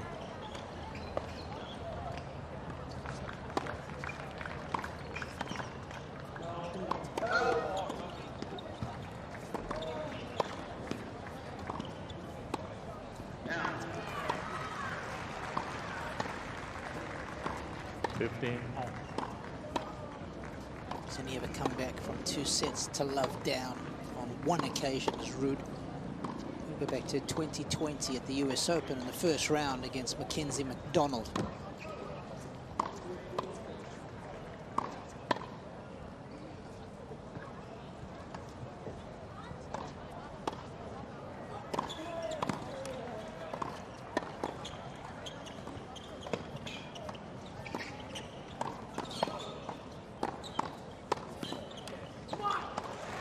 So if you're a Ruud supporter and you're looking for a little bit of light at the end of the tunnel, it was on a hard court and it was against an American. I was pretty impressed with Mackenzie. Yesterday? Yeah, I know Rafa fell apart, but Mackenzie was a better player for the first 2 sets. Oh, yeah. Serious mover. A player who went to college in the States first before going pro. I did make the mistake of calling him Mackenzie, McDonald Mackenzie.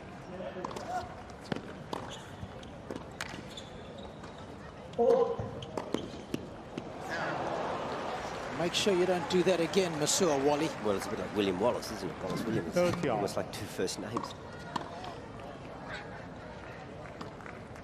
So there's the Norwegian crew. Not overly animated.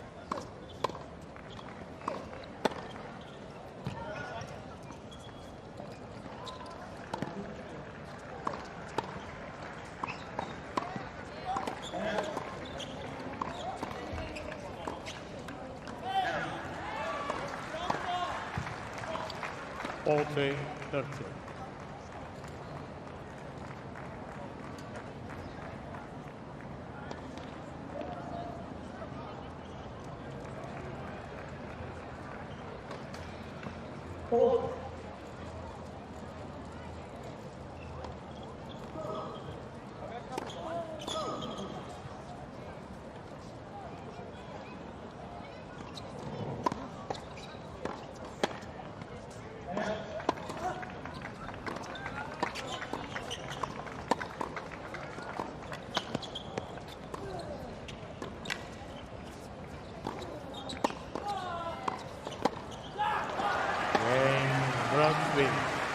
Back on track with some immaculate length. Brooksby is up 3-2 in the third. Brooksby leads by 3 games to 2.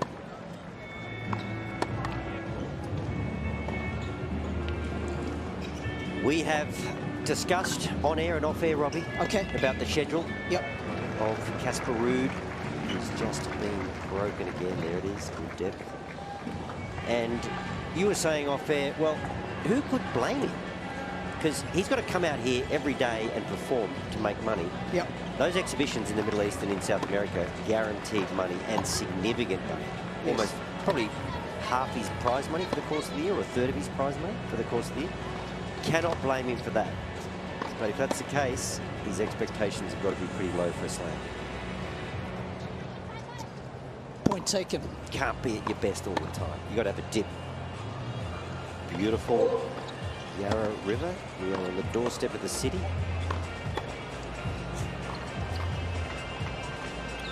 Time.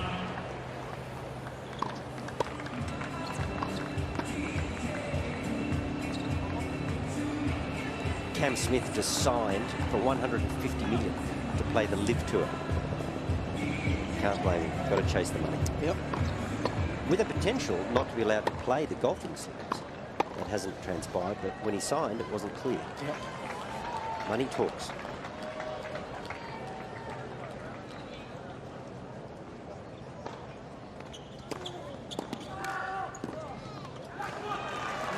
Yeah, I'll say one more thing on that, my opinion. There's very few sports men and women that I've ever come across that don't play for the money. It's easy to say it once you've made tens, hundreds of millions. It's not about the money, but I'll tell you what, for 99.5% of them it is. And I've always said, well, if it's not about the money, then why do the top players take appearance fees? Why do they do the exhibitions, even now, right? If it's not about the money.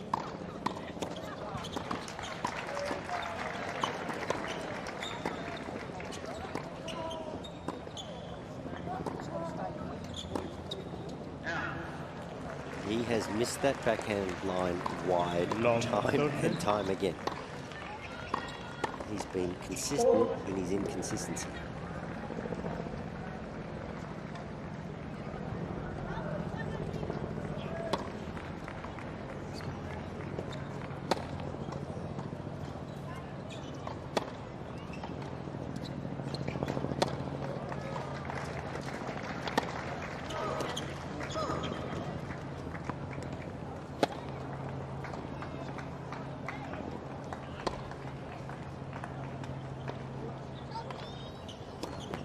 Left, second service.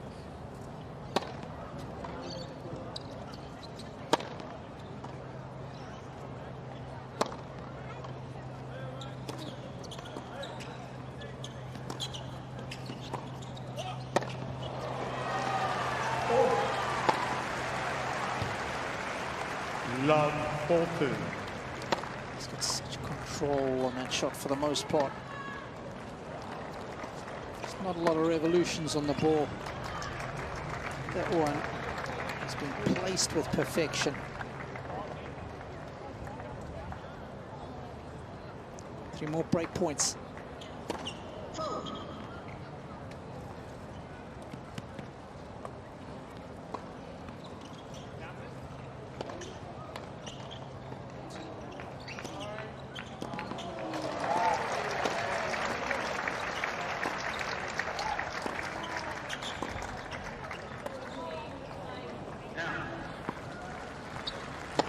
Fifteen 4-2.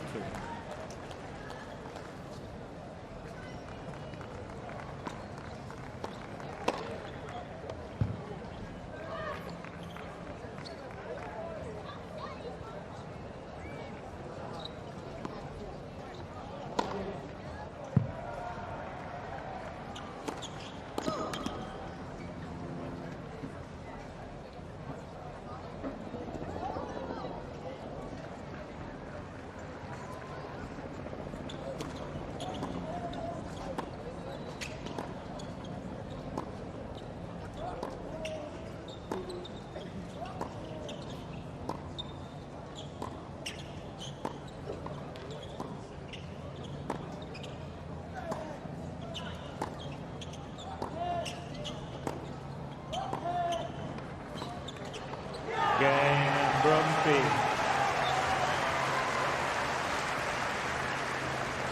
Boy, has he controlled these rallies with that backhand, Wally. Yeah, unbelievable. And predominantly going cross-court, but that particular one, he was actually in a little bit of trouble, and he just used the pace to redirect line and got some real value. So, yeah, that's a strong left hand on the racket, and he really controls the racket face through impact. Jensen Brooksby, and there is the look of a worried man. Here's a quick look at the Brooksby backhand. 80% going in that zone close to the line. And when he does go up the line, he does so at just the right time. He earns the right. He spreads the court with the cross-court backhand to go line. So even though some of those balls weren't particularly close to the line, he got value because of where our friend Mr. Rude was on the court.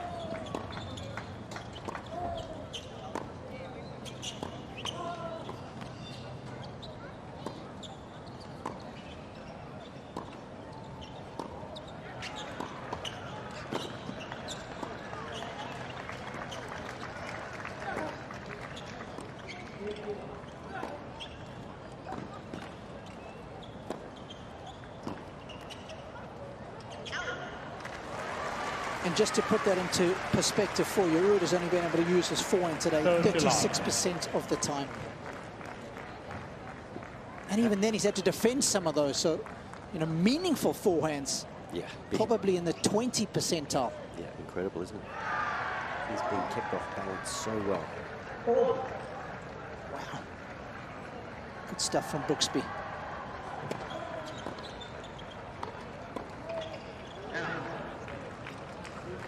And in that last rally, for example, I thought there was 3 or 4 times he could have come in and taken a ball out of the air. So if that's something that he wants to add to his game, he's only going to get better. May not be a focus of his training, he may not go that direction, but he's certainly got the ground strokes to move forward on occasion.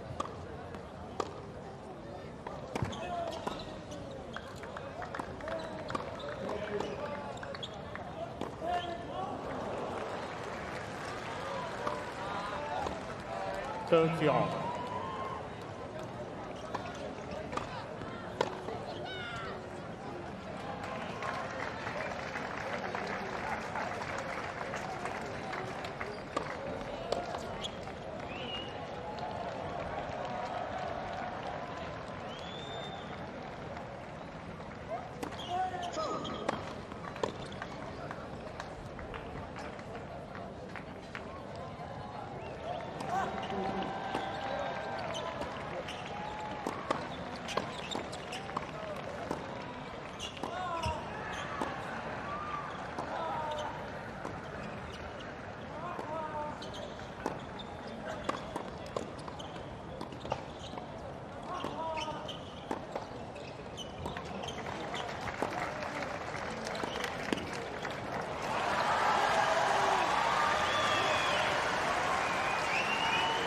34-30. It's one of the few occasions that Ruud has won the cross-court arm wrestle. And it's that backhand there that has enough venom to completely have Brooksby at end range. And I would say he's got himself in this little hole because he hasn't been willing to follow some of his ground shots to the net and abbreviate some of these points. Needed that, huh? Finally making a first serve. You know, that's a shot that's definitely going to need some sort of tinkering with. When you have a look at his unreturned serves, look back at the 2022 season, it's just 26%. He's almost 10% below the average on tour. Out of the top 50 players, he's number 46 in that department, so he's way down there.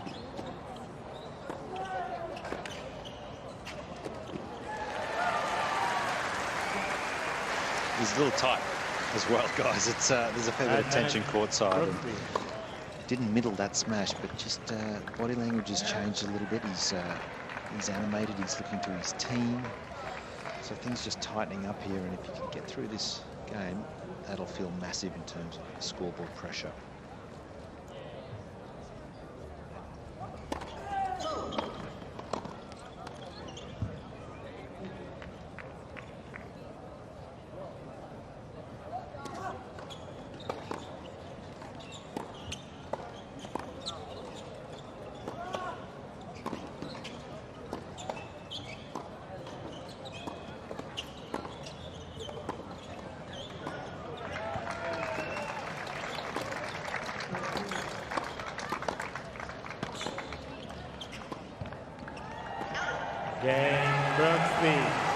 Once again, immaculate length.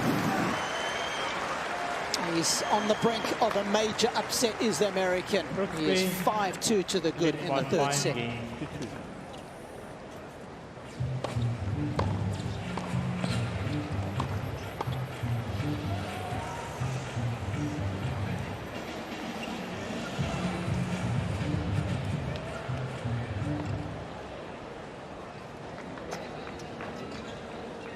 Couple of deep breaths there from Brooksby, so Josh is probably right. It's a tough game to serve out a match. When victory is in sight, adrenaline levels rise, tension creeps in, hands get a little bit tighter. Not so easy to execute, but there it is again from Ruud. Another unforced error, this time long. Team Brooksby are happy.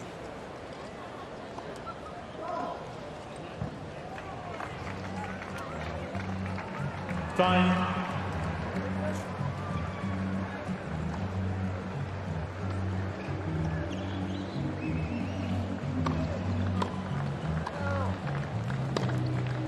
Well, so far today, it has been a Brooksby masterclass.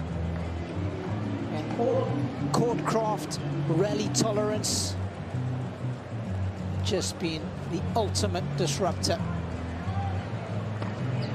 Casper Ruud hasn't been able to bring his best shot into play. The forehand has been kept very quiet, very ineffective, hence the scoreline. Brooksby just a game away.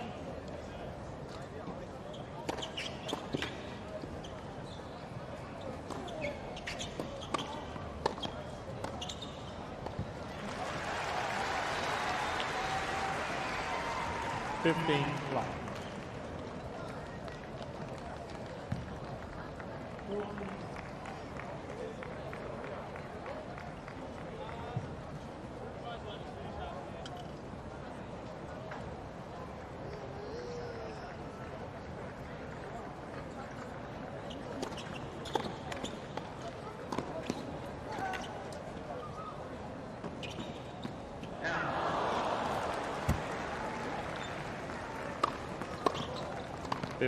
All.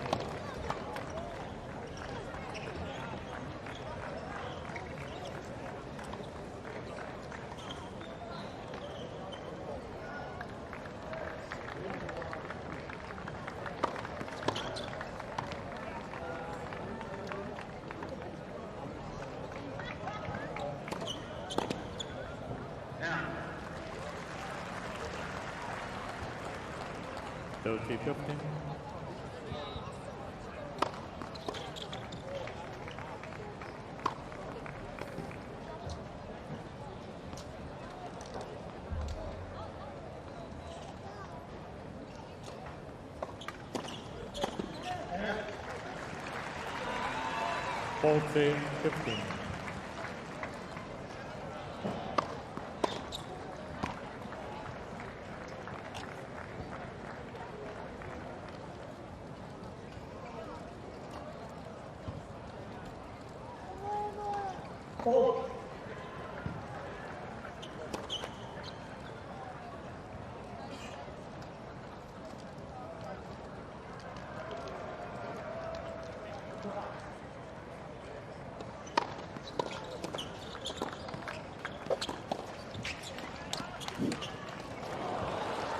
Game group. Played that game a little bit as though he had a mind and the confidence to serve it out, but as a coach you always like to see your player really ask some questions in that particular game. You don't want to let anybody have any sort of momentum or run. He needs to address it right here, win the first point. Serving for the match. Didn't put any pressure on Ruud in that last game.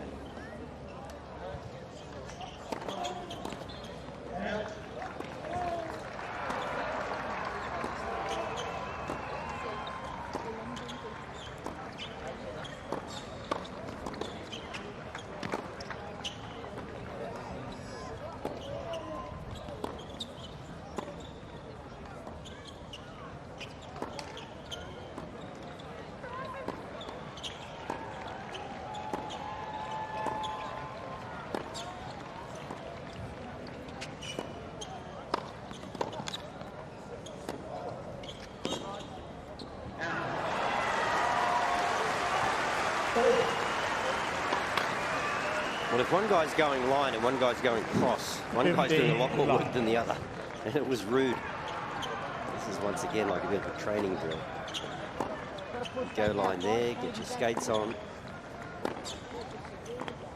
Go line again, get your skates on. Trouble starts.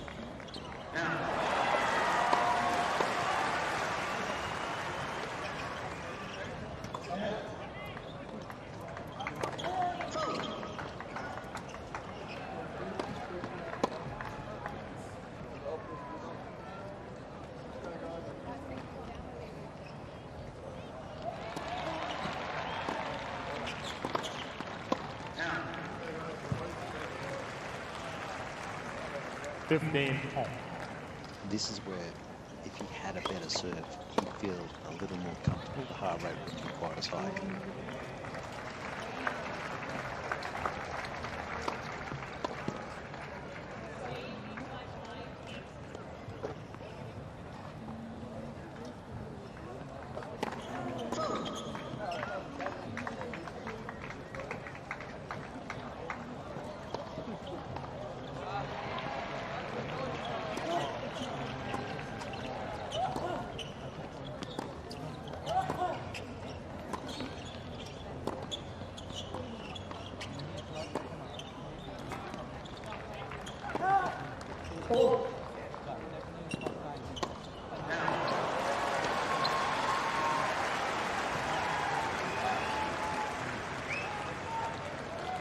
$15-30.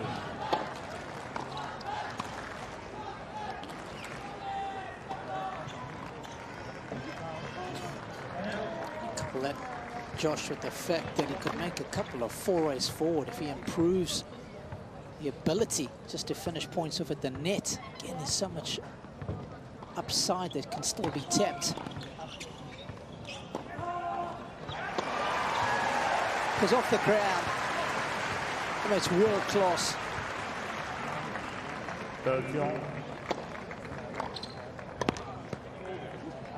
Finds the first serve. Big difference.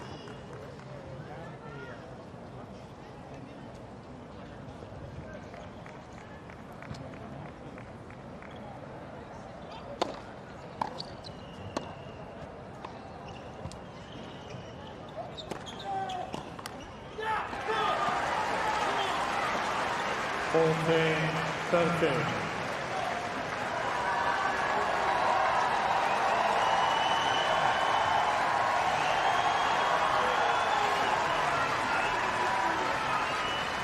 Well, here's just been a compound of menace and energy and wonderful tennis IQ. Brooksby with a match point.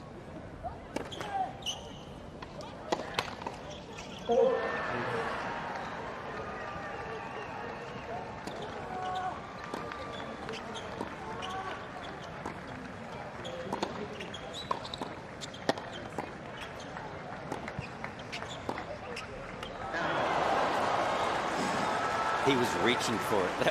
That was not the ball to go for. That was more hope than certainty right there. He just wanted that to be over.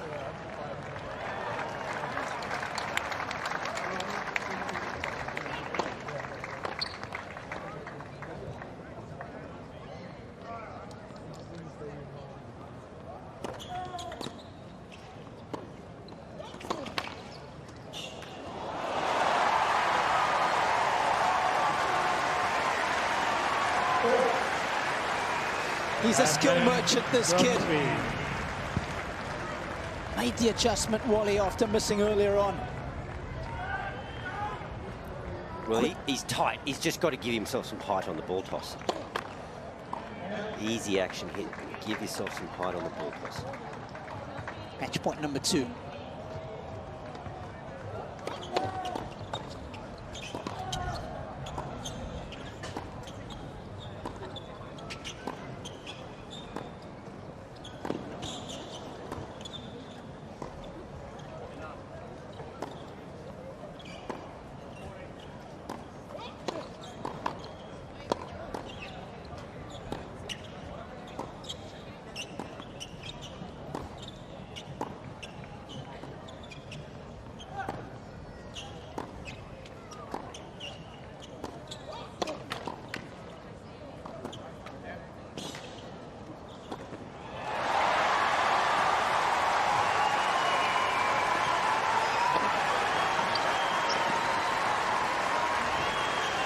Casper Ruud leaving it all out there.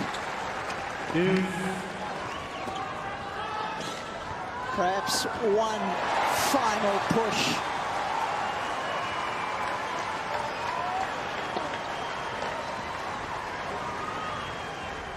It was a lung buster of a rally. There's only 14 seconds left for Brooksby to hit this first serve. I'm wondering if it wouldn't be better for him just to take the time violation here.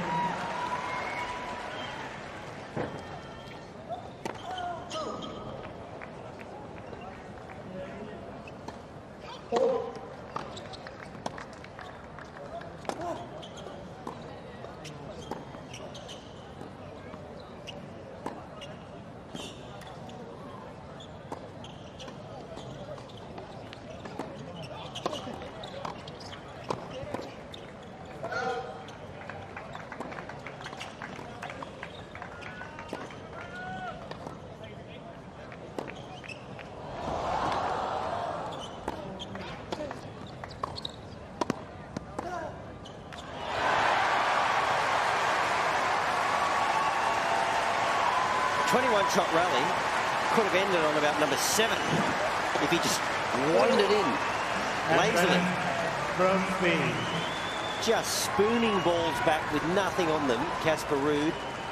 And once again, it was a bit like a training drill. And look, I don't think that's fatigue. I think he's just a bit emotional.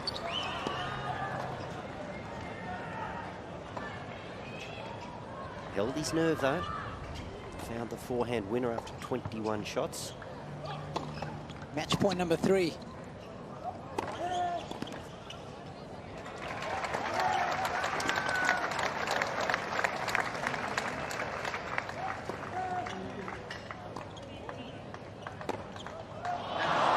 What a get from Casper. Talking of great defensive lobs, Wally. How about that one? Extraordinary. thought he might have tried to smash it. I know it was very deep, and that's not an easy shot. But then it was almost like he was frustrated that that point wasn't over. Pulled the trigger on the wrong ball. He wants it to be over. Yep. But he's got to think clearly.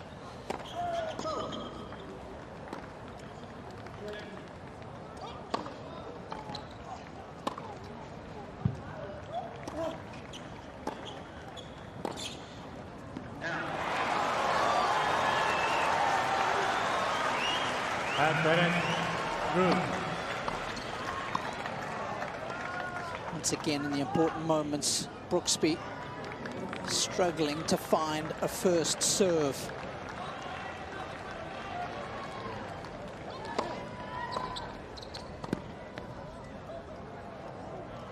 Three match points to break point now.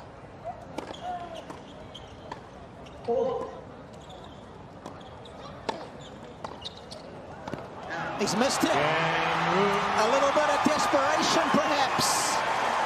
And Ruud is right back in the mix here, and the Vikings are coming.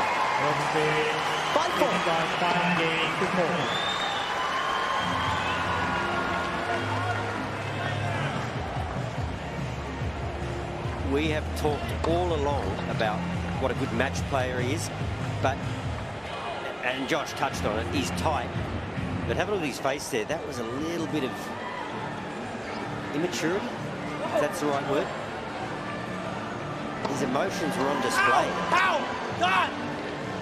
Inexperienced. Yeah, inexperienced, guys. I think he just couldn't quite take his time, get himself together. I mean, he was in front. What an opportunity. Extraordinary. And he's really remonstrating with himself. How did I do that? And he pulled the wrong rein 3 or 4 times, and Casper and his fans are up on their feet.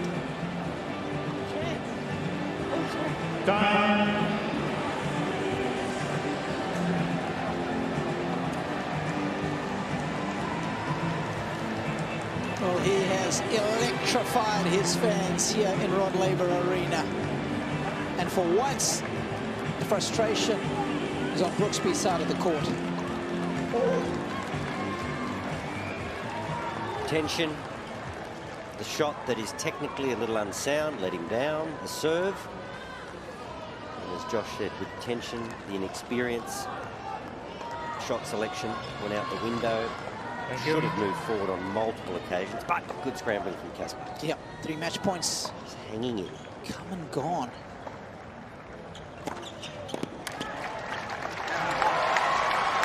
This is going to be a real mental test now for Brooksby. Perhaps the only saving grace for him is that he's playing downwind. That might help matters.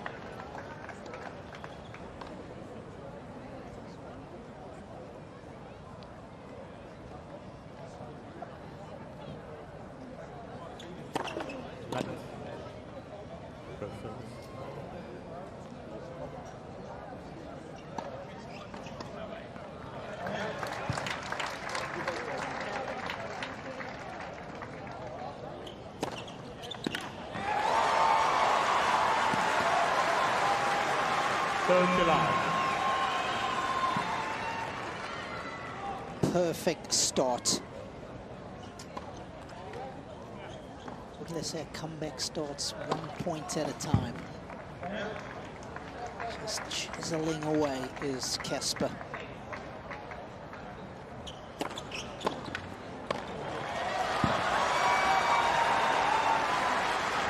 Ball to long.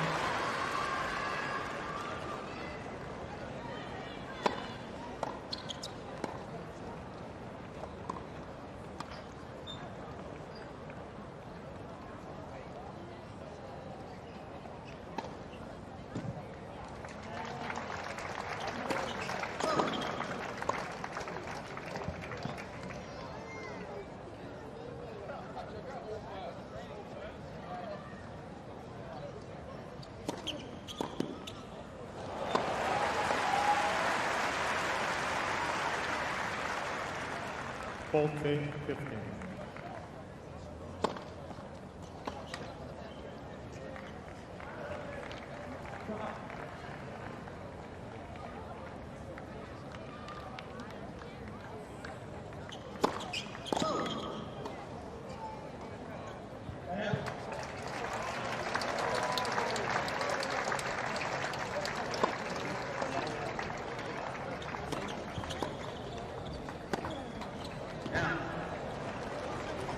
14.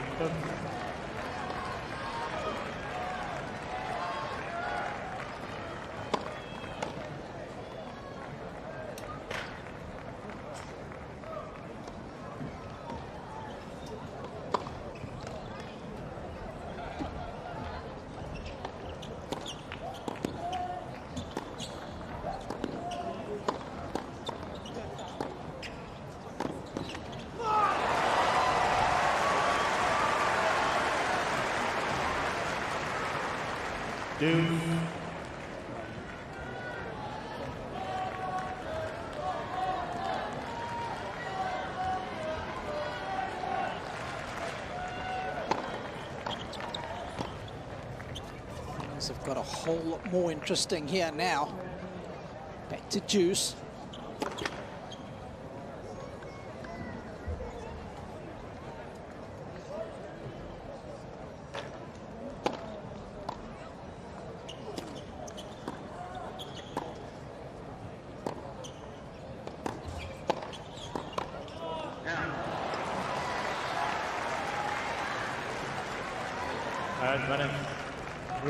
Throughout the match, he's just been so patient, hasn't he? He's been willing to wait and to work for his opportunities. And as this match has got right to the final stages, he's pulled trigger maybe 3 or 4 times when he just needed to earn the right.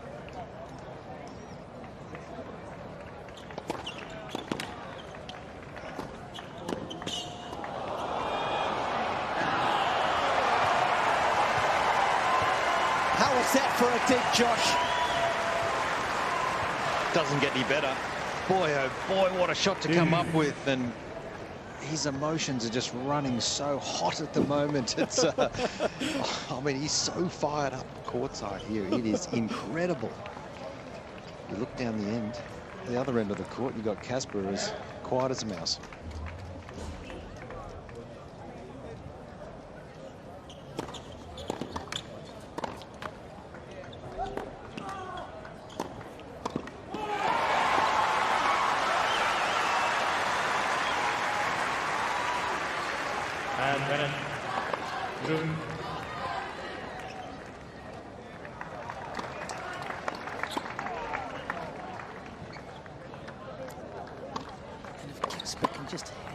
This game here, the fact that it's been another game that's been an emotional roller coaster for Brooksby, that could actually play into Root's hands, that it's taken a little longer. It's the hope that kills.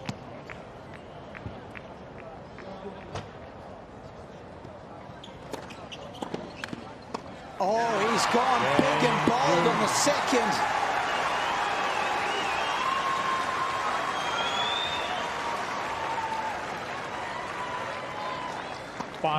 Game goal. Big turnaround or last roll of the dice. We'll find out soon enough.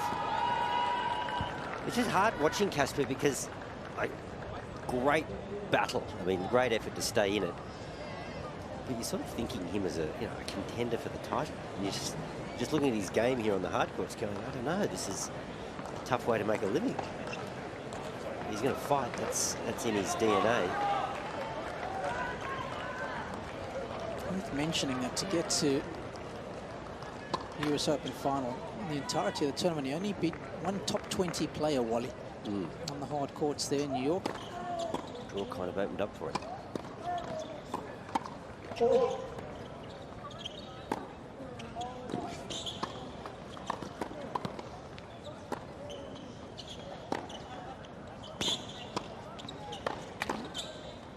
Okay. It's almost as though Casper has said, I'm just not going to miss. I will bunt, I will chip, but I will not miss. He's also got more power. There's a sense of freedom about his game style now that we have not seen in the first couple of sets and right up until the death here at this third set. Now he's just unloading. Definitely the numbers are up there. Power has increased. Look out.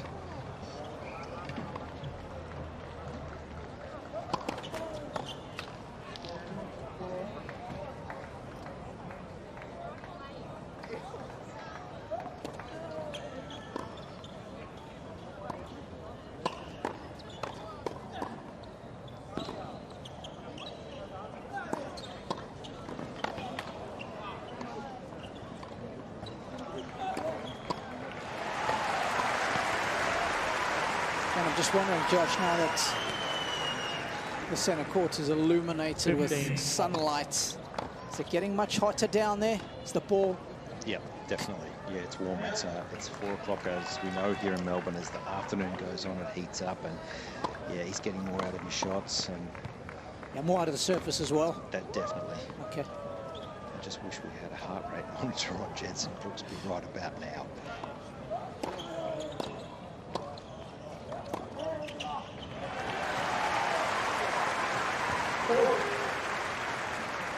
I mean, nerves do incredible things to the body, and his whole demeanour has changed dramatically down here.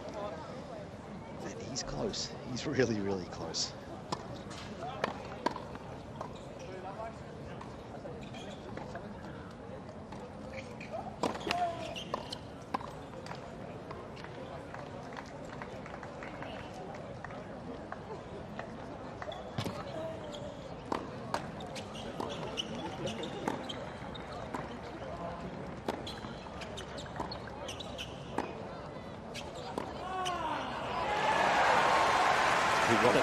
Games ago. Terrible sport, tennis. You can't run the clock down. You can see the finish line, but you've got to step up and win it, particularly against these quality players. He's certainly done that this game.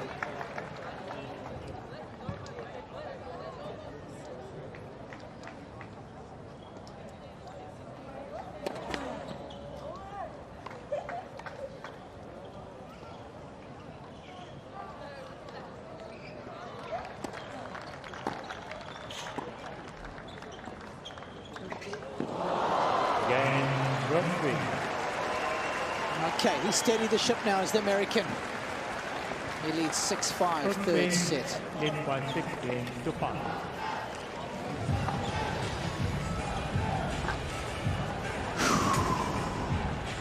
And he's asking himself, where was that 2 games ago? But I think everybody gets tight, and serving a match out, serving a set out, everybody gets tight. But that's where you do rely on getting a couple of cheap points on your serve just to sneak through. Mr. Brooksby couldn't do it. Serve let him down.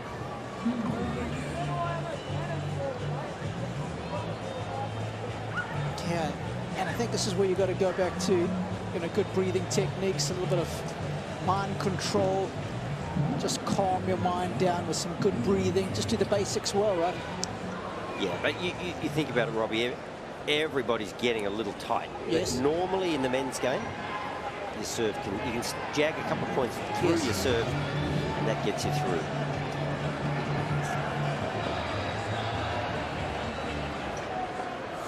Time. Well, Jensen Brooksby was on the brink of another major upset as far as the Americans' men contingent is concerned. Top of the draw, it was Mackenzie McDonald who took out Rafael Nadal yesterday.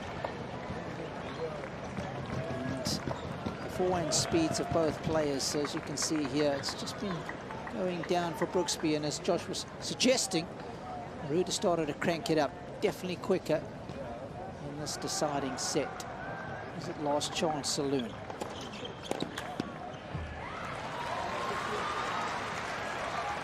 Brooksby trying to bookend the draw with another American win, taken out the #1 and now #2 seed.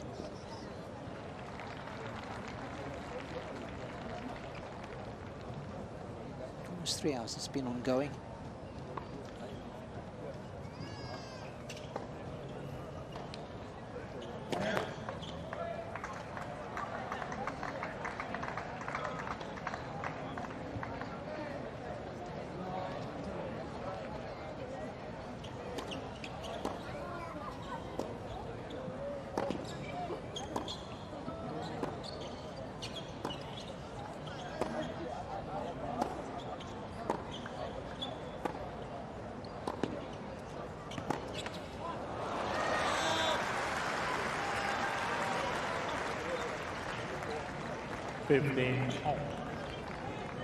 To hour #4 we go.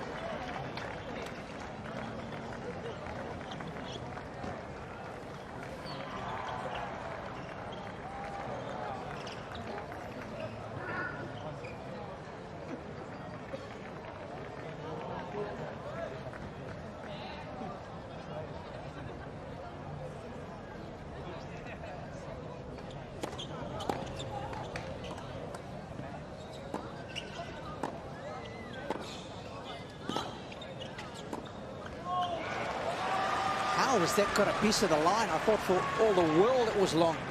30-15. And the irony was he didn't just chip that, he hit it. Sometimes, you know, fortune favours the brave. He could hit speed, he had a crack. I'm a big believer in that. Got lucky.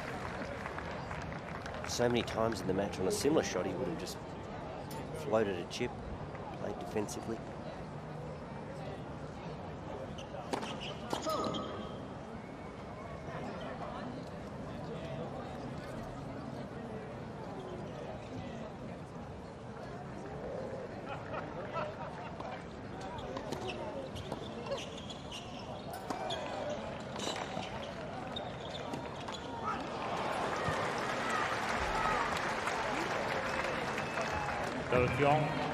Just gesturing there, he didn't appreciate the height of the bounce. Shot through, stayed low.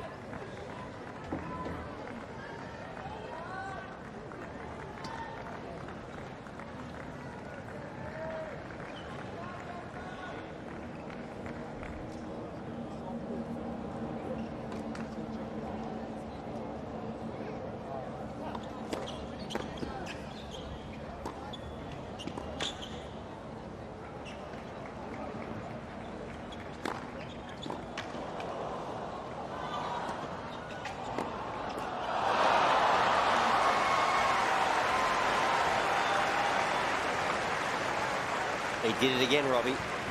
The defensive lob was absolutely perfect, but how's this smash? That is not easy. He still makes it. Not the awareness there, he's just straight back to him. There's a crack at a pass, but too deep. Hang in there, son, hang in there. That's what Christian is saying.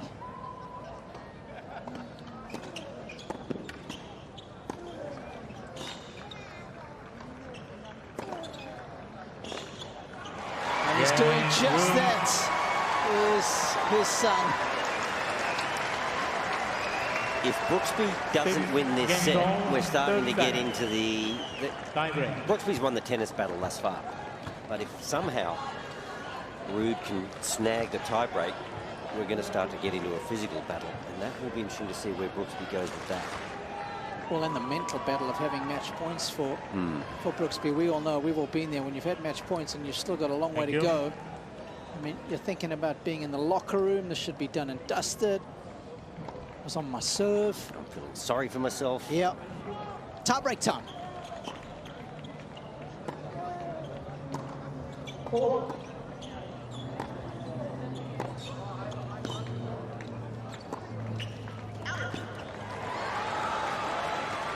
Definitely lost his aggression, in my opinion, just courtside. He's just gone into his shell.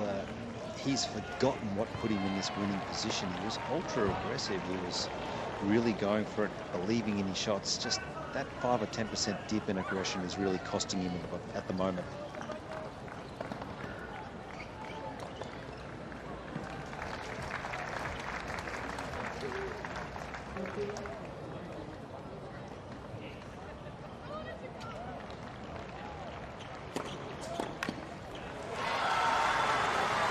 And conversely, Casper's got a little more aggressive.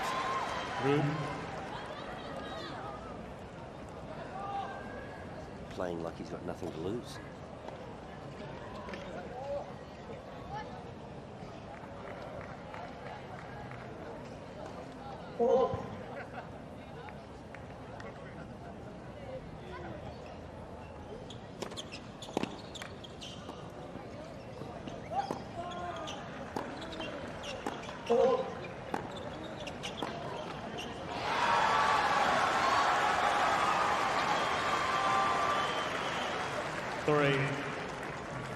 I think for me too, and Josh, you're right there courtside, you've seen it. Brooksby's, he's shown too much too. He hasn't kept a poker face throughout the back end of this set when things were getting tight. Opponents pick up on that. Give them just a little bit of inspiration.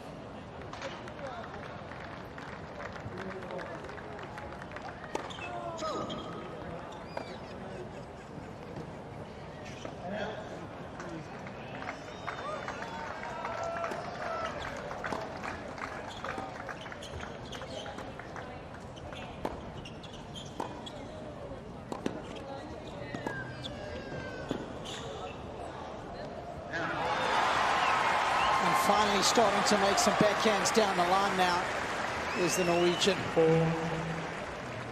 Definitely got a lot of help with the sun coming out. The court is reacting differently. There's no doubt about it. And as we see Jensen here, he's running on fumes, I feel. He really is struggling physically.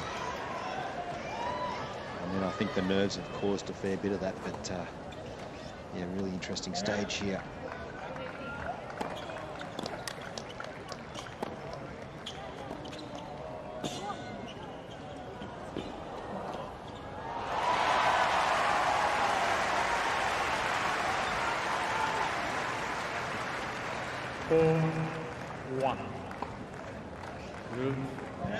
When we see him play points like this around the net, it just boggles my mind that he doesn't come in more when he's in such a position of strength. Yeah. As good as he is, Brooksby, particularly on this surface, there's plenty of areas he can work on. That's one of them. His net points one decent, 72%.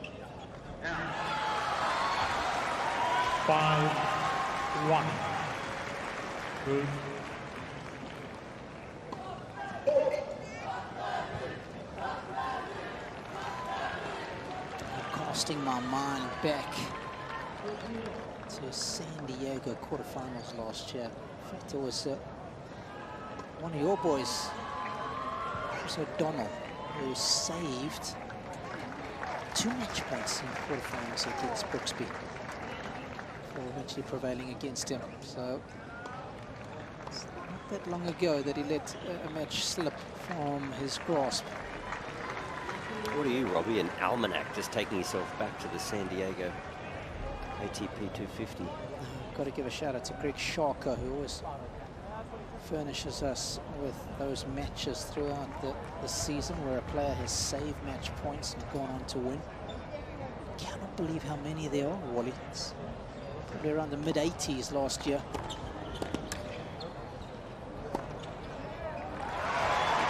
And this has been a perfect tie break from Ruud. Pendulum has swung completely.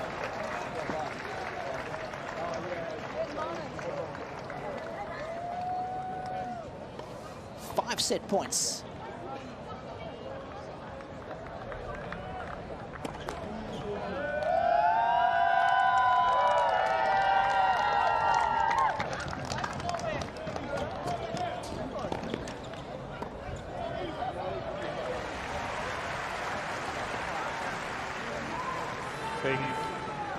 Fairly nonchalant, almost as though he's resigned to his fate now, Brooksby.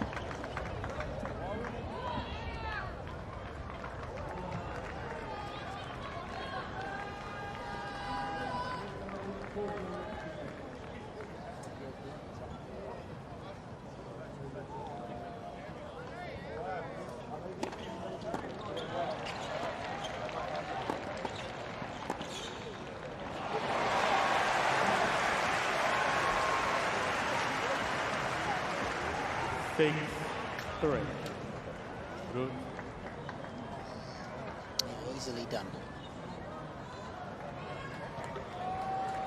His hook spin there to get the height, to get the net clearance, to help get the ball cross court, but he knows he's back in business. 3 more set points.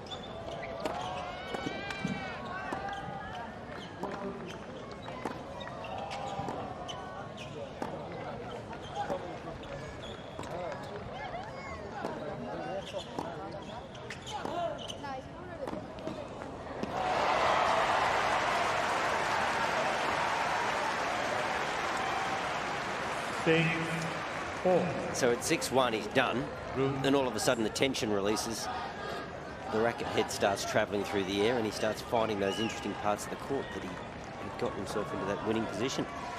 Jensen Brooksby.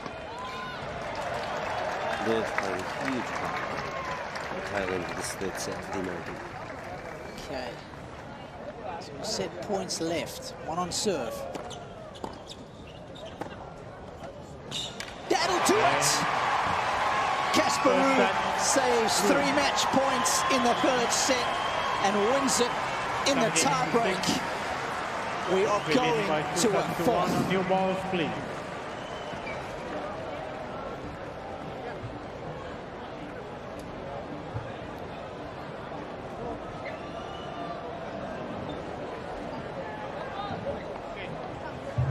You're going to change everything too. Well, you can look at all the numbers you want, but there's no measurement there for nerves and how you deal with the tension. Yeah, and Brooksby's serve was just ineffective. I mean, in the men's game, you need some 3 points. He couldn't find them at the end of that set. And then just wearing his heart on his sleeve, I think he just gave Casper that little window into how he was feeling. Casper got a lift. He was desperately unlucky. He played some awfully good tennis to get himself in that winning position, and then just tensed up that little bit and paid a very, very heavy price.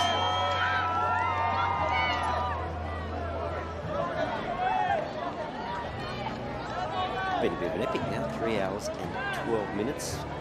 And now the physical battle will come into it. And really have to wonder. We know that Ruud's conditioning is absolutely spot on. We'll find out exactly where Brooksby is in terms of his physicality.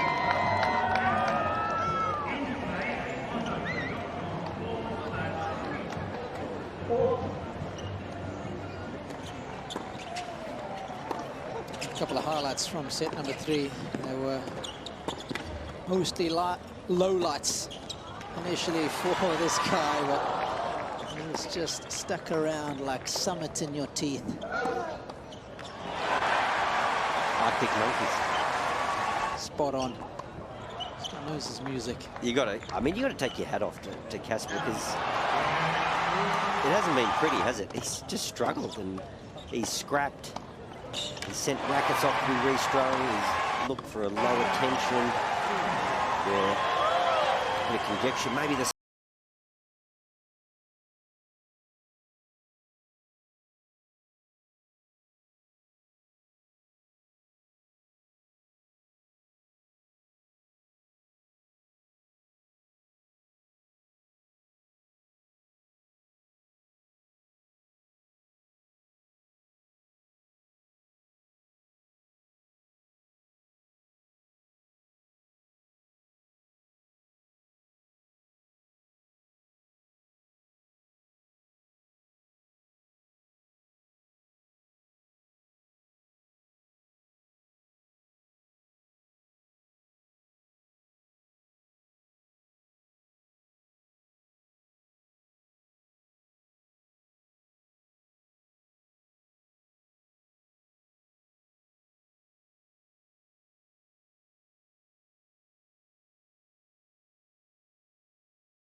he wanted it to be over. He was hoping for the win. And it's understandable, though, isn't it? It's people don't understand how difficult it is. We've all done it. It's right there. You could just reach out and touch the win. And when you do get a bit nervous too, the first thing is that tension creeps into your legs, your feet don't work as well. And you become impatient, like you say, you want it quickly. You just want it over. Yeah. And then tension creeps into your hands and your wrists, so your racket skills aren't quite what they need to be. Breathing becomes a bit more difficult. The whole thing's a nightmare, to be honest. But well done, Casper. He's got a lot of experience, obviously, big match experience, 5-set experience. He could, you know, we're up here in a commentary booth. He's down there on the court. He's sensing things. He's sensing, if I can just keep that back, keep the ball back, keep the ball back, win this point. He felt it. But Jensen's got to be a man now. He's really got to step up. That's over. That's done. Got to move forward. 3 hours and 15 minutes was the length of Wood's first match against Mahach. I mentioned that he beat Chris O'Connell, did Jensen. That was 2 hours and 23 minutes, so not overly long. They've been out here for 3 hours and 18 minutes. Throw in the stress and the anxiety, the fact that he's had 3 match points. It'll feel like a lot longer than 3 hours and 18 minutes sitting down there.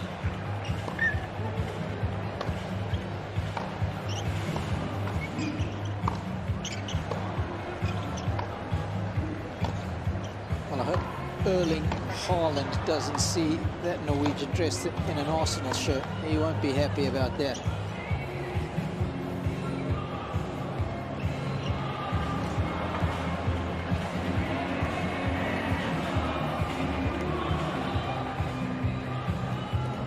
So we've seen quite a few rackets brought in to Casper Ruud. He's obviously not been completely comfortable with the conditions. He's been seeking a little more out of the frame.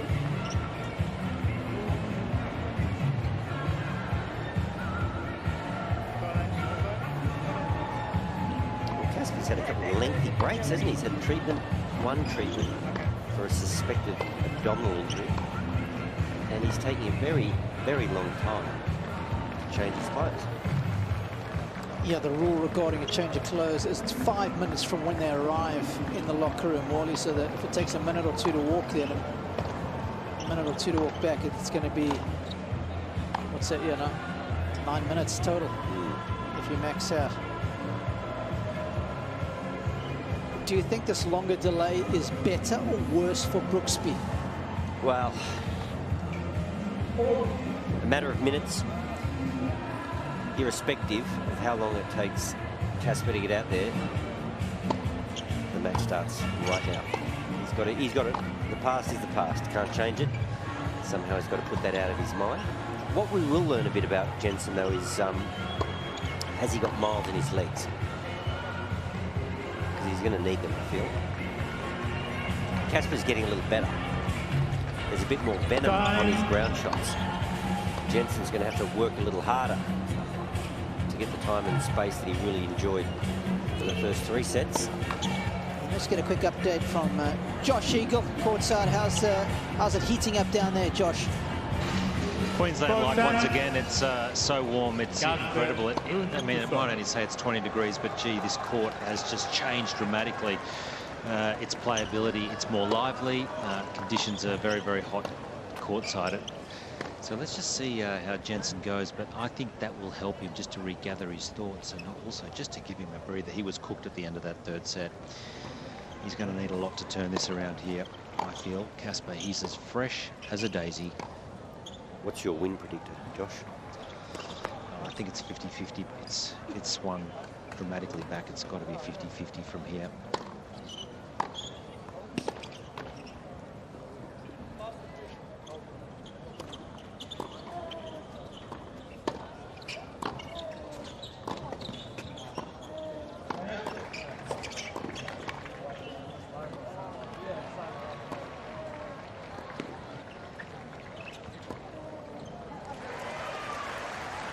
Well, he came in eventually because he sort of had to, really, didn't he, after that backhand winner. But I would have liked to see him come in the shot before. Now, it's not natural to him, but Josh is talking about the physicality of the match and how Casper's going to wear you down over time.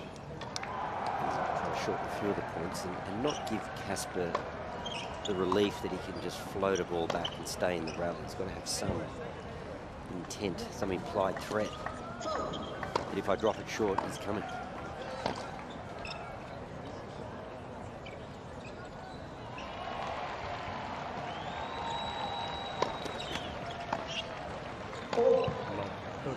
I think the game plan has got to be pretty clear and obvious for Jensen, and he's just got to continue to hold the baseline, get up, be aggressive.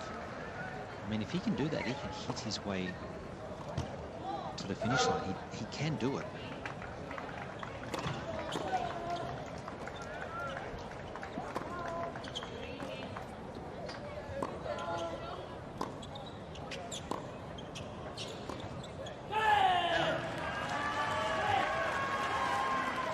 There's the indication of what he can do. And maybe it really just comes down to how tight he was at the back end of that third, because all of a sudden the freedom's back. I mean, this would just be the perfect antidote to what's happened in set number 3. 3 break points.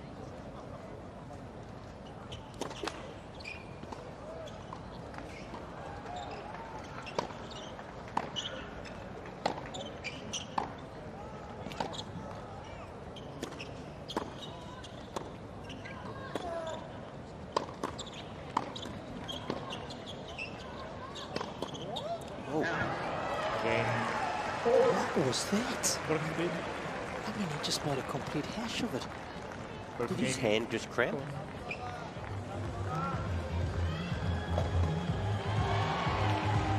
Jensen having another, just a quick chat, that's all that's allowed with the coach, and I mean, it couldn't have been a better start. A break to love. Am I delirious? Because how many times has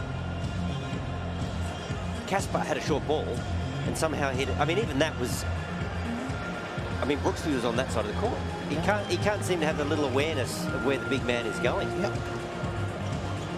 And it was kind of weird. He almost flexed his hand after he hit that shot. So I don't really get to touch the ground in his hand. I don't think so.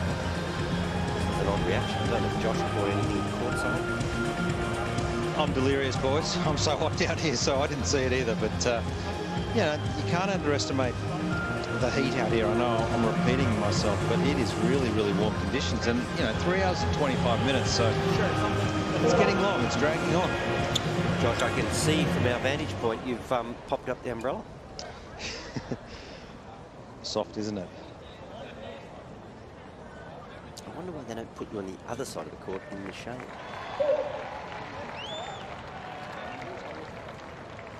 The umpire calling for something for Brooksby. Not sure what it is, Wally. The serve.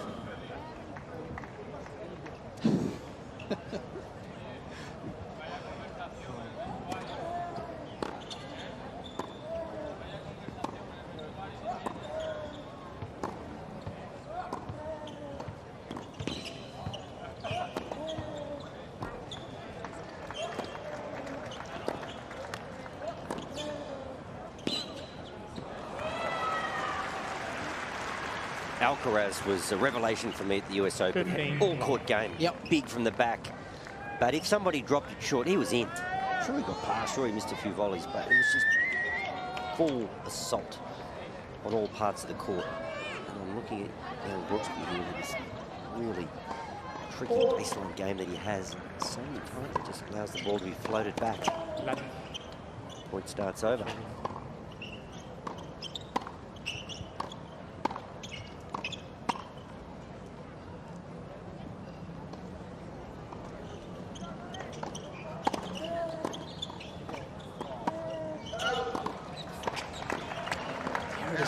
Desperation on the backhand when the shot's not on. 15.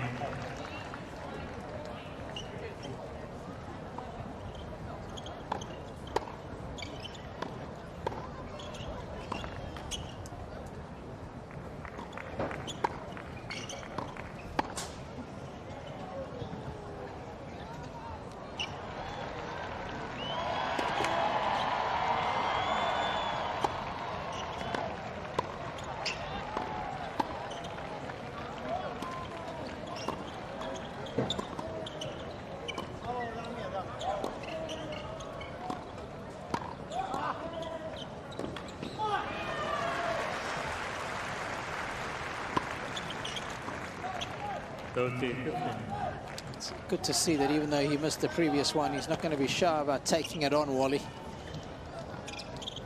No, and I've sort of wondered what it would be like if Casper flipped a few high. He did on that occasion, too much on it. Must be not afraid to step in, lean on it.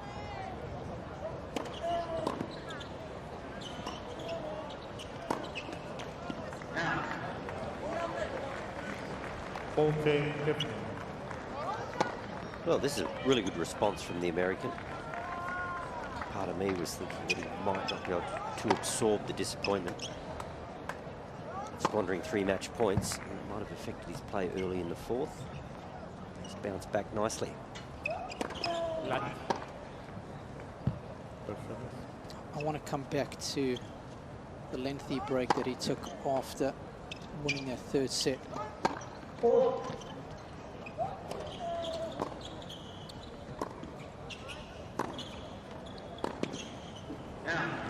Wally, I wouldn't have taken a long break there, given the emotional turmoil that my opponent's in.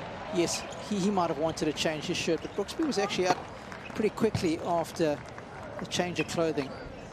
I'd want to get back into the action quickly and not allow Brooksby time just to simmer down, gather his thoughts, because to me, that's what's happened here.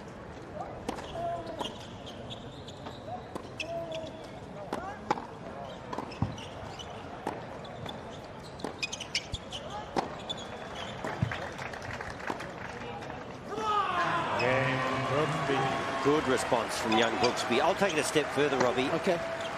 I don't think he should have been allowed to take that long a break. Now, why? Why? Yeah. Whip your shirt off. Change your socks, whatever it takes. I mean, did he need to take his whole kit and caboodle into the locker room and a 10-minute change? I mean, this is not a Vanity Fair shoot. I mean, come on. I'm with you, man. Imagine being a boxer and they say, listen, after the 9th round, look, off you go, fellas. Yeah. Go and have a bit of a breather. Go in the air conditioning, change your clothes. What's going on? Just get on with it. So we love Brooksby. Good start in the 4th set for the American.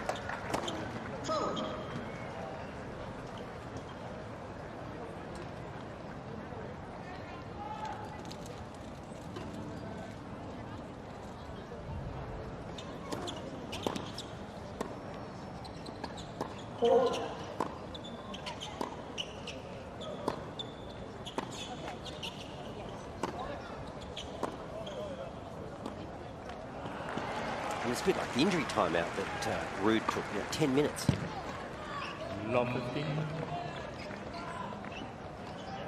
Treated, I mean, I'm all for treating them at end change, end of set. And 90% of the time, all it ends up being is a rub, doesn't it? Just to stretch it out. I might give them a little bit of a massage. Anti-inflammatory.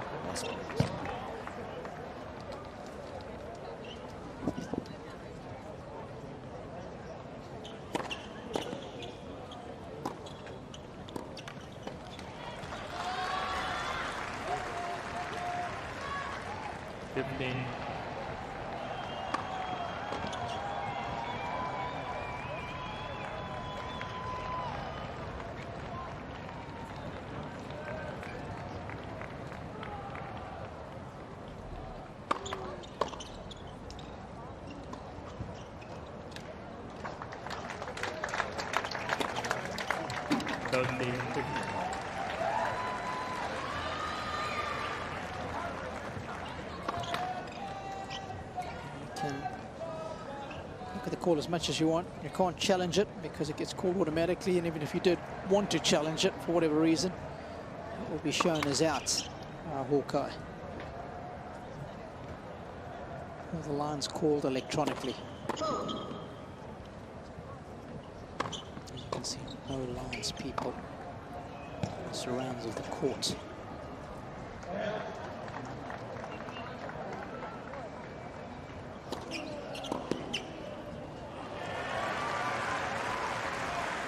Makes that shot look so easy. Just a short backswing. This flat contact with the ball shows the return, the full face of the racket.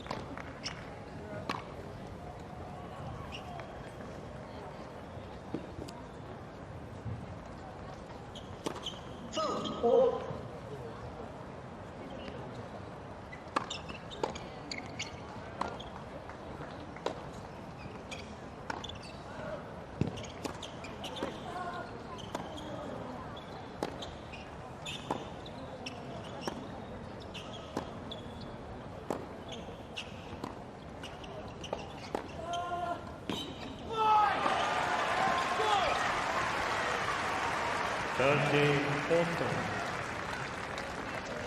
real chance here, I feel, for Jensen. He's got the wind behind him. It's strengthened. And if you could just use that wind and go up double break, wow, it'd be hard to stop from there.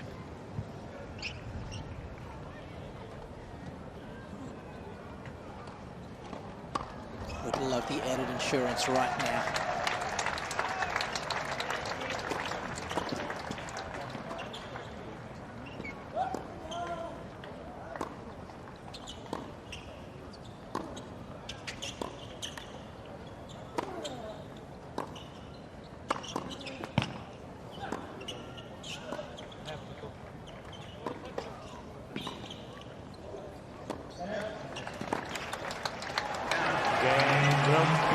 He has indeed got that additional breaker serve. And Brooksby showing great mental fortitude in the early stages of this fourth set.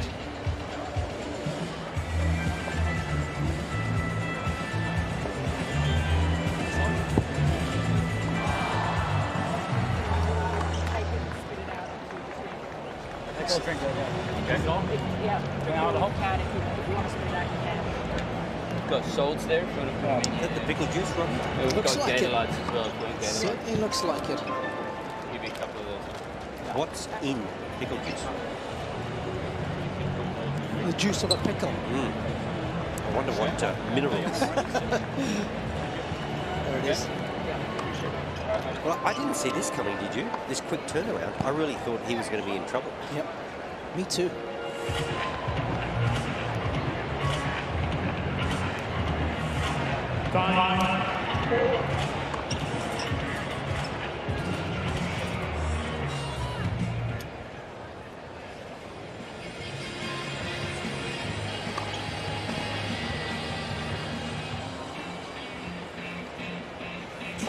Well, if you're joining us for the first time today on day 4 of our live coverage of the 2023 Australian Open, welcome from all of us here. Ollie Mercer alongside me, Rob Koenig. What a fascinating match this has been. Jensen Brooksby has been all over Casper Ruud in the opening 2 sets. Had 3 match points, serving for it at 5-3 in the third. Couldn't put him away. Ruud wins the breaker. We think it's going to be a tough time for Brooksby. But how's this for bounce back ability? The American has got 2 breaks of serve here in the fourth.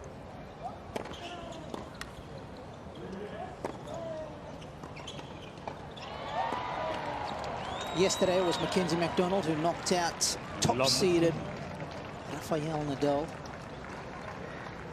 Brooksby trying to bookend the draw with an American at the bottom, taking out the number 2 seed, but still work to be done here. You almost say Rafael Nadal with a bit of Latin flair. I like it.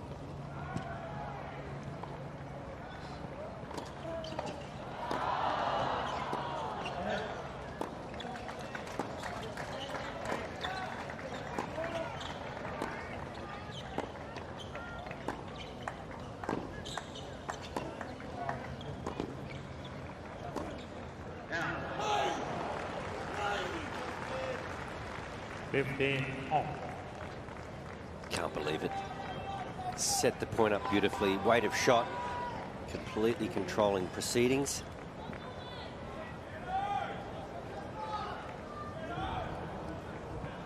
Funny, I called the Tsitsipas match last night, and he was just so free and uninhibited, and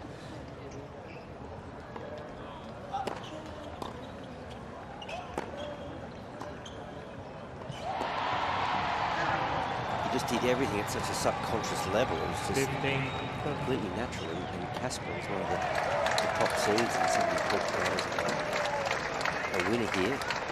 Having just sort of manufactured. It's never really got on a roll. It's been in defensive positions more often than not.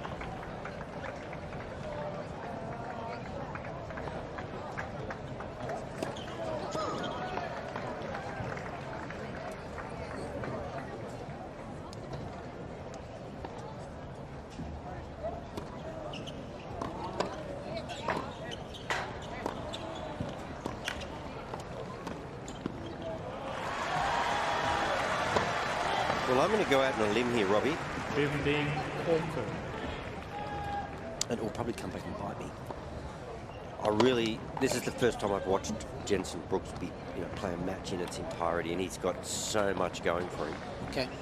But if he doesn't get this serve right, if he doesn't make some inroads on the serve, he's going to, if we're talking about a guy really taking the next step and threatening in majors,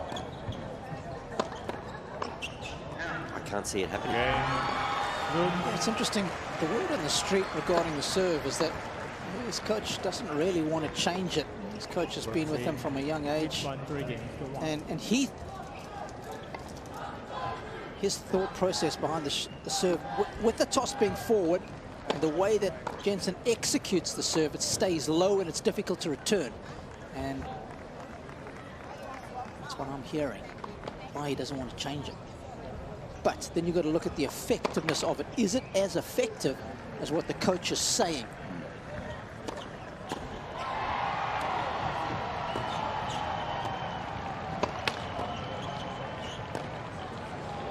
And the answer to that, when you dive into the numbers, for me, is no. He's only getting 26% of his serves unreturned. That's 46th in the list out of those in the top 50 in that category. So he's not getting any freebies, very few though. Well, the serve is one shot that the data can really inform you of, can't it? Yes. It starts the point, it's very static.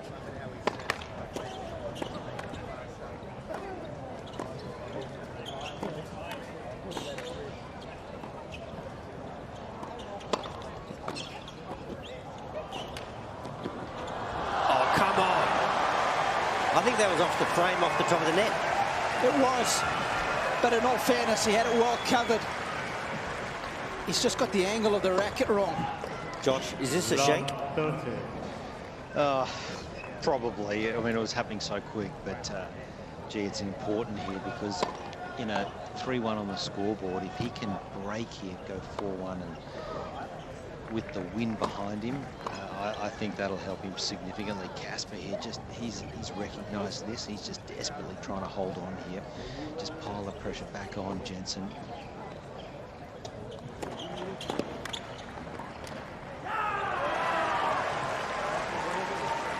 Love, I mean, it's Djokovic-like in its execution. End of range return to within a foot of the baseline. Cover's just come over now, Josh. I'm just wondering if that's going to help him. To me, courtside, these feel like match points. That's the chance Jensen has right here. Go 4-1 double break.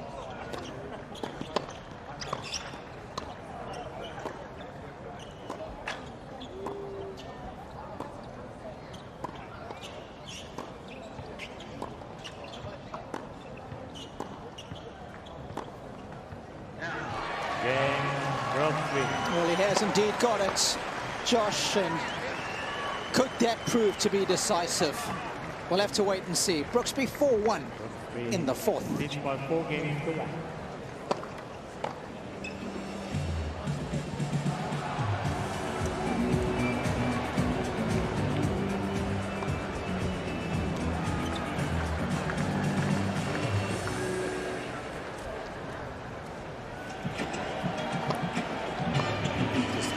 Backhand of Brooksby in slow motion. Most unusual shot. Closes the face on the takeaway. Squares it up beautifully on impact. Great knack of finding the middle. Can find all parts of the court. And usually produced, but highly effective. And there it was. That was the ball from Ruud that sailed long to give him the double break. Casper is running out of ideas fast. Time.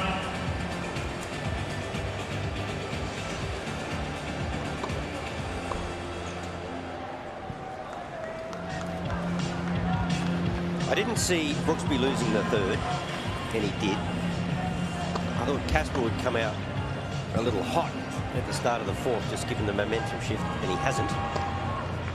So now I'm thinking Brooksby's going to run away with it. Could I be wrong 3 times in a row, Robbie?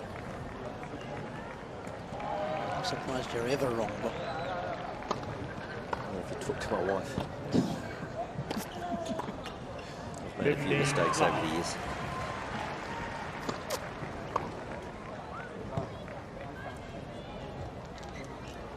Good start to this 4-1 game. A rare unreturned serve.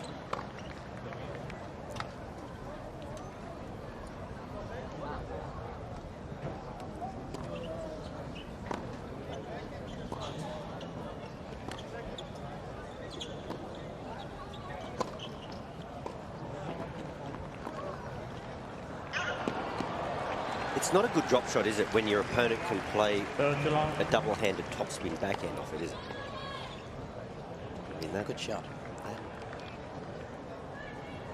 You have not earned the right in the rally to go for it if that's the case.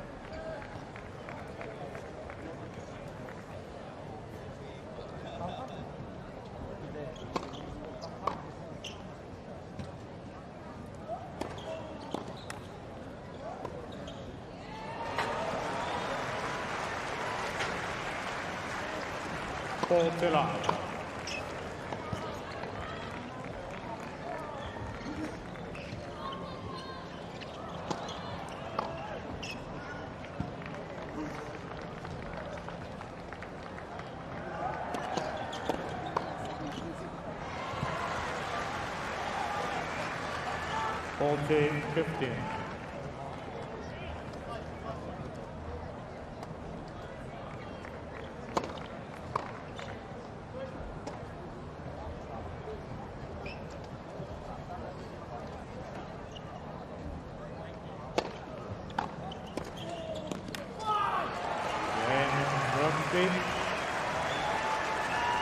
Well, it's pedal to the metal now for Brooksby.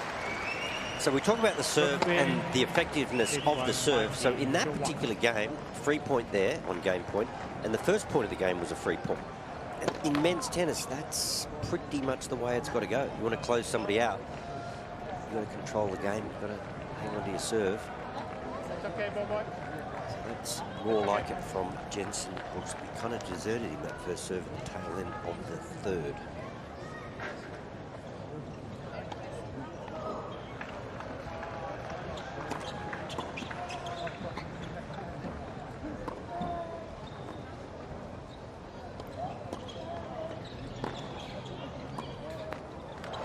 Forward. Can't retreat from that part of the court. Now, in the previous set, he had a situation like this where it wasn't 2 breaks, it was just the 1 break, where Ruud was serving to stay in it, basically. And he didn't put a lot of pressure on that game. He allowed Ruud to rush through it pretty quickly. It didn't do him any favours in the next game. So I think he needs to really apply himself here, Brooksby. Take something out of Ruud in this service game.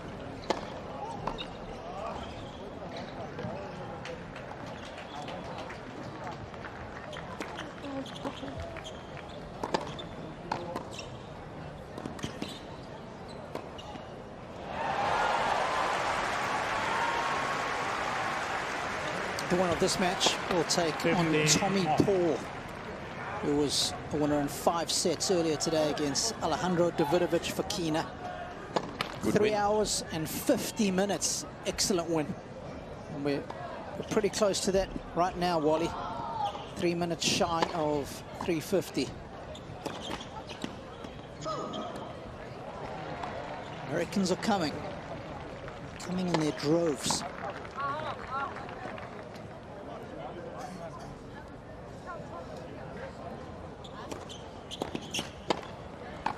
$13 men inside the top 100. 30, 15. And it's kind of similar numbers on the women's side too, isn't it?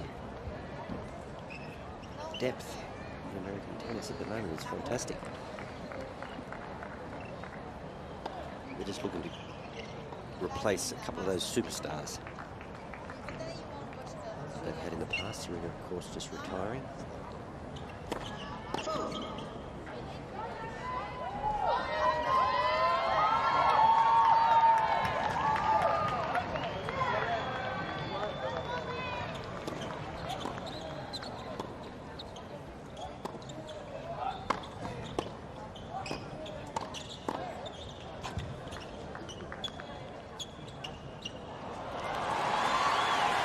It's good stuff.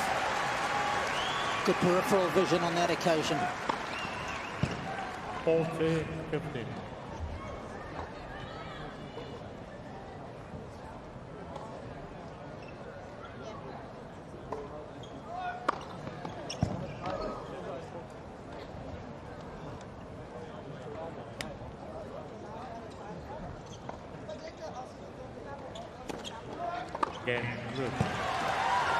Good hold. They'll get one more look at least at the Brooksby serve. 5-2 fourth set. Brooksby 2 sets to 1 up.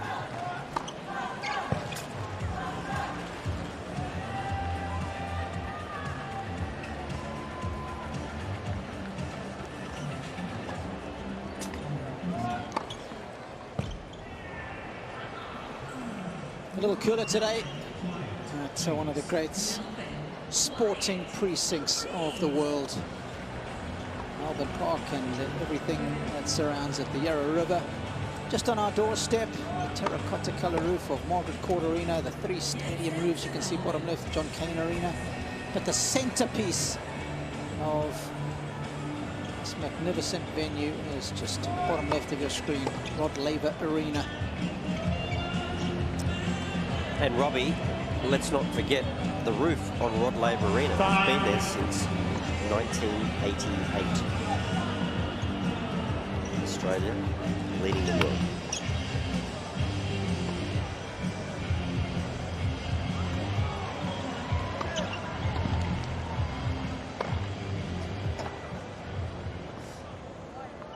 Well, it was an hour and 9 minutes since Jensen Brooksby last had match point. Serving at 5-3 in the 3rd set, had 3 of them. He's trying again to serve this one out.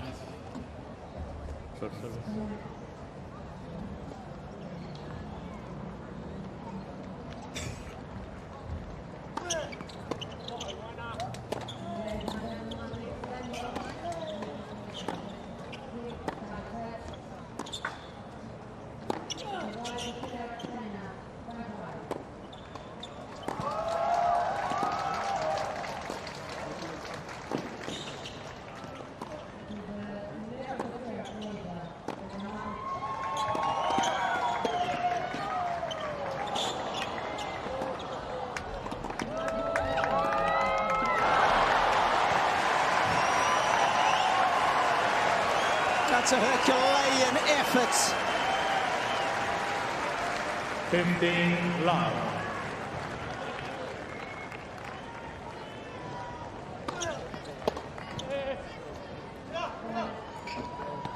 Some nice skills there. I thought he was going to come in behind that, but he retreats. Rude of that particular rally.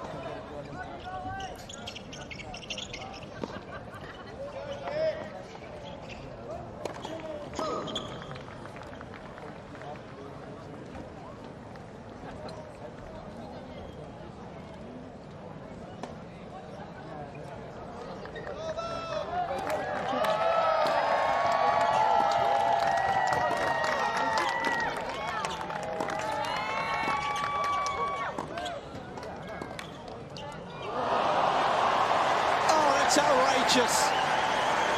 How has he made that?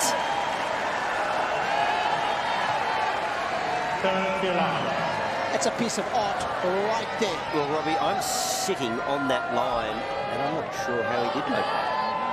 Ball was completely to his side, an absolute full stretch. He's understood where his racket face needed to be. And Carlos enjoyed that.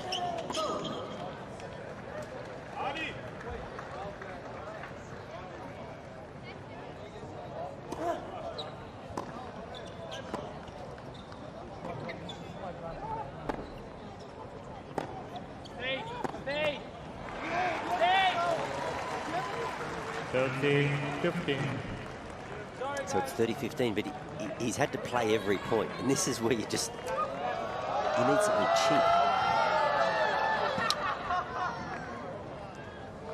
I mean, over 9, he has been incredible.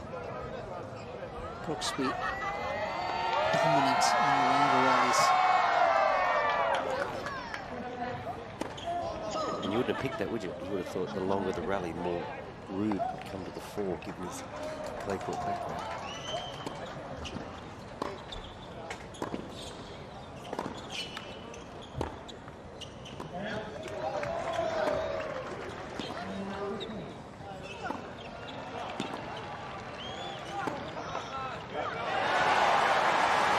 The backhand is back, and it's back in a big way for Brooksby.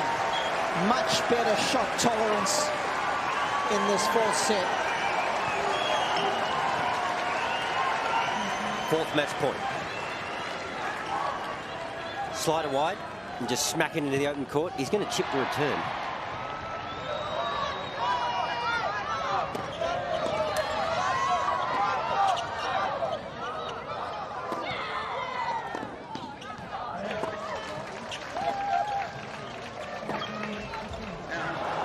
Well, he went slider wide, and then he hit up the middle.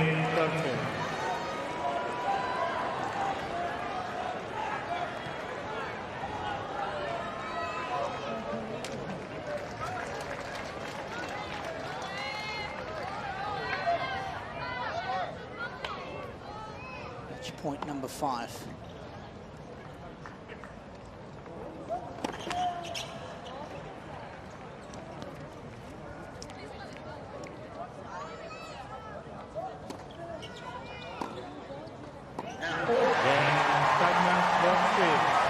It is the biggest win of Jenson Brooksby's career.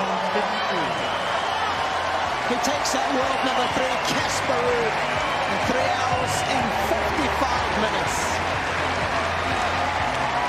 Embroidered this match with his cunning, compelling, and ultimately commanding brand of tennis.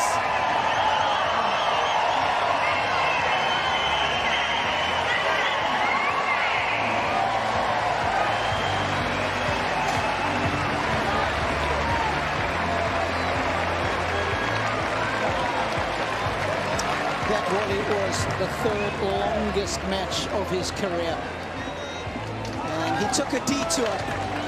He took a long detour, but he got to his desired destination in the end. Yeah, I was worried. I thought everything had shifted after that 3rd set, but maybe, as he said, maybe that long delay actually helped him. He processed it, he rationalised what had just occurred. Big high five to the coach. But boy, has he got some game from the back of the court. A really, really awkward customer. Some big question marks for me over Casper Ruud and just where he's at right now. He's a tired man. Tired physically, tired mentally. He needs to head to the Maldives, get himself a little cabin out there in the ocean, drink a few beers, relax for a couple of weeks. He's got to reset. He just played a little bit without imagination. He fought hard, of course he does. That's what he does. He's a great champion. And he took the loss with good grace. He's a really good sportsman, there's no doubt about that. Classy young man, isn't he? Yeah.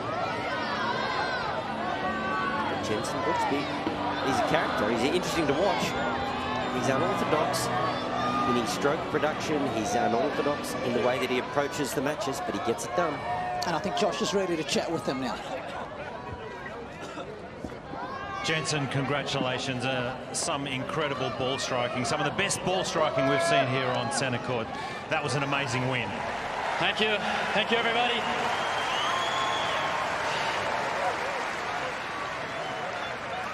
I mean, you know, first and foremost, Casper's a warrior. I knew it'd be a great battle out there.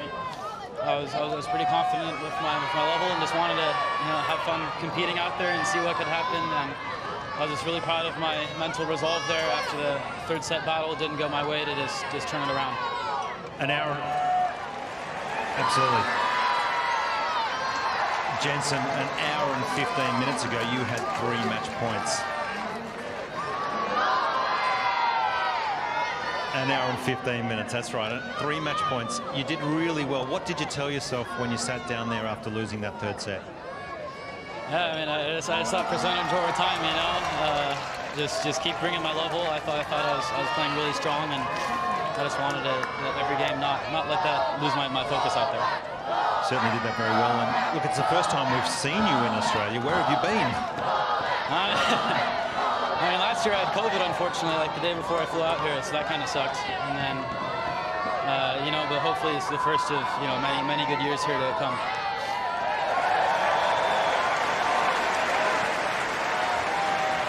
Jensen, the Americans are coming, there's no doubt about it. You take on Tommy Paul, he won in 5 tough sets, so the Americans are playing some good ball right here. Your thoughts on that upcoming match against Tommy Paul? Yeah, that's going to be another battle for sure. Hopefully we get a great court, but regardless, yeah, you know, a lot of Americans doing really well right now, and we're all pushing each other, and I'm just looking forward to the next one. Well, that was incredible play today. Rest up, mate. That was simply awesome. Congratulations.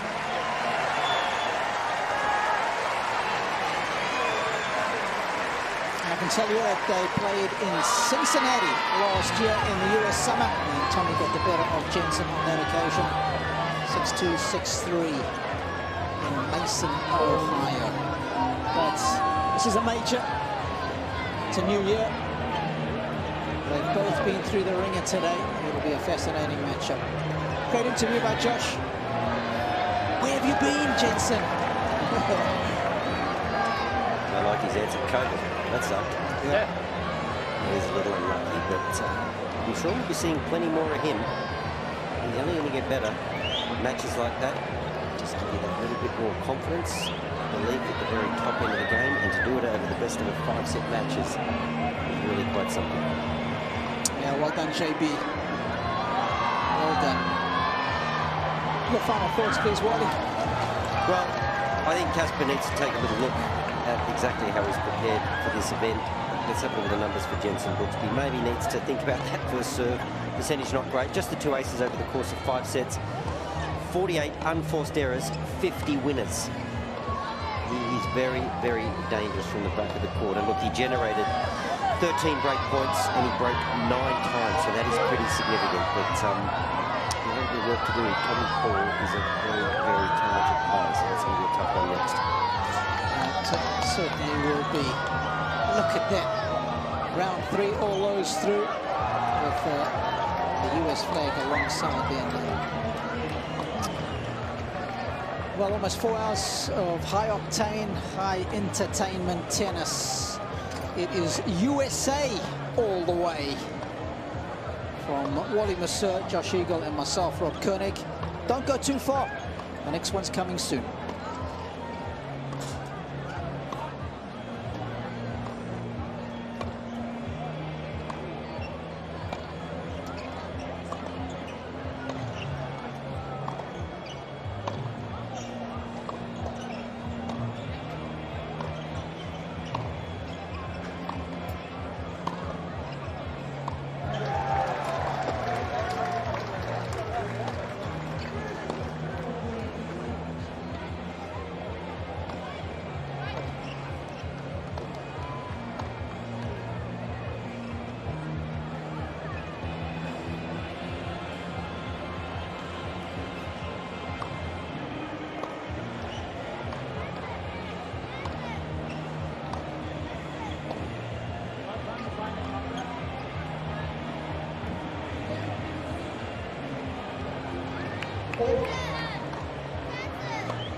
Thanks, Hayden. Yep. Oh. Thank you so much. Yeah.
So the action continues on Rod Laver Arena, and in the second round, this is a highly anticipated second round match between two pretty aggressive players. The experienced fourth seed US Open semi-finalist Caroline Garcia and Leylah Fernandez, who was the finalist at the US Open famously in 2021 as a teenager. So these two putting their wits up against each other on the biggest court at the Australian Open, and we can't wait to see how it unfolds.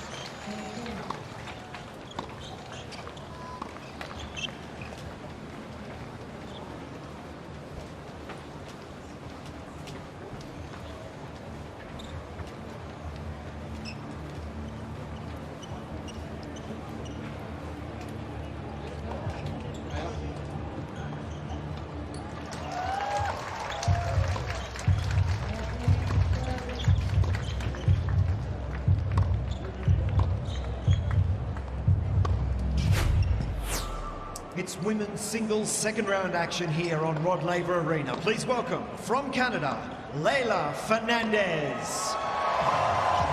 Just 20 years of age, Leylah Fernandez, and ranked 40 in the world at this Australian Open.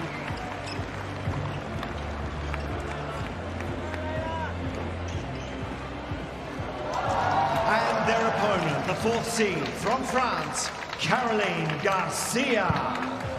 She's had quite a rise up the rankings over the course of 2022. A really strong second half of the year. Brings a lot of momentum into Australian Open 2023.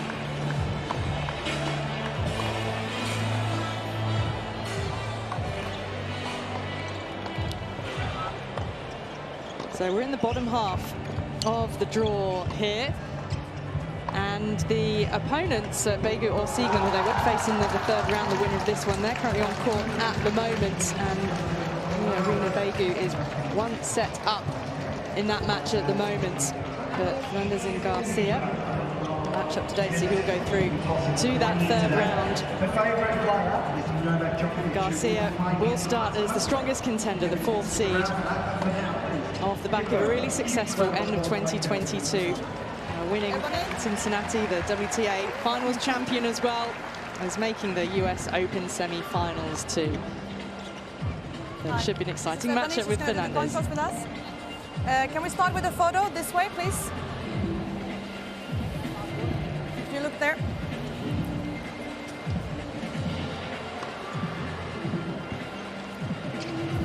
Thank you. Very glad to be there. So we're gonna, same conditions.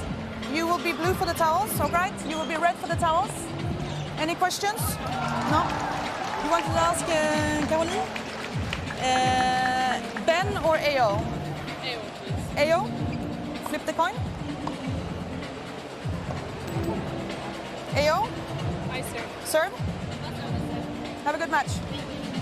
Thank you. Well, it's great to see a mascot who is so excited to be on court, and this should be a fun match, a pretty fast-paced, aggressive match. Alongside me, Alison Mitchell, is Chandler Rubin, who played in the semi-finals here in 1996. Chandler, welcome to you. What are you looking forward to the most from this matchup? You know, I'm excited to see how these players go at it. They're both good competitors, but you mentioned it a little earlier. They play a quick brand of tennis. They look to be aggressive, not give up a lot of ground on the baseline. And Leylah Fernandez, we saw her play some of her best tennis at that US Open in 2021, got all the way to the final, and it was the tennis she played, but also the way she competed, how she embraced the moment on the big stage. And I think that's one of the advantages that she has, her ability to just dig in against any opponent. It was the famous final of the teenagers when she beat some pretty big names en route there, didn't she, including Naomi Osaka, the defending champion. But it was the year that Emma Raducanu famously won the US Open. What a story that was.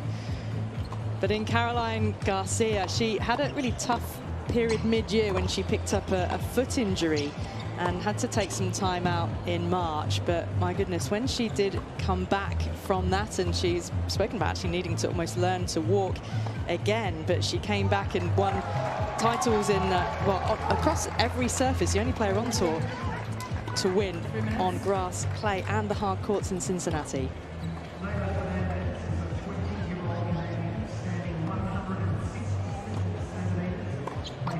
Caroline Garcia, she's been a remarkable story, and you know, it seems like she's burst back onto the scene last year.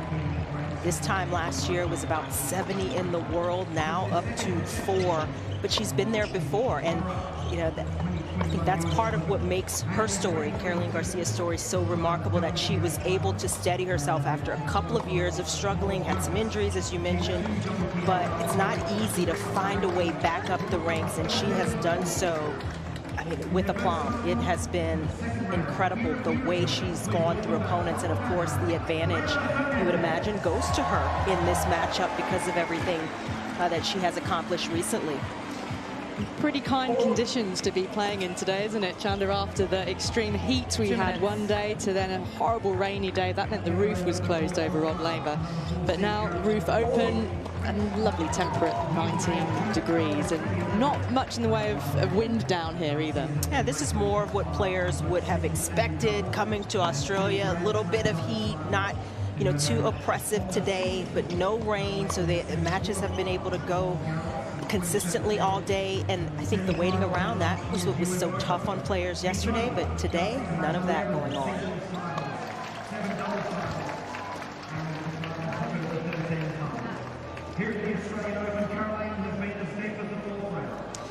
With these two coming through their first round encounters, both in straight sets, and Leylah Fernandez overcoming Elise Cornet for her first ever win at the Australian Open.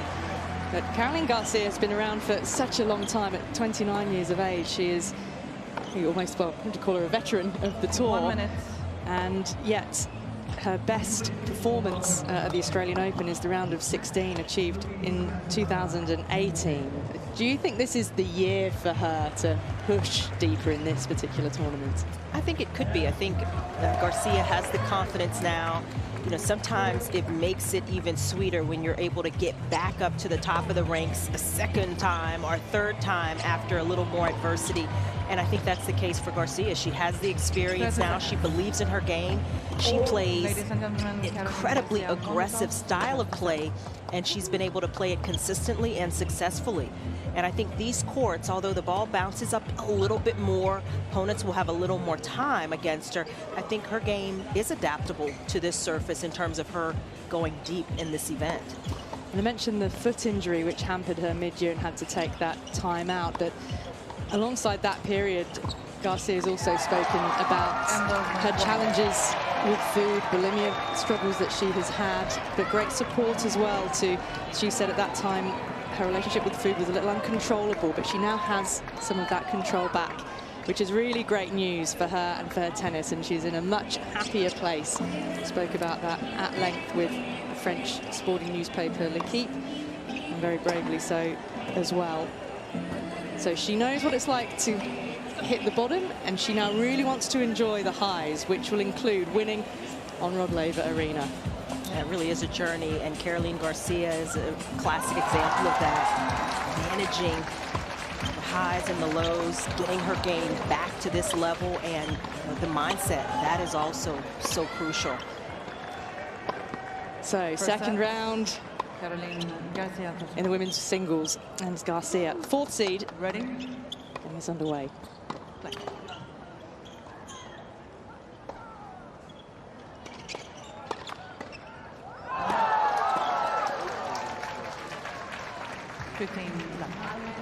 And her first serve works well. She's got a decent amount of power behind it.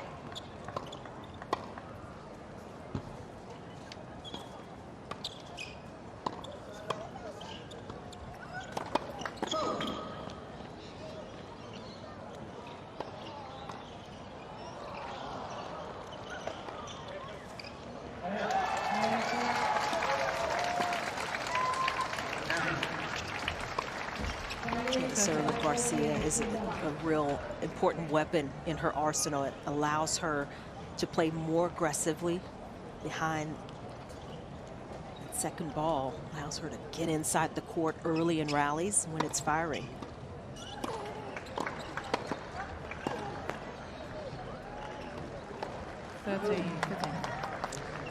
Take a little bit of time for this court to fill up again after all the drama of the preceding match, which saw the second seed in the men's draw, Casper Ruud, go out. Garcia will be hoping this is not a day of upsets.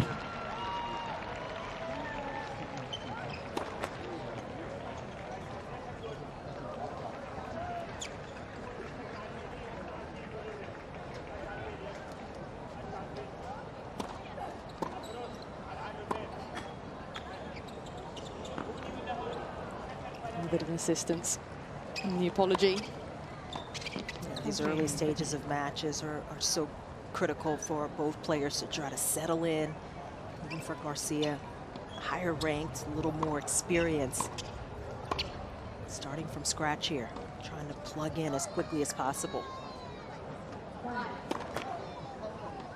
Even after the first round match, which was a straight setter, she talked about just these early games, the early serves, almost being the most difficult.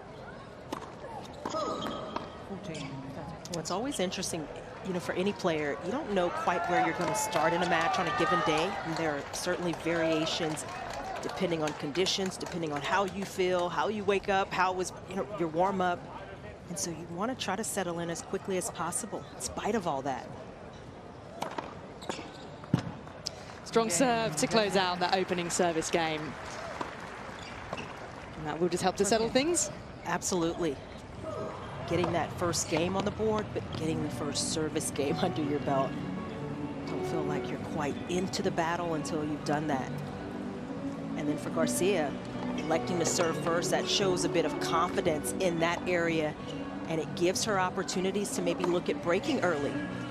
but she has a pretty compact serve, not a lot of extra things going on, so she's able to keep that serve flowing even in more pressure-filled moments in matches. Should hold her in pretty good stead in this one.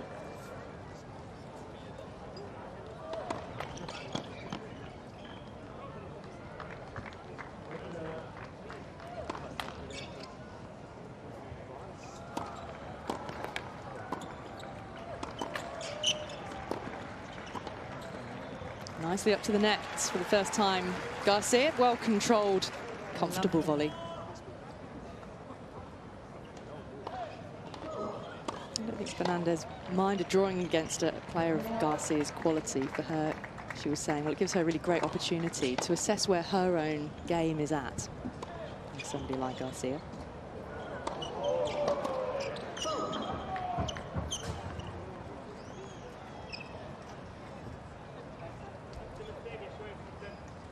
Right up inside that baseline.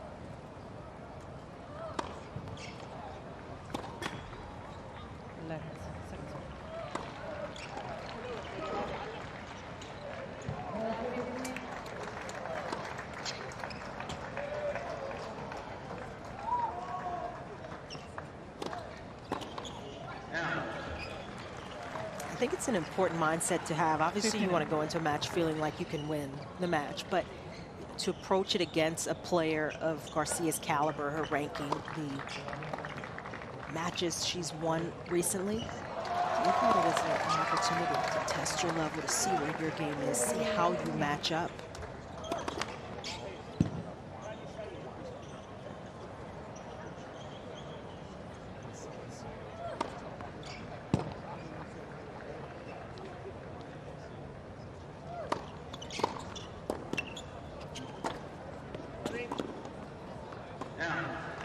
And I think for Fernandez, what she would want to bring to this match is keeping Garcia back in the court, not allowing her to play inside and control the tempo.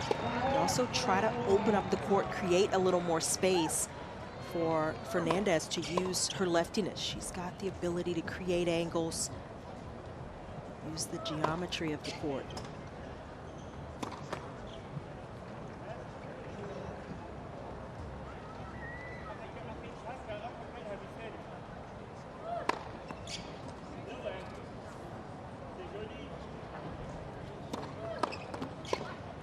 It's a good serve to bring up game points.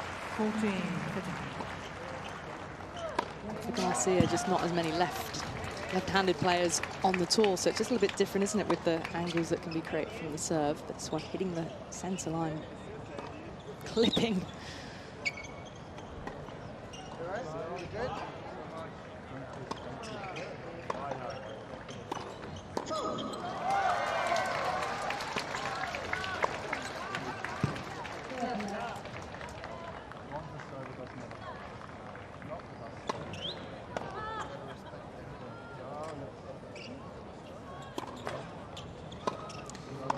First double for Fernandez.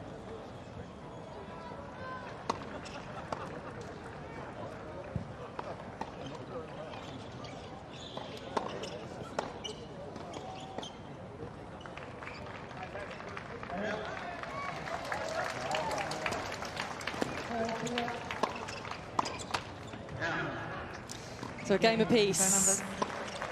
And with serve in this opening set, sort of gentle start it feels. A real strong game from Fernandez. You can kind of see already Garcia looking to play a little quicker, stepping in, trying to take the ball early. Fernandez kind of slowing things down in that service game, taking a little extra time. First serve between first and second. There's a way to control the pacing of this match more.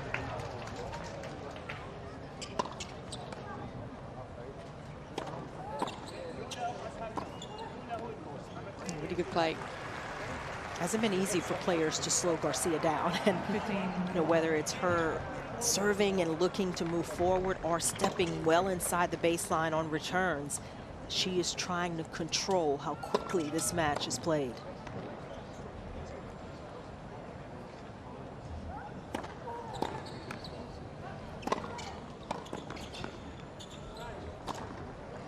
tell she likes to get in when she steps inside the baseline. She's then not afraid to follow up to the net, really impose herself. So many players are pretty comfortable from the baseline. Everybody can hit at this level consistently. Garcia, it's a different challenge when somebody is getting on you immediately. Second ball of these rallies.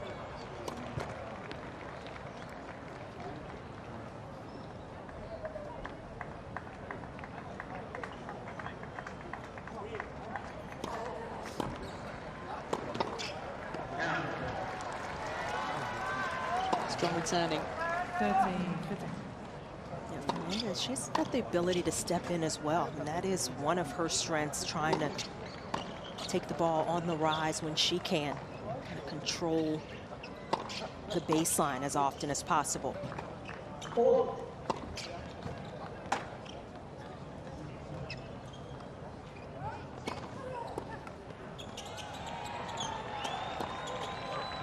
Well in behind that first serve, just what she was looking for.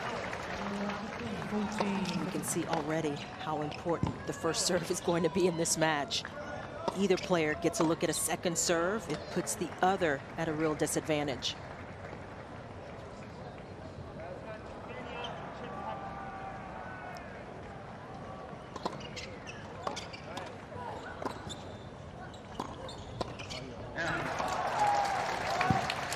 Garcia took a little bit off that first serve, but it went into the Fernandez forehand. It's real strength of hers, isn't it?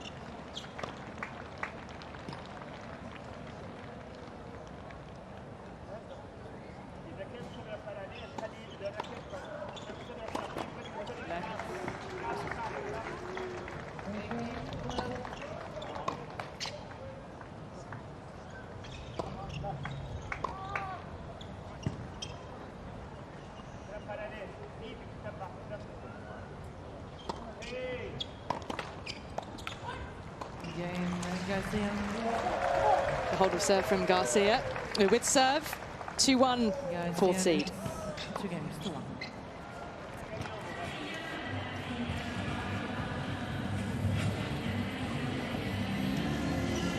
I've got to say, it's pretty hot down here. I was just about to introduce you there, Laura. Laura Robson with us courtside. Yeah, what are conditions like? It's a bit breezy, the wind's swirling around the stadium, but especially where I am, the sun is strong. I can't lie, I've got an iced coffee, so I'm just kind of sat here enjoying the match, just seeing how it pans out. But I think it's much warmer than it looks on TV. I mean, from up in the box, you really can't tell. But yeah, I just put some sun cream on. I'm getting a bit nervous for my skin here. Hopefully factor 30 and higher, Laura. Oh, 50 plus in Australia, all day, every day. Good, glad to hear it. Have they provided a little shade for you at least? The players at least have that. I do have a brolly. I'm being looked after, don't worry. Glad to hear it.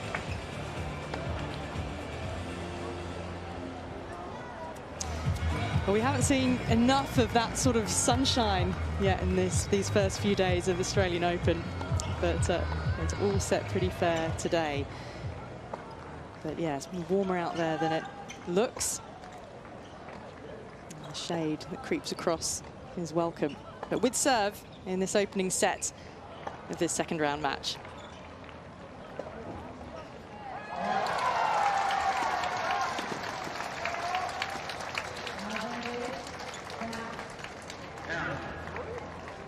Right idea. It's too much on it. 15-11. Leylah Fernandez got to her career high last year, kind of on the heels of that US Open final. Finished the year and kept with some good rhythm, but it's been difficult for her to keep moving up the ranks.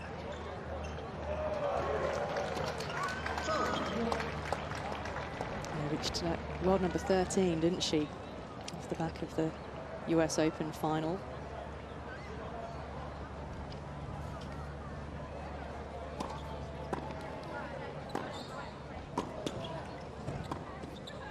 Yeah, tucking it in behind. Nicely read. Yeah, I think that's always the challenge. When you get to that next level, it becomes harder to move up. And for Fernandez, she also had a little bit of an injury as well last year, a foot injury, so she had to miss kind of the middle tournaments in the season. Yeah, missed the whole of the grass court season swing.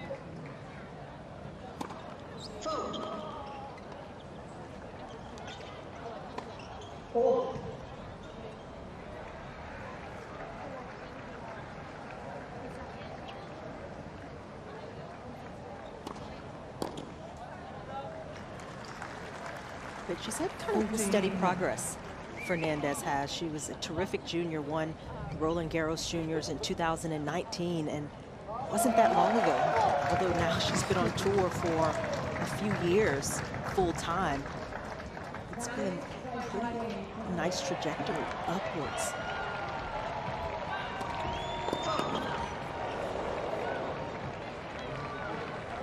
The ball kid okay. Well, they're made of stern stuff. Garcia, I think, was the most worried there. Did clock him. Oof. I think he took good evasive action. A couple of times that net cord has helped Garcia. Yeah, it's too early for that much luck going against Fernandez, but she's still in pretty good position. I mean, I really understand what she's trying to do with the return, but for me, a lot of the time, it's so all or nothing that, yes, you can have situations where you hit the ball kid, it's a net cord, it's a winner. You just have no idea what's going to come off your racket.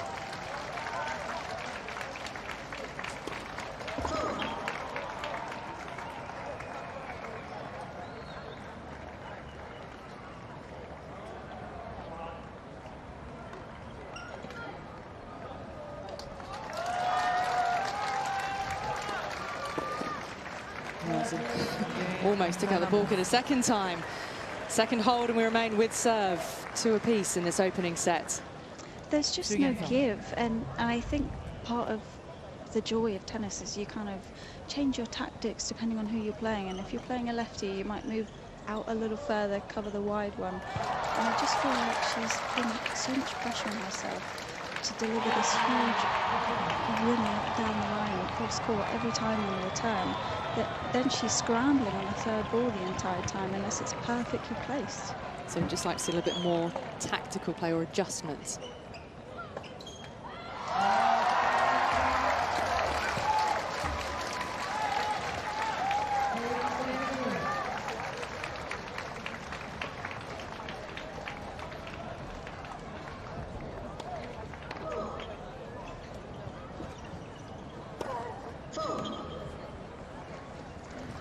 It's not so much that, because it clearly works. I mean, she's 4 in the world, but I think you still have to be aware of who you're playing. You can put, you know, all those thoughts out of your head and just try and play your own game, but ultimately that doesn't always work.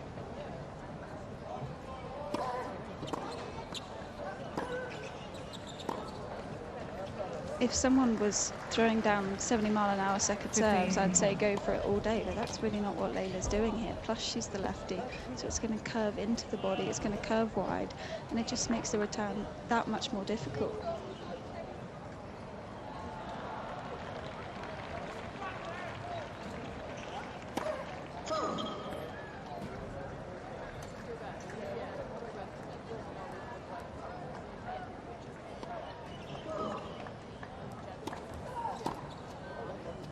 That was a cracking return. She found that sideline. Yeah, I think, you know, to your point, Laura, I think that will be the challenge in this match for Garcia against an opponent who's looking to play kind of with similar quickness, especially on returns and with the lefty spin. What kind of adjustments will she have to make? Garcia's under a bit of pressure now.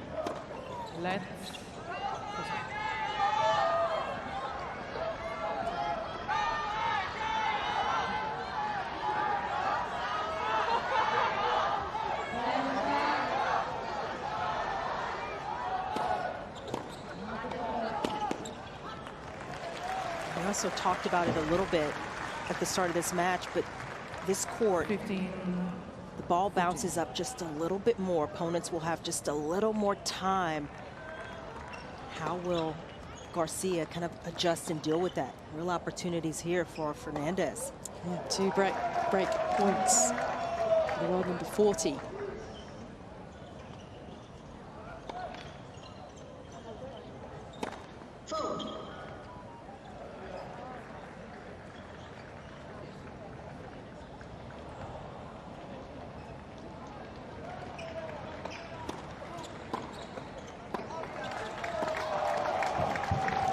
Still got another chance. 13.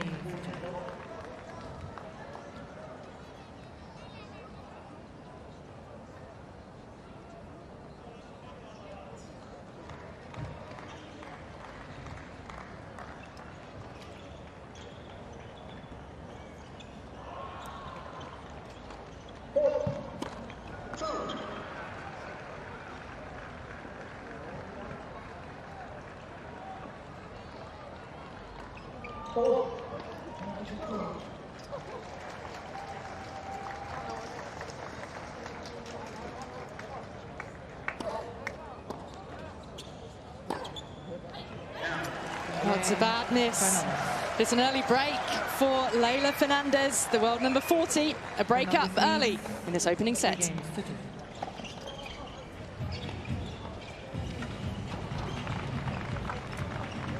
think that last game, kind of to the point we were making a little bit earlier, Garcia kind of starting off just a little off, not quite hitting her targets, maybe not feeling it quite as crisply. Some of that has to do with Fernandez, the lefty spin that's coming at her from slightly different direction than what she's used to as a right-handed player. And that combination, just being a little off, gives Fernandez that early opportunity. So how does Garcia kind of adjust here? That's what all the best players are able to do, isn't it? That's the challenge, and especially in a major over the course of 2 weeks, you have to adjust one match to the next.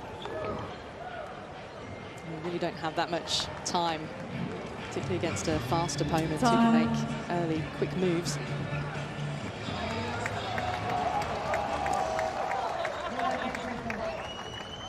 So the youngster, the lower-ranked player, Leylah Fernandez, an early break of serve, and now a chance to back it up and hold. See if she can gain a 4-2 advantage over the 4th seed.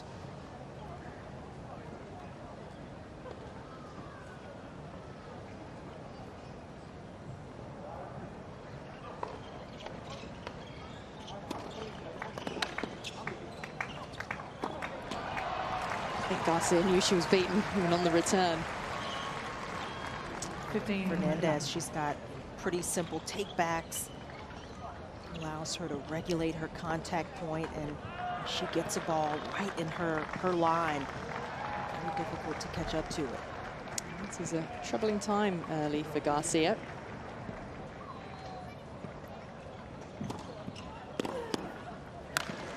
Yep. Garcia is not happy at all. The thump of the racket head against the ground. The wind's also really picked up in the last 5 minutes or so. It's super swirly on court, and that's another reason you've got to make these adjustments. It's so hard to hit far in front of the baseline constantly all the time when the ball is naturally moving away from you with the wind. And that's certainly one element that we can't tell from being up in the commentary box. Good to have you down there, Laura.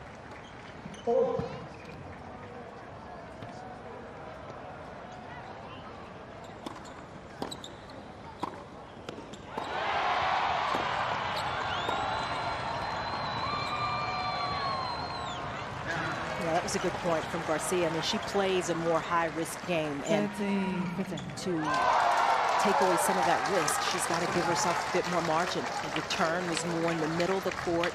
That last forehand, she gave herself a lot of space away from the lines, and clear adjustment there.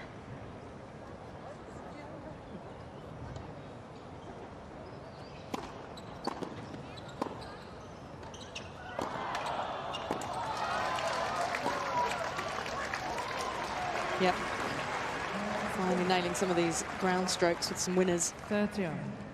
For those who don't know as much about Caroline Garcia's story, I mean, she got to top 5 in the world, was 4 in the world, 2017. Just the experience at the top of the game and getting back there. A whole nother story.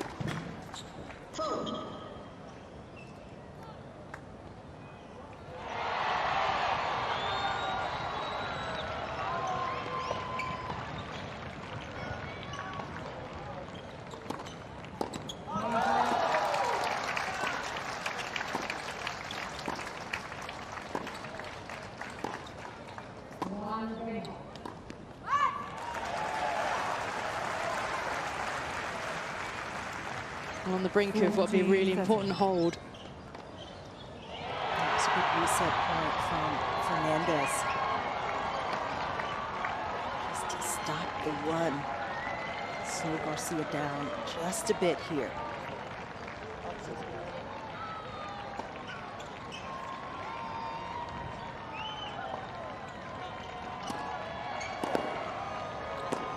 Oh, that was a cracking return. On that angle, a winning angle. It's so interesting with Garcia, when she got to 4 in the world, there were some that were talking about her having the ability to be #1. I mean, that's how complete her game seemed. She hit the ball big, she served big, she could come in and volley. Are you perhaps talking about Andy Murray? Perhaps.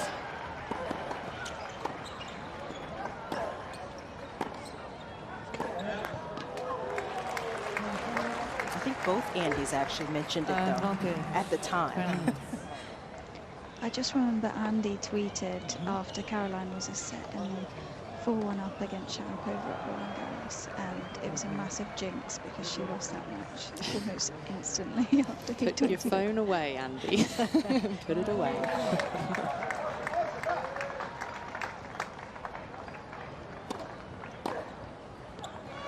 Oh, she's fighting here.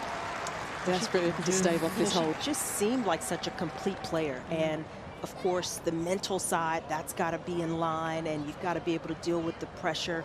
I think that was a factor for Garcia. So from 2018 or so going into 2019, she struggled. So much about life on tour is not easy. It's not normal, if you like, in inverted commas. She's found herself, feeling very alone and lonely in hotel rooms, tears in hotel rooms, and she probably won't be the only player. And I think there's a lot of experience that has come with the road that Garcia has taken to get back to this level and this stage. And part of it is being able to make these kinds of adjustments in matches. Here she is with an opportunity to get back on serve.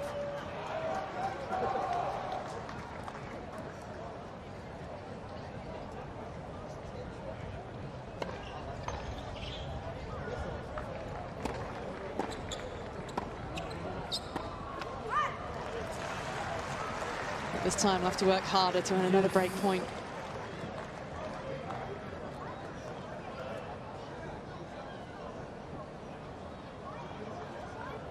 Yeah, it's one thing breaking into the top 10 and then the top 5 in the world, but arguably the greater challenge is then staying there. Oh, wow. On that sideline. I loved Layla's reaction after that one. She looked over at her box and just kind of nodded like, too good.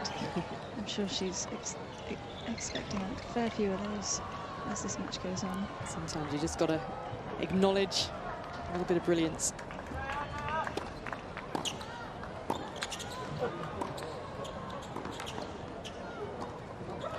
Well, she doesn't get it wrong on the second break point. And Garcia breaks back straight away, back on serve. Perhaps maybe that's been one of the big differences in Garcia's game and her mindset now versus then. After losing serve, immediately making adjustments, tangible adjustments, giving herself more court to hit into, but still being aggressive.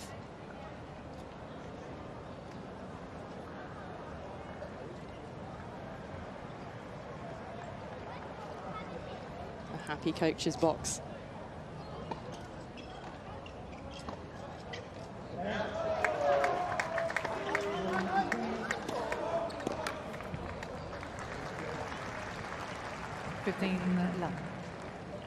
parted ways with her previous coach in October, just before the WTA finals. So a new partnership to form now to move her through 2023 and beyond.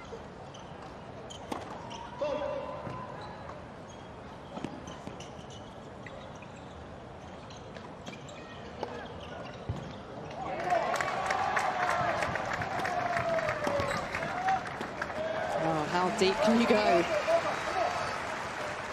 Fernandez giving Garcia a little taste of her own medicine there.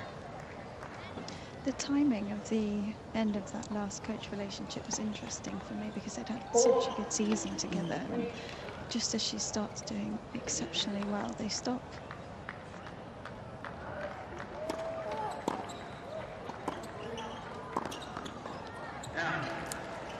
Yeah, I haven't read anything in particular which explains exactly why. The reason for.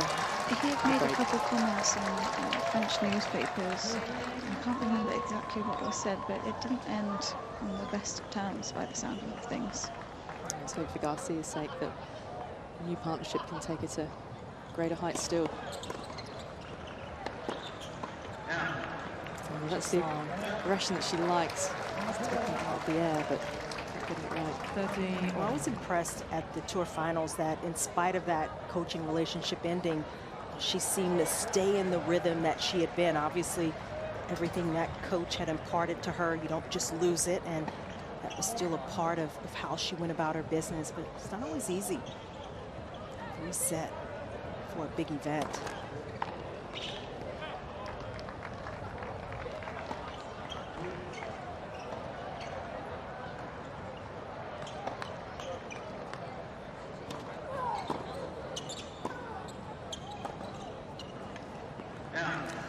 Big miss hit for a game point.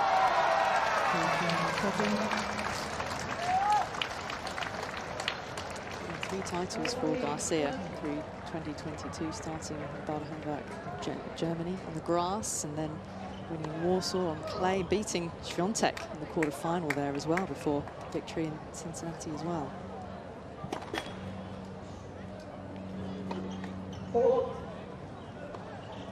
To count Pegula on the way to that title in the quarter-final, so some big scalps right up there in her section of the rankings.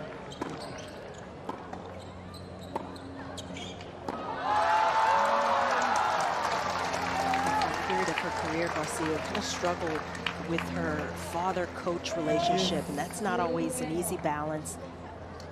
So started working with the coach that would kind of take her to those big results through 2022, and kind of had her father step back, and that couldn't have been easy, but it clearly showed that she was able to start making those improvements in her game because of it. Taking control, and I think that's a challenge for a lot of players. It's not easy when the coaches are the parents and they're trying to figure that relationship out.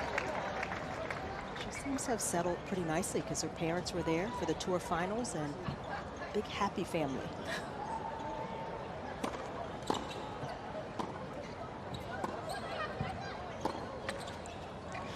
Struggling to close this service game out.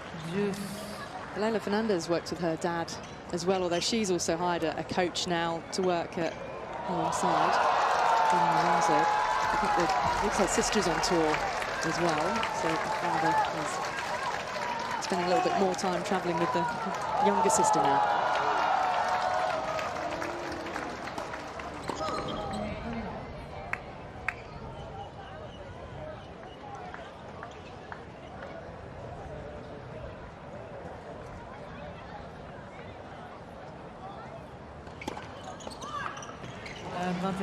Garcia. She wants to wrap up this service game.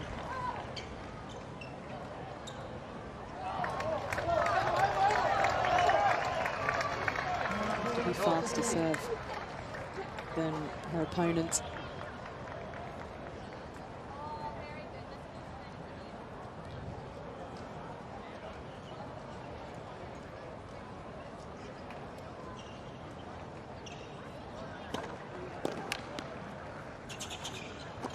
Yep, first serve doing it for her. Garcia. And that's a good hold. The back of having fought back from a breakdown. We're with serve, 4-3 Garcia. 4 games to 3.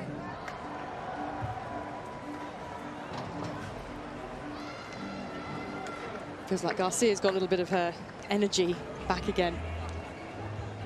Yeah, it was a step up after dropping her serve.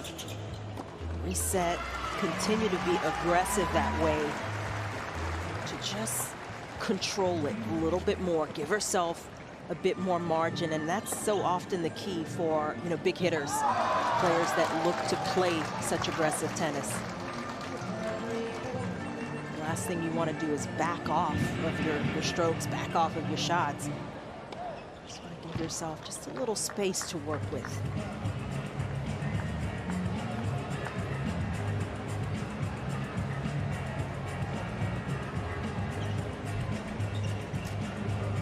Time.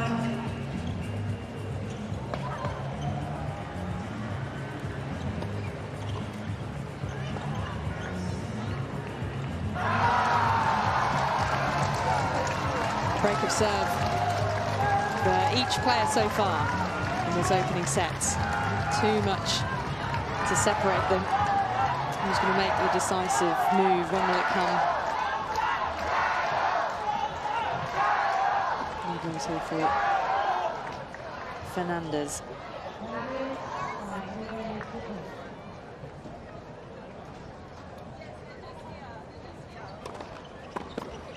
Yeah. 15 left.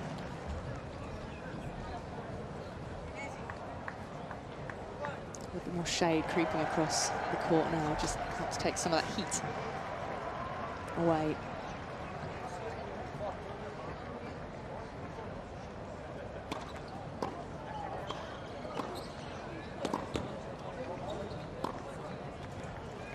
Left forehand again. Yeah, such a terrific play, and Fernandez so quick with her footwork, those little steps to get into position, give herself options. To slightly disguise this forehand. Could have gone cross court. No chance for Garcia to move.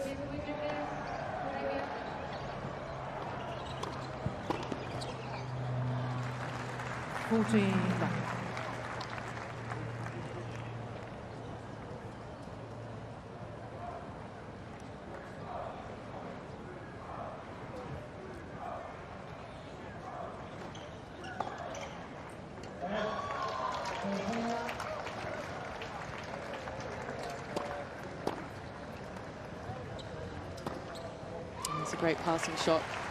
It's got that power. 14, I wasn't expecting the S&V's volley. I don't really see that as a big part of Fernandez's game, but I'd love it if she did start to come forward a little more. I feel like that's an area that she's yet to uncover, because she's got great feel, especially on that forehand side. She could really improve. See if she does get a little more adventurous with it as the match goes on. Ball coming out of shade into sunlight for Garcia.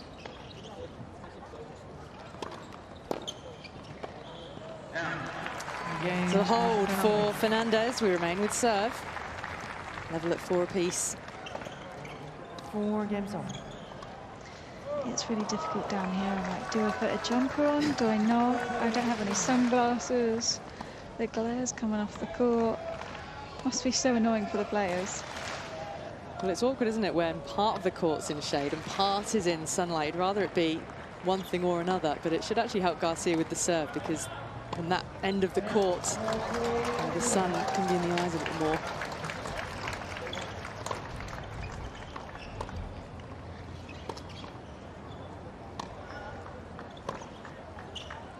Oh no, there's like a shaft of sunlight right on her head.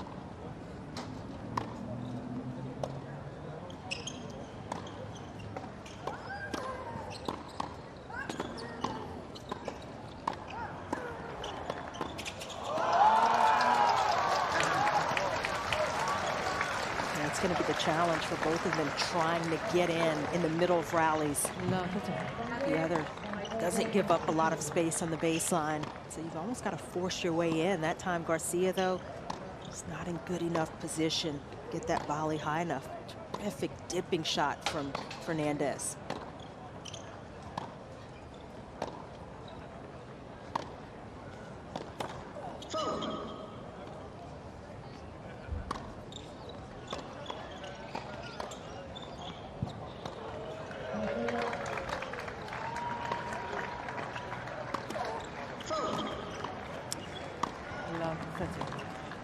Frustration building and pressure building. He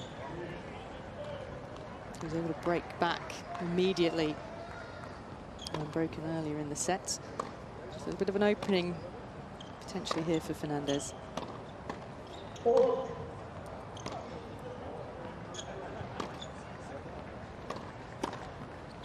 That was a great response. I love 30. Well, it's more of the conversation that we were having earlier. You need to make adjustments, and her favourite serve is going bang into Fernandez's favourite side. And I just think she needs to maybe slow it down, go for the slider on the due side. She can hit all four corners. There's no need to panic.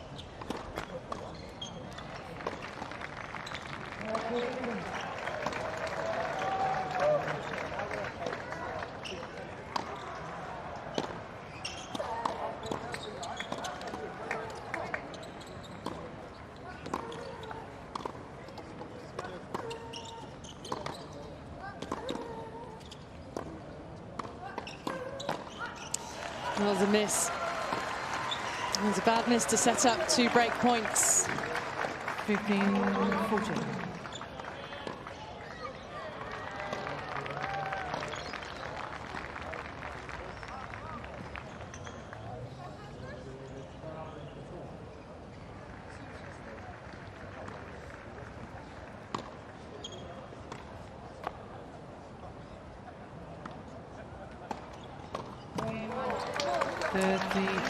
One up the middle. And the due side is serving it pretty well. You can hit your targets that well with that much pace. Don't really have to worry about opponent's strength or weakness. You just got to be ready for a potential reply. Still break point.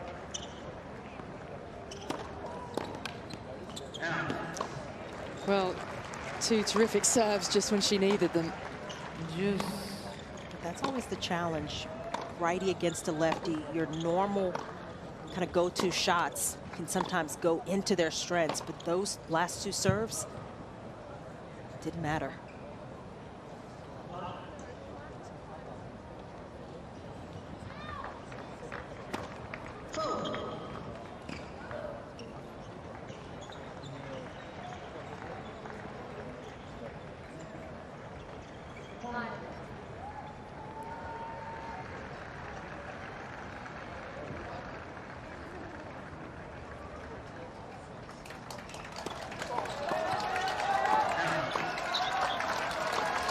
I actually think Fernandez's backhand is better than her forehand anyway. She's far more consistent on that side. She can maybe do a little more damage on forehand by taking it over court, but the swing is so large that she just needs way more time.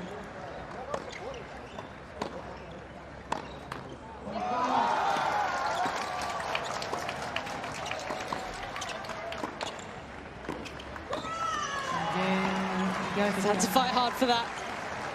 Saving a couple of break points. Garcia leads 4 games. 5-4 Garcia.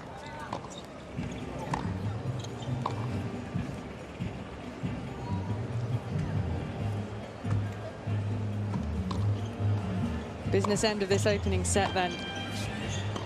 That's whether Garcia can find a way through the Fernandez serve. But at this point was on the back of serving to the backhand of Fernandez. I think it's a real key, what Laura mentioned in terms of not panicking. And Garcia is used to playing at a certain pace, a certain quickness. But in this matchup, first time meeting between these 2, Garcia, I think, is finding more and more ways to really settle in and settle down, even if points get a little bit more extended. See how that holds up. She tries to close out this first set.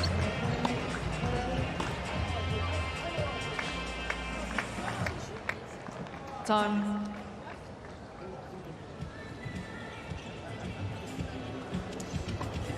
Still with serve. She gets the pointy end of the set. Fernandez broke first. Garcia broke straight back.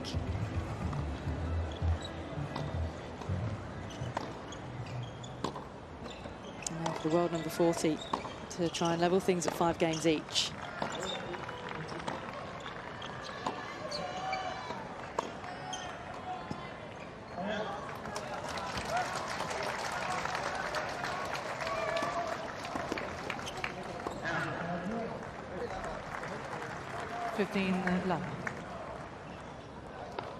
Such a mixed year of 2022, wasn't it, for Fernandez? Mentioned that stress fracture of her right foot made after she'd made the quarterfinals of the French Open. And it was an abrupt halt to the season. She had to miss that entire grass court swing and then just struggled to regain that form and confidence that she had. A year ago when she was here, she went out in the very first round, but then in February won a title in Mexico, so it has been very down, and then up again.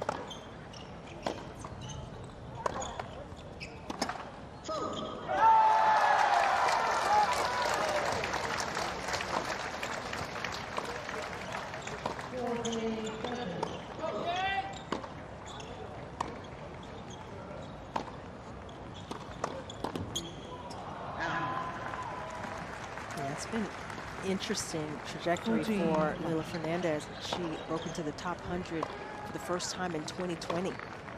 That's partly why that U.S. Open final in 2021 kind of came out of nowhere. She had been steadily progressing, but that was by far most unexpected run.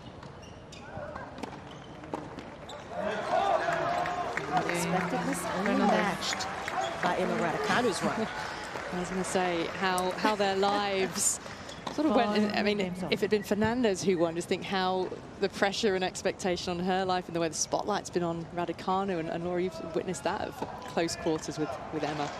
I'm just thinking back to Leylah's draw and how solid she was in the 3-set matches getting to that final. It was crazy. She was knocking out seed after seed in battles, like 5 in the third, 6 in the third. Just held her nerve so well that week. Including against Naomi Osaka, Arina Sabalenka, Angie Kerber. Beating all those top 10, top 5 players, she lost to the world number 150. It was an incredible tournament for Raducanu, no question about it.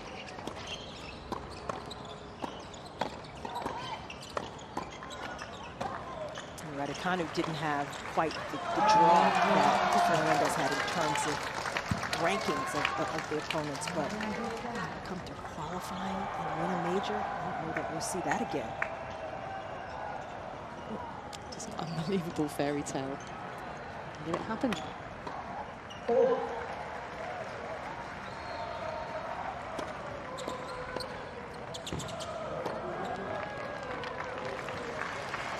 Deep with that forehand from inside the baseline.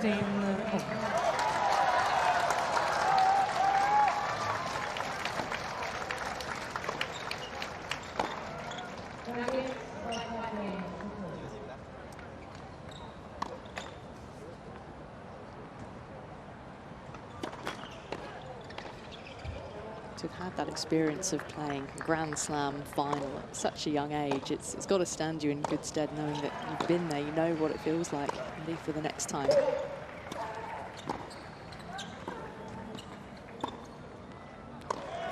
There's definitely a level of belief that Fernandez has to have from not only that big result, but beating a player she beat to get there.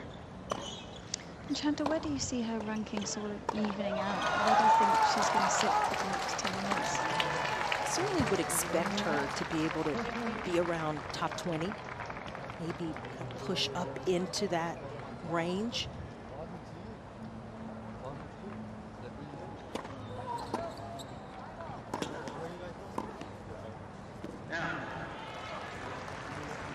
Fernandez did get to 13 in the world last year, a combination of that U.S. Open final, getting to the quarterfinals of Roland Garros as well. I think she's got the game to play consistently in that space. Maybe challenge for top 10.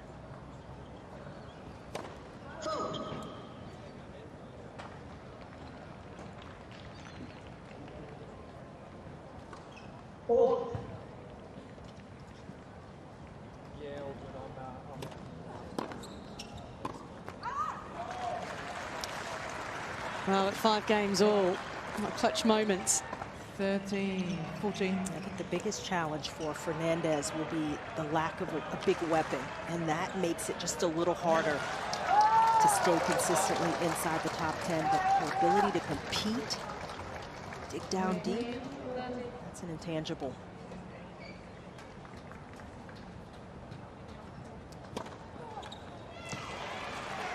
Not for the first time.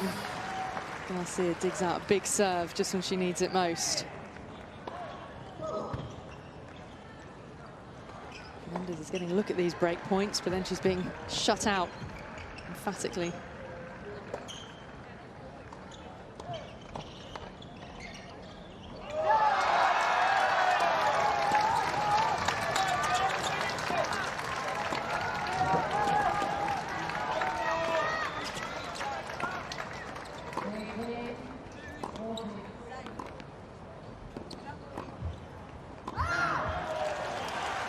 That's good fighting from Fernandez. Looked like she was going to be in trouble the further back behind the baseline that she was pushed, but able to change direction, confidently going up the line with the backhand, and that kind of reset the point.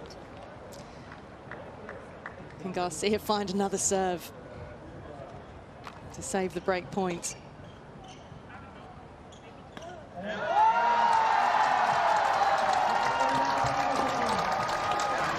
She's managing it.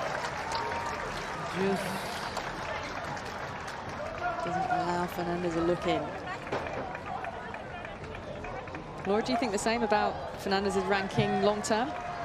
Top 20?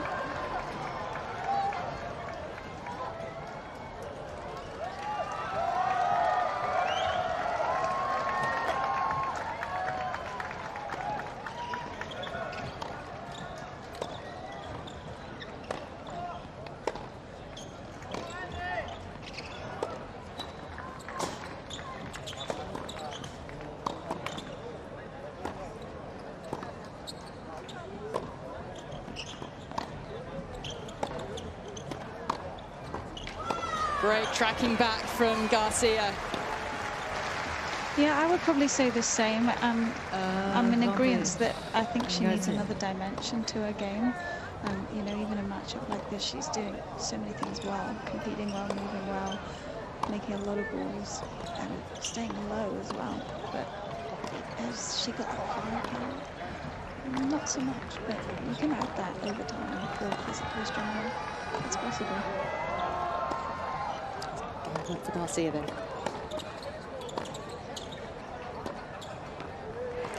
Another big one for Garcia.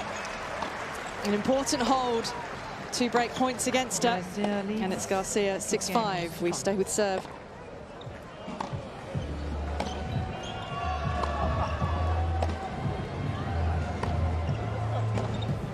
Fernandez has had her chances.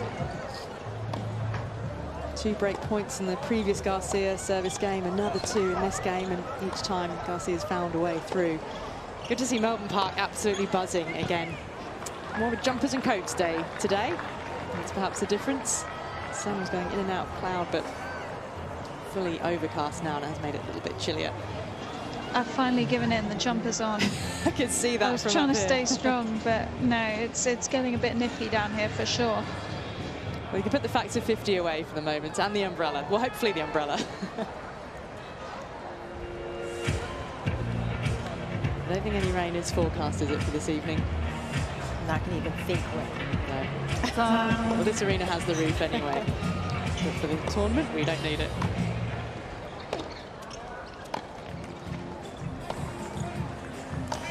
So after a couple of chances to break, Fernandez couldn't convert, and she's now going to be serving to stay in this opening set. So the pressure all heaped on the server. Garcia battling her way through to hold serve on 2 occasions.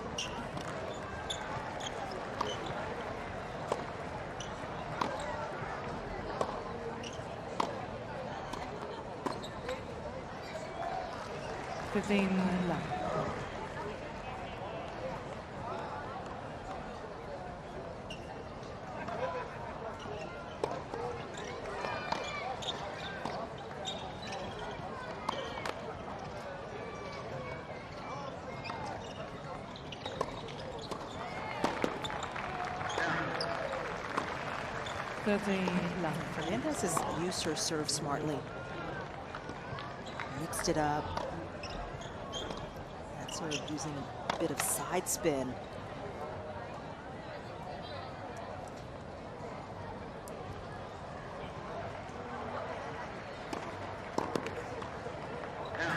Right into the corner. 14-love. Too good for Garcia.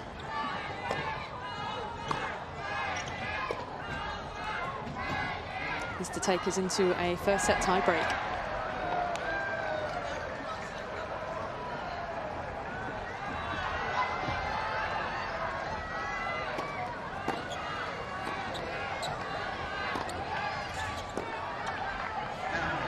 That was a better return from Garcia. She's had a lot more unreturned serves, and part of it is because of how well Fernandez is placing the ball, but also just because of how close, how tight Garcia is playing.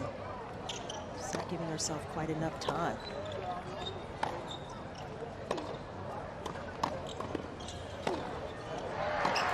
We are going to a tie break.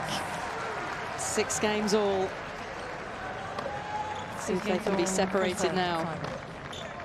There's kind of a rule of thumb. If you can get your racket and your strings on the ball, you got to get it back in the court. And some of the serves from Fernandez, based on how Garcia is returning, it looks like she's serving huge when she really isn't.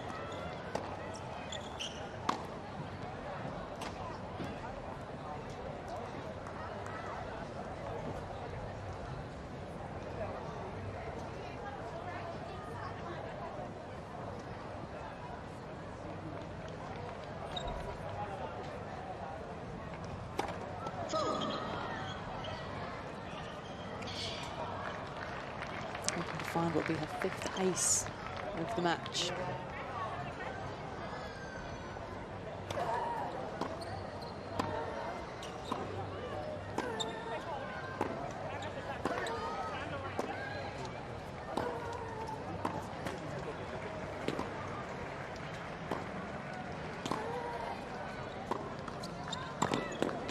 Fernandez really had Garcia on the stretch and on the run.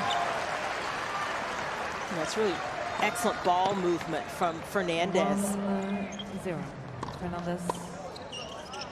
Fernandez really isn't moving back too much. She's not giving up any ground. She's just ducking so low onto these shots that she's able to find a bit of an angle to get them up and over. It's just really great athleticism. Important opening point for Fernandez.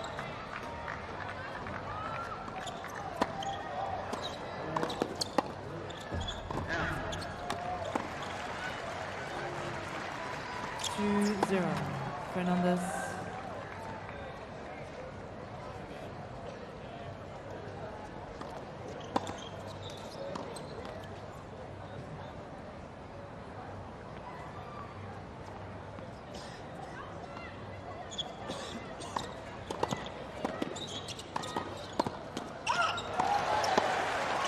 Yep, she'll be really pleased with that. She's got some daylight now.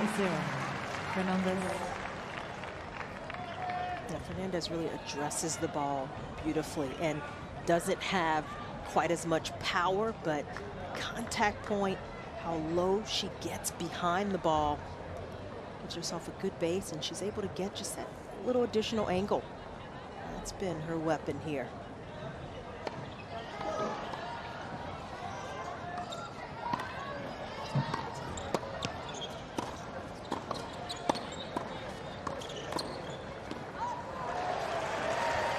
Starting to motor.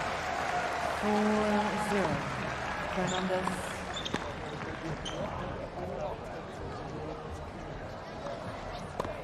Talk about the mental pressure of the game. Fernandez would have been so aware that she had 6 break points throughout the set proper. Could only convert 1. 4-1. Garcia pulled out aces like that on a couple of times to save off break points. But you've got to just put that behind you, start the tie break with a clear mind. Well, it's been her lack of reaction to the aces on the break point. She hasn't been bothered by it at all. She's just kind of nodded, gone, yep, that's totally fine, and stepped up for the next point. She's not lingering on what could have been, and that's really served her well.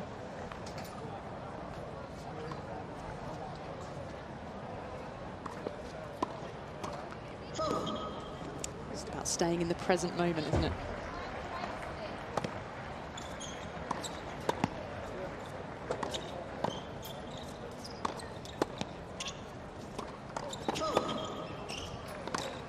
She'll have to put that behind her as well. But still ahead, 4-2. It's got those mini breaks.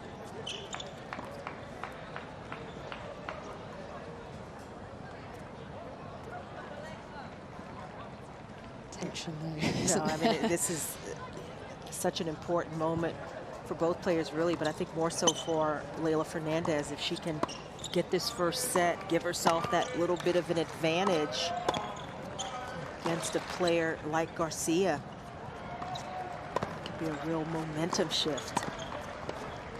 She's got to find a way here to kind of steady herself and stop this mini run from Garcia.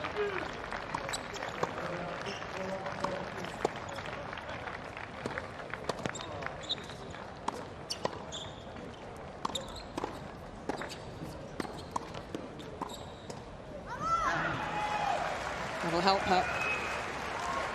5-2. Fernandez.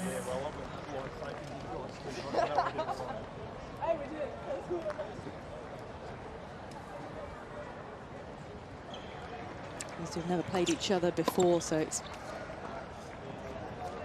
taken the majority of this set for them to be sussing each other out, getting to grips with each other's game.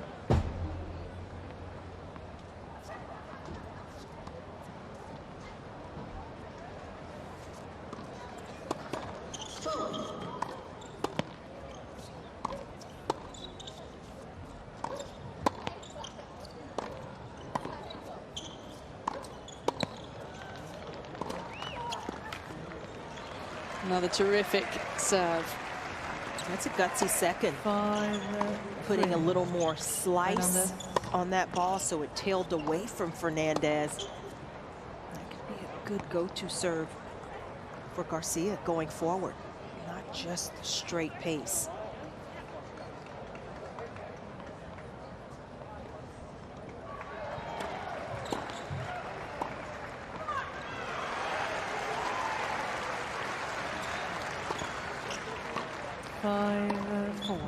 No doubt she needed that. It's all on Fernandez now. A couple of big points from Garcia under pressure. Those were must win for her. She's still right in this.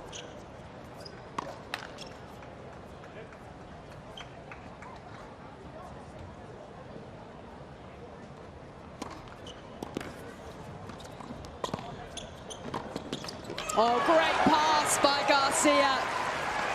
Fernandez needed to do an awful lot more with that volley. Yeah, she hesitated. Fernandez, you could see her indecision right there after the serve. She held up in no man's land and had too much ground to make up after the volley. Terrific pass, though. It's the pressure, it's the tension of the moment.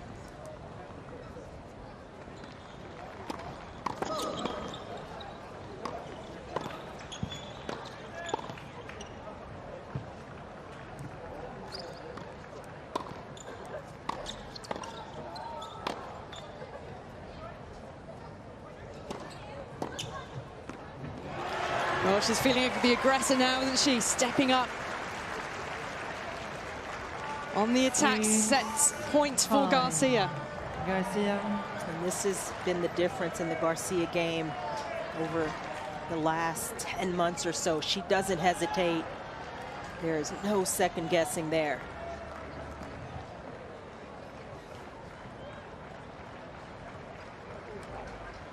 She was 5-3 down in this breaker.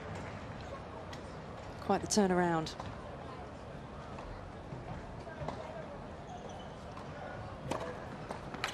The ace does it, and Garcia, the 4th seed, comes through the tiebreak. By 7 games to 6. Serving her way out of trouble. She leads by a set to love.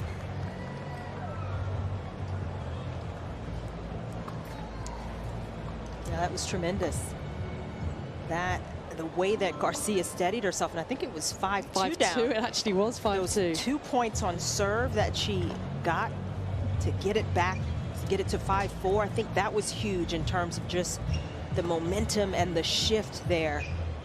And looking at the numbers, you know, it's Garcia who has had the bigger serve. She's gotten a few more free points with the 6 aces and the winners. 27 from Garcia to just 10 for Fernandez. That kind of came through at the tail end of the tiebreak in particular. She's missed a bit more, Garcia has, but she has been able to dictate more often as well. We saw some terrific rallies during that first set with both players kind of pushing each other, pushing back when it was needed. Looked like Fernandez had wrestled the momentum shots like that forehand, where she was able to go up the line, open up the court. She could also brush up on her shots and create a little more angle. That gave Garcia some problems midway through the set, but she worked it out. And how impressive was that ending, the closing out of that first set. Clinical to win the set.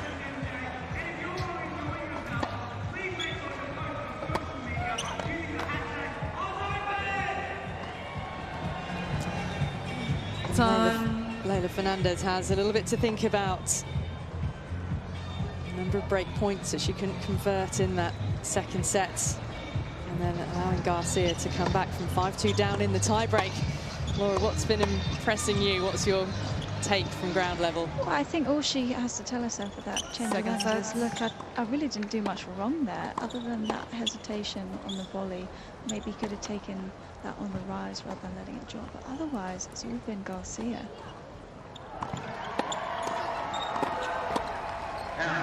And you have to just cling on to those positives. If she can just remind herself to keep going for her shots a bit more, keep committing, keep passing everything down.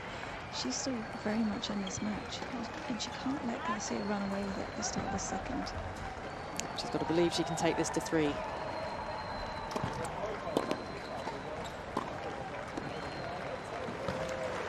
Forehands like that will help. 13. Yeah, I think it will be advantageous for Fernandez to look to come in a little bit more. I mean, even that shot, you just go. And if Garcia gets it back, you're in position. That would be one slight adjustment on her side.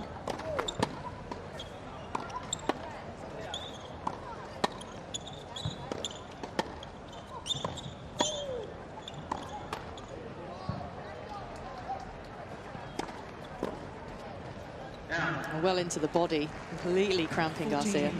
I don't know that Leylah has that belief yet at the net to really force herself in. You can see the hesitation, but when she's in, she doesn't quite know where to cover. She's a bit too far back for me. I'd like to see her split a little more forward, and then she doesn't have to rely on guessing.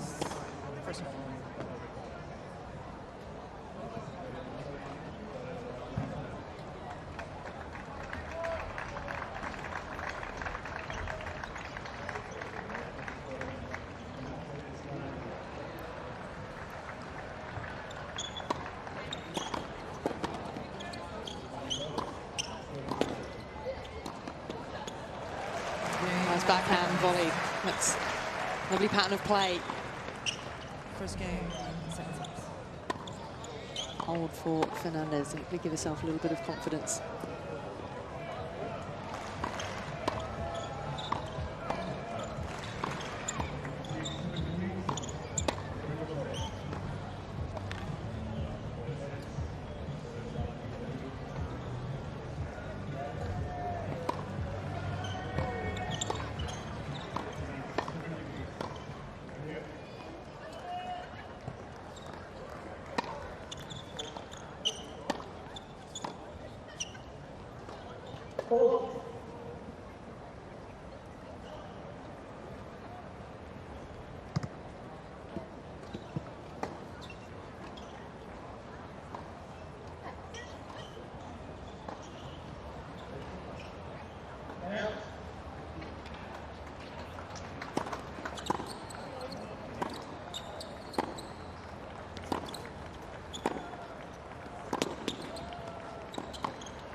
Nice variety from both players. It's a really smart approach from Garcia. I mean, she was in a little bit of an uncomfortable position with that ball short and kind of dropping from Fernandez, but gets it just in a difficult position for Fernandez to hit the pass.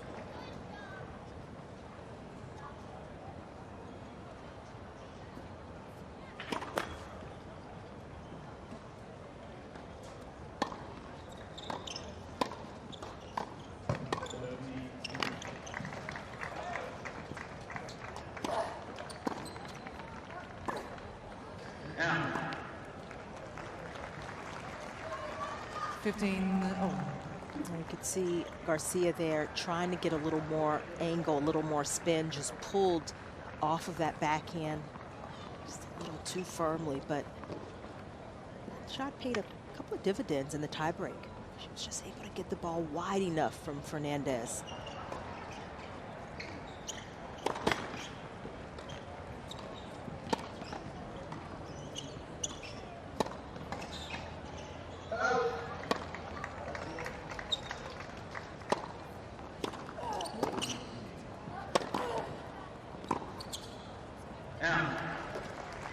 It's been interesting to look at Garcia's first serve placement. She's gone the majority of the time down the tee, and that's really been on both sides. It's where she can hit her fastest serve. It's also given her a few more aces.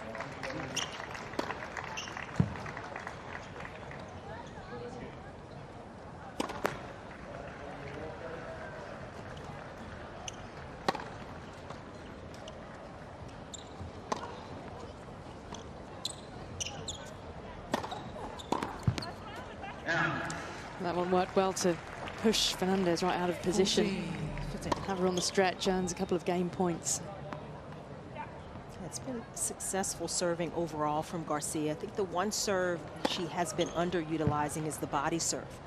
And that's a good one when you've already established the other sides, the two sides of the box.